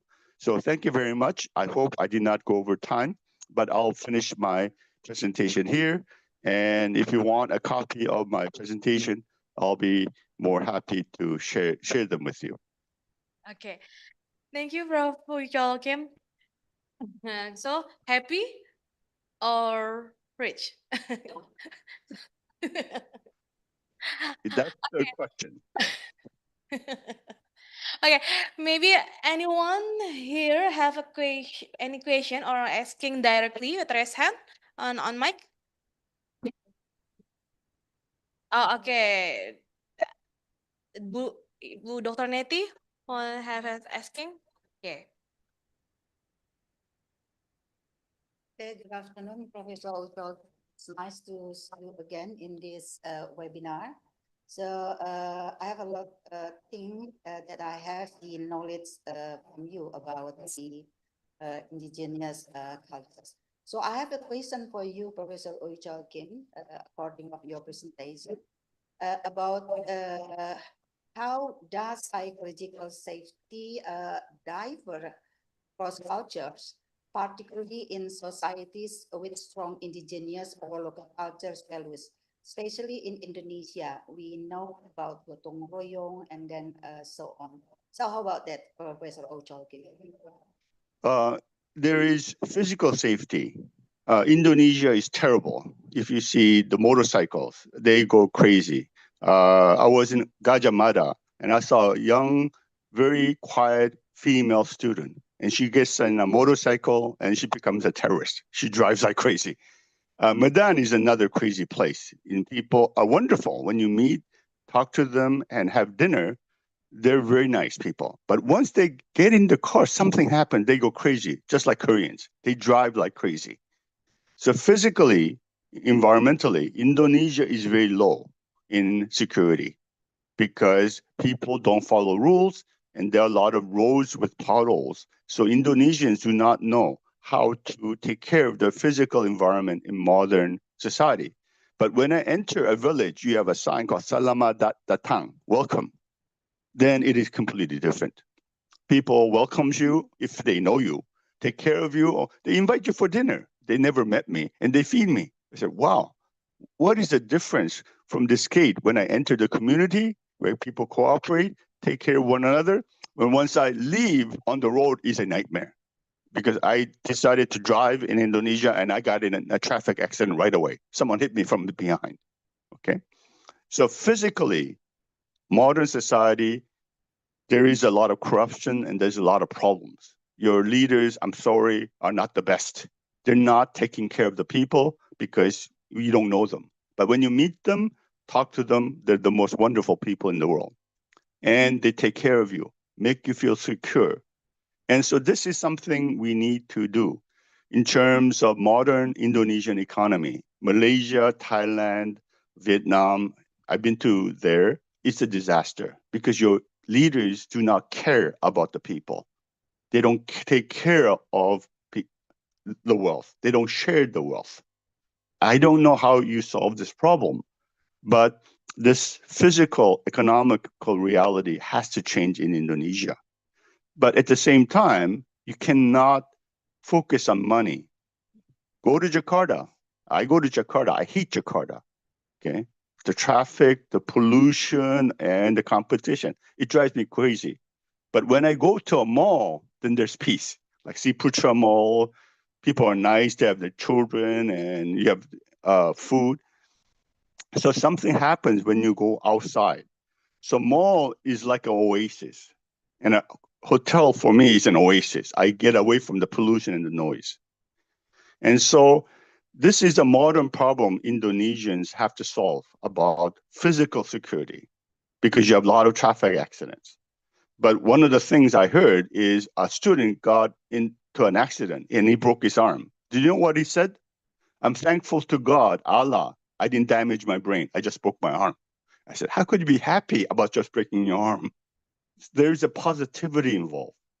And whenever there's an earthquake, people are positive, spiritual, they accept. And this is the most powerful security that we can imagine. 80% of the world population are religious. Spirituality gives you a sense of understanding and meaning and sense of control. And religion is very important. Second is family. Social support is very important. Indonesians are happy when they eat together, but the problem is they don't work together. You adopted Western system. Faculty members, when I talk to faculty members, they're wonderful, but they don't work together. They don't supervise their students. Students don't listen to the professors, and there's no research collaboration. Why can't UGM, UI, UNPAD work together? I tried, they can't. Come to my university, give my lecture. We want to hear you. Why don't we have an international conference?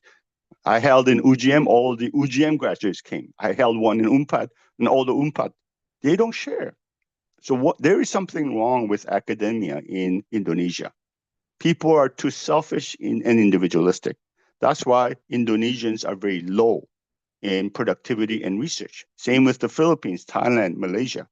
Why is it academics are so individualistic that they don't cooperate? Where US, they're very helpful, or even European, and that's why they're productive. So I've been trying to create collaboration with my academic association, create a linkage.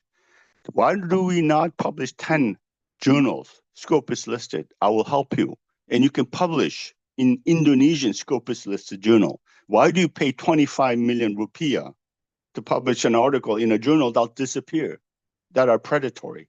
And if every lecturer, faculty member does that, Indonesia will be bankrupt. How many billions of rupiah do you spend trying to publish? And the question is, who will read your article?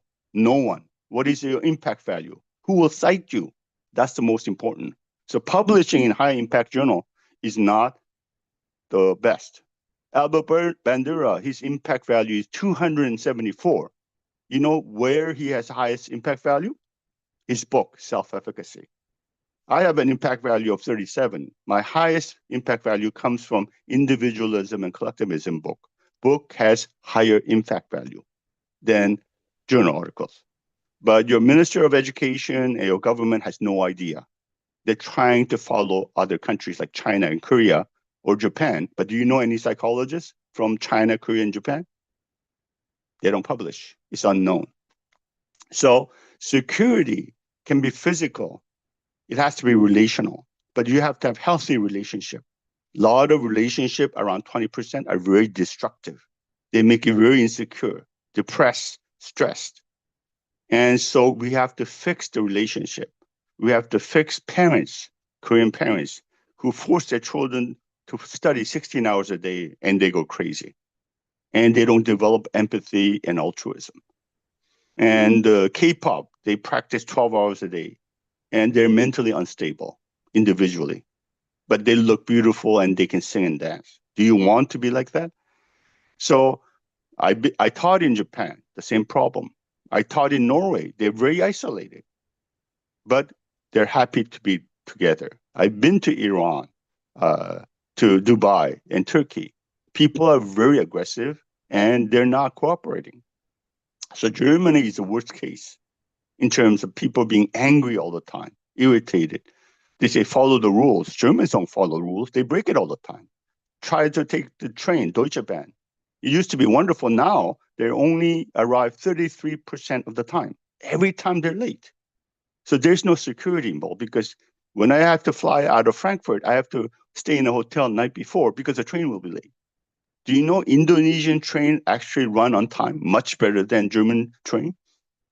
So security involves understanding the physical environment, our family, can be positive or destructive in our society. But the most important is a family. It starts with a family and the confidence you have about yourself. Can I change my reality? Can I make good relationship? And can I be happy? First, be happy, then be successful. Don't do it the other way, because successful people will not be happy. They spend all their time making money. So that's what I would say in terms Okay. of research. Thank you. Okay. Okay. Thank you, Professor Yuchel. I think so clearly for Ibu Neti's question. And then we move to the another question for Miss Teresia. Is that, yeah? Mrs. Teresia, still there? Mrs. Teresia, okay. So, in the chat box, uh, there's a question Yes. for Teresia. Yeah. What Can you read it to me? are the risks? Yeah, please go ahead. What are the risks if organization focus only on productivity and ignore? Sorry, the professor, I have to answer the question. Okay. The question Yes. is organization measure psychological well-being and safety effectively. So Yeah. what happens if company focus on productivity and result? What you were Professor? saying now? Yes. This is the question for Miss Teresia, another speaker. The speaker previously. Yes. Yes, maybe maybe her turn to answering the question. Oh, sorry. Please go ahead. I'm sorry. Okay. So I repeat again, Miss Teresia. There's a question from the students. Yes. How can organizations measure psychological well-being and safety effectively? Yes, can I answer the question before? Okay. From Rasyan Saputra, that's what are the risks if organizations focus on the productivity and ignore psychological well-being? The answer is the productivity will decreases anyway. And what I experience where I work now for Axalta, American company in the Netherlands, because when the organization focus only for the productivity, the employee getting very tired very quick doing the job, and then they just like begin to more like talking to each other using the media, using the social media, using mobile phones. They are not anymore productive and effectively working, and they will do something like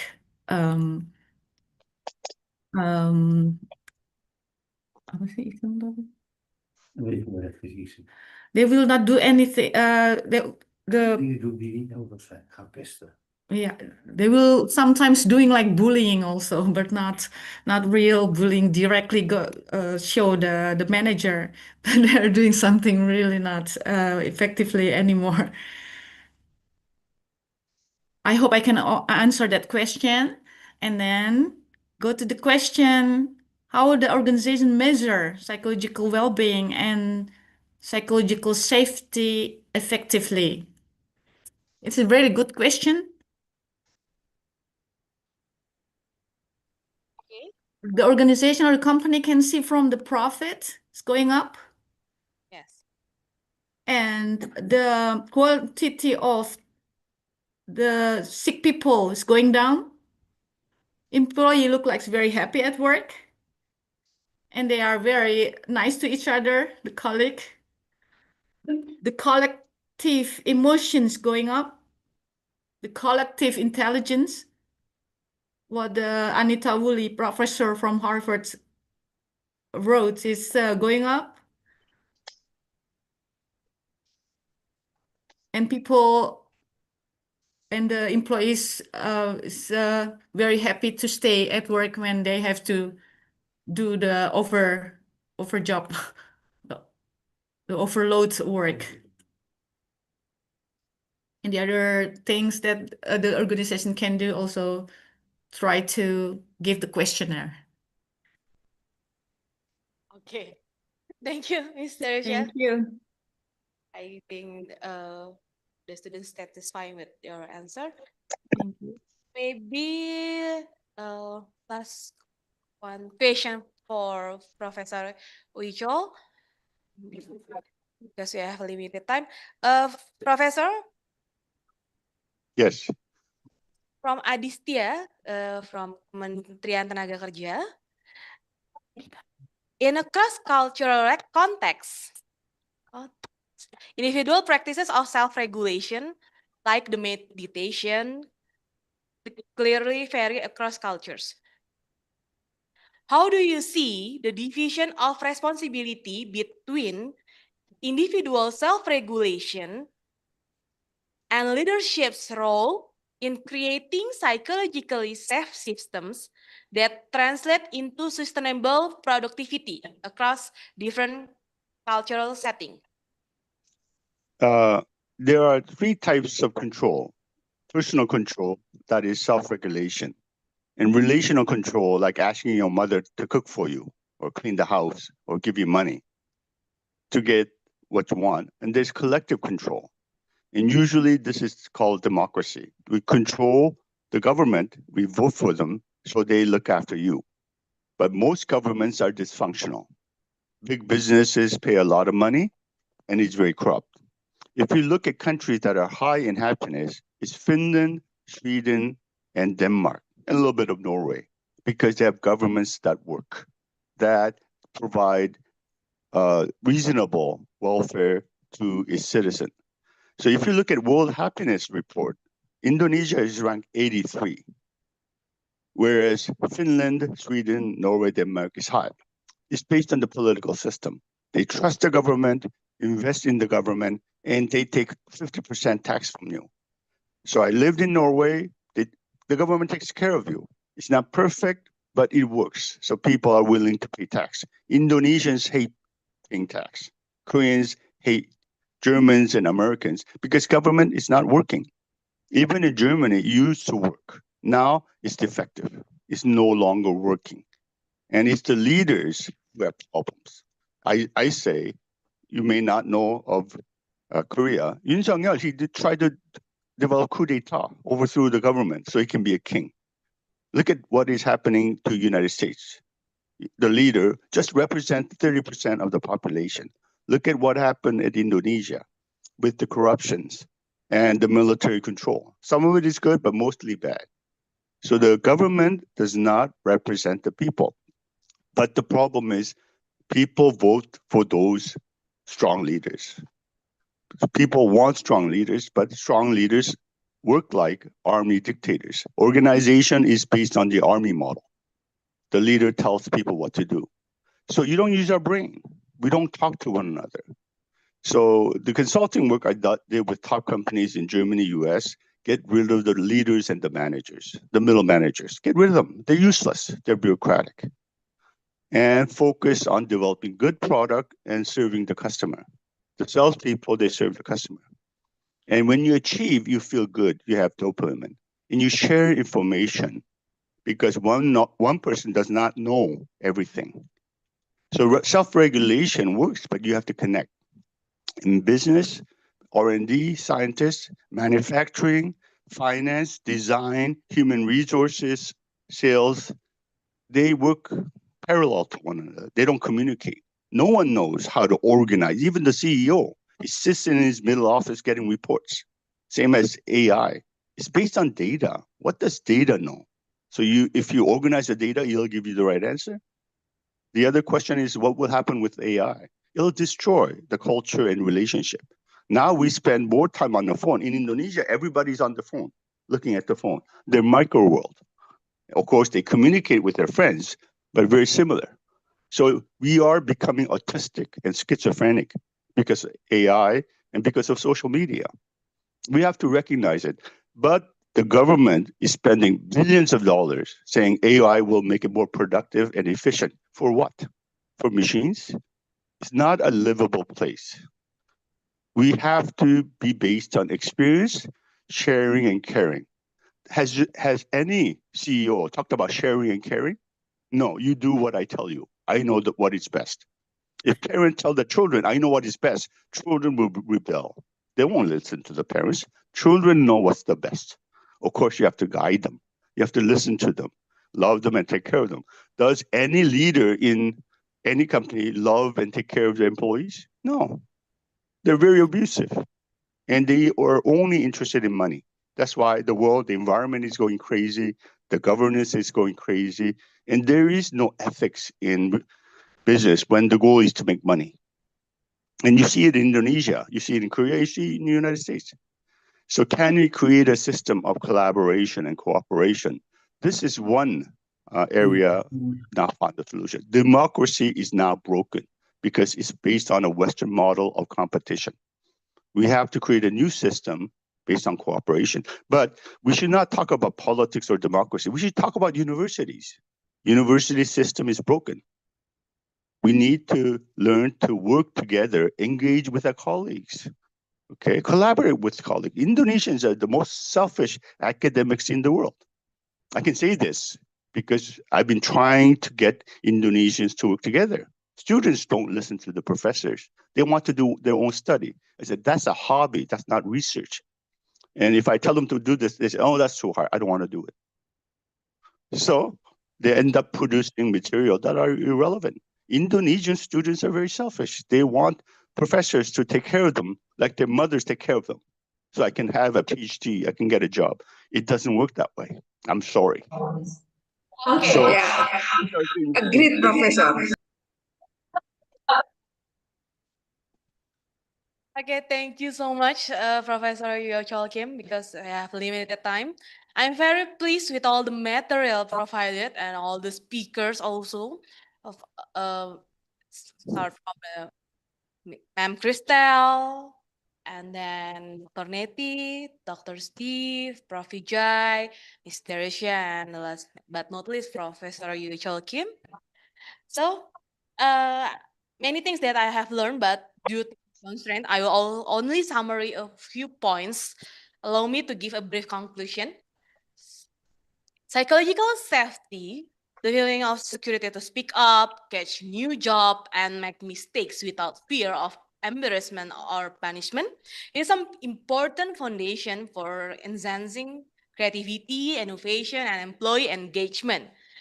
A psychologically safe work environment encourage team members to share ideas, seek help, and take calculated risks, which ultimately increases productivity and achieves organizational goals. Psychological safety is an enabler that allows employees to utilize AI effectively and innovatively without being burdened by anxiety or fear, which will ultimately drive sustainable productivity. So that concludes my summary.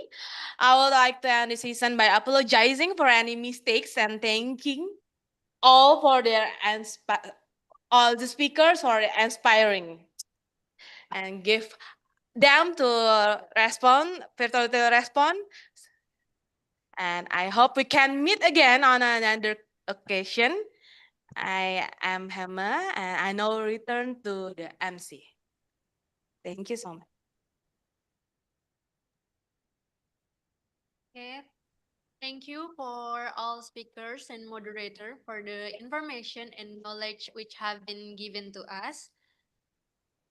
And to all speakers, please activate your camera so we can take a group photo.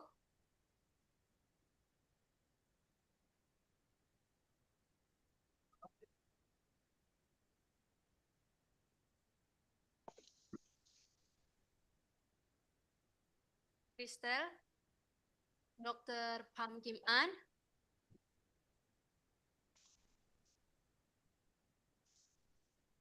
Ms. Teresia, Professor Wichol.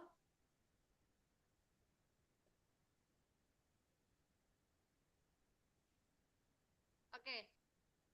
1, 2, 3. Smile.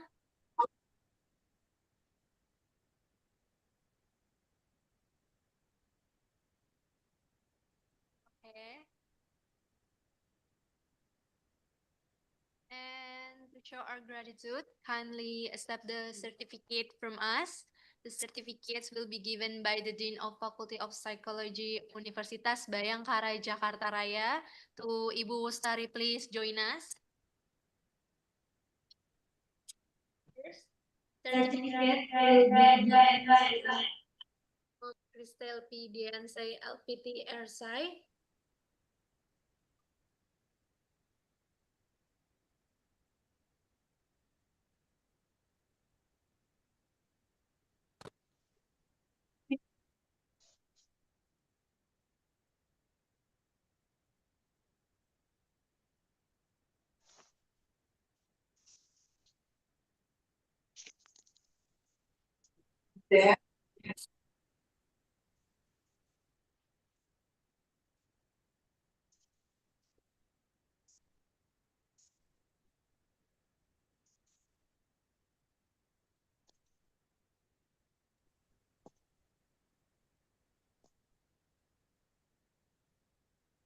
So, Ma'am Krista, this certificate is given to you for our appreciation for your inspiring speech. Are you there? Okay, thank you very Oh, much. yes. Thank you so much. Okay. Thank you so much. I'm truly honored to be in this conference. And we will be sending this certificate to you also. Thank you. Thank you. Thank you.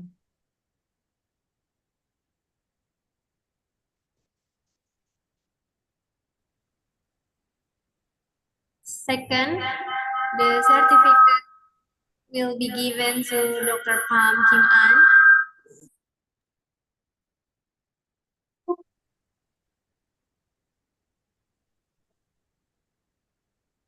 Okay. Dr. Steve, are you there? Yes. Yeah. Thanks so much, Missouri. Yeah.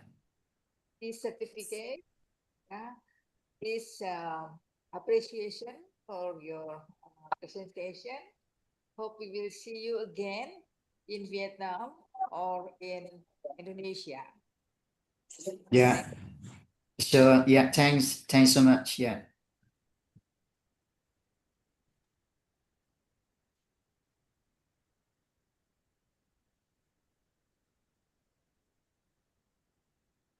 Third, certificate will be given to the Associate Professor Dr. Neti Merdiati, MM, MSE.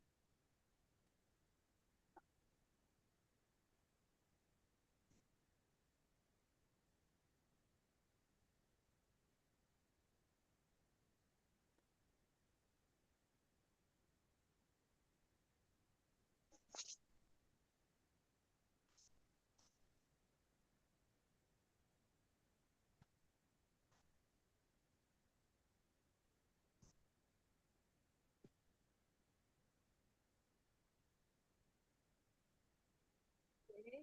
Hello, Ibu Neti, my lovely friend.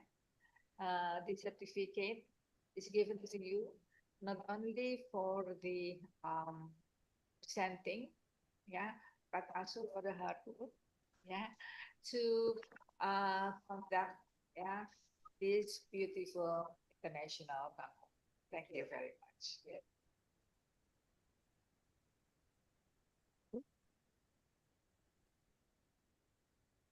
In fourth, the certificate will be given to Miss Teresia Walton.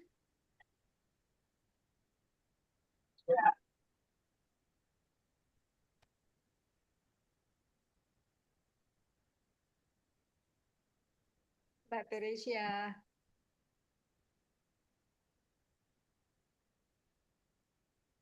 Hello, Mbak Teresia. Are you there?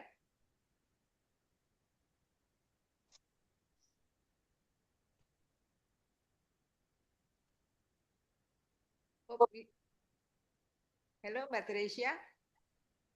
Okay. Thank you very much for your support, for your contribution in this international conference. Hope to see you again in Jakarta or with one day going to the Netherlands. Okay, thank you.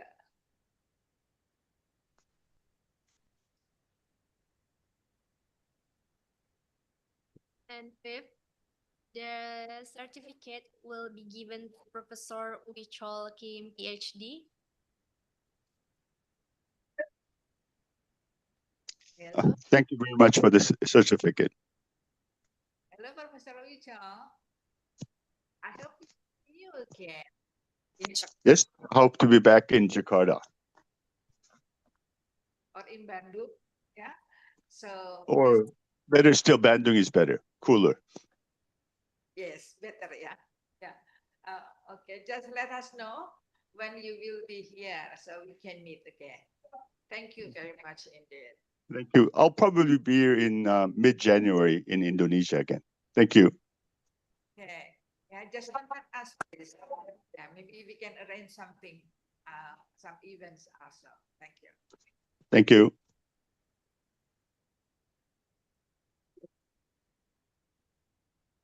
And the last one, certificate for moderator, Ms. Hemadaita Pohan, MPSI Psikolog.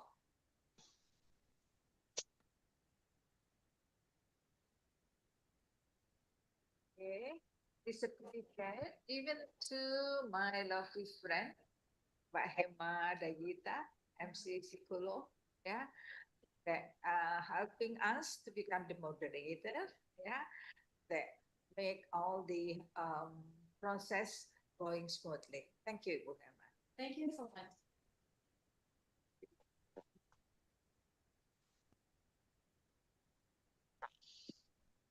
Thank you for all participants, the honorable speaker, and also moderator.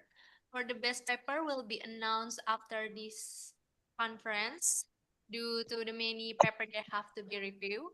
And before the last event, Bu Neti. Okay, yeah. So, thank you for the moderator. Thank you to the MC. And also, I would like to thank all the speakers for attending and taking the time, especially those in Europe. I greatly appreciate this collaboration, and I hope in the next season all the speakers can join again with the another occasion. Thank you very much. Thank you, Dr. Nati. Ladies and gentlemen, the international seminar, which has been held as a collaboration between universities from Philippines, Vietnam, India, Indonesia, Netherlands, and South Korea, has been done. On behalf of the organizing committee, we would like to express our deepest gratitude and appreciation to all speakers and participants for their valuable contribution throughout today's event. We look forward to see you again in our future programs. If in guiding this event we made mistakes or offend someone here, please forgive us. Wassalamualaikum warahmatullahi wabarakatuh. Salam sejahtera, shalom, om swastiastu, namo buddhaya, salam kebajikan, salam sehat. Thank you and have a nice day. Thank you. Again, thank you for students. Yeah, bye-bye. Thanks so much and see you, buddy. Yes. Okay, Thank see you you again, again. Stephen. Thank you so Yeah, much. see you. Thank you, Bu Neti. Thank you so much, Teresia.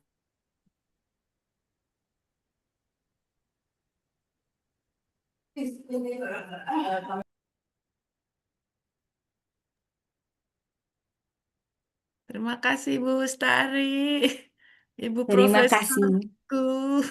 Terima kasih Profesor Neti.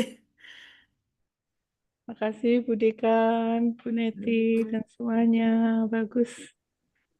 Bagus ini. Iya, Sukses. betul. Terima kasih. Makasih Ibu Dekan, makasih.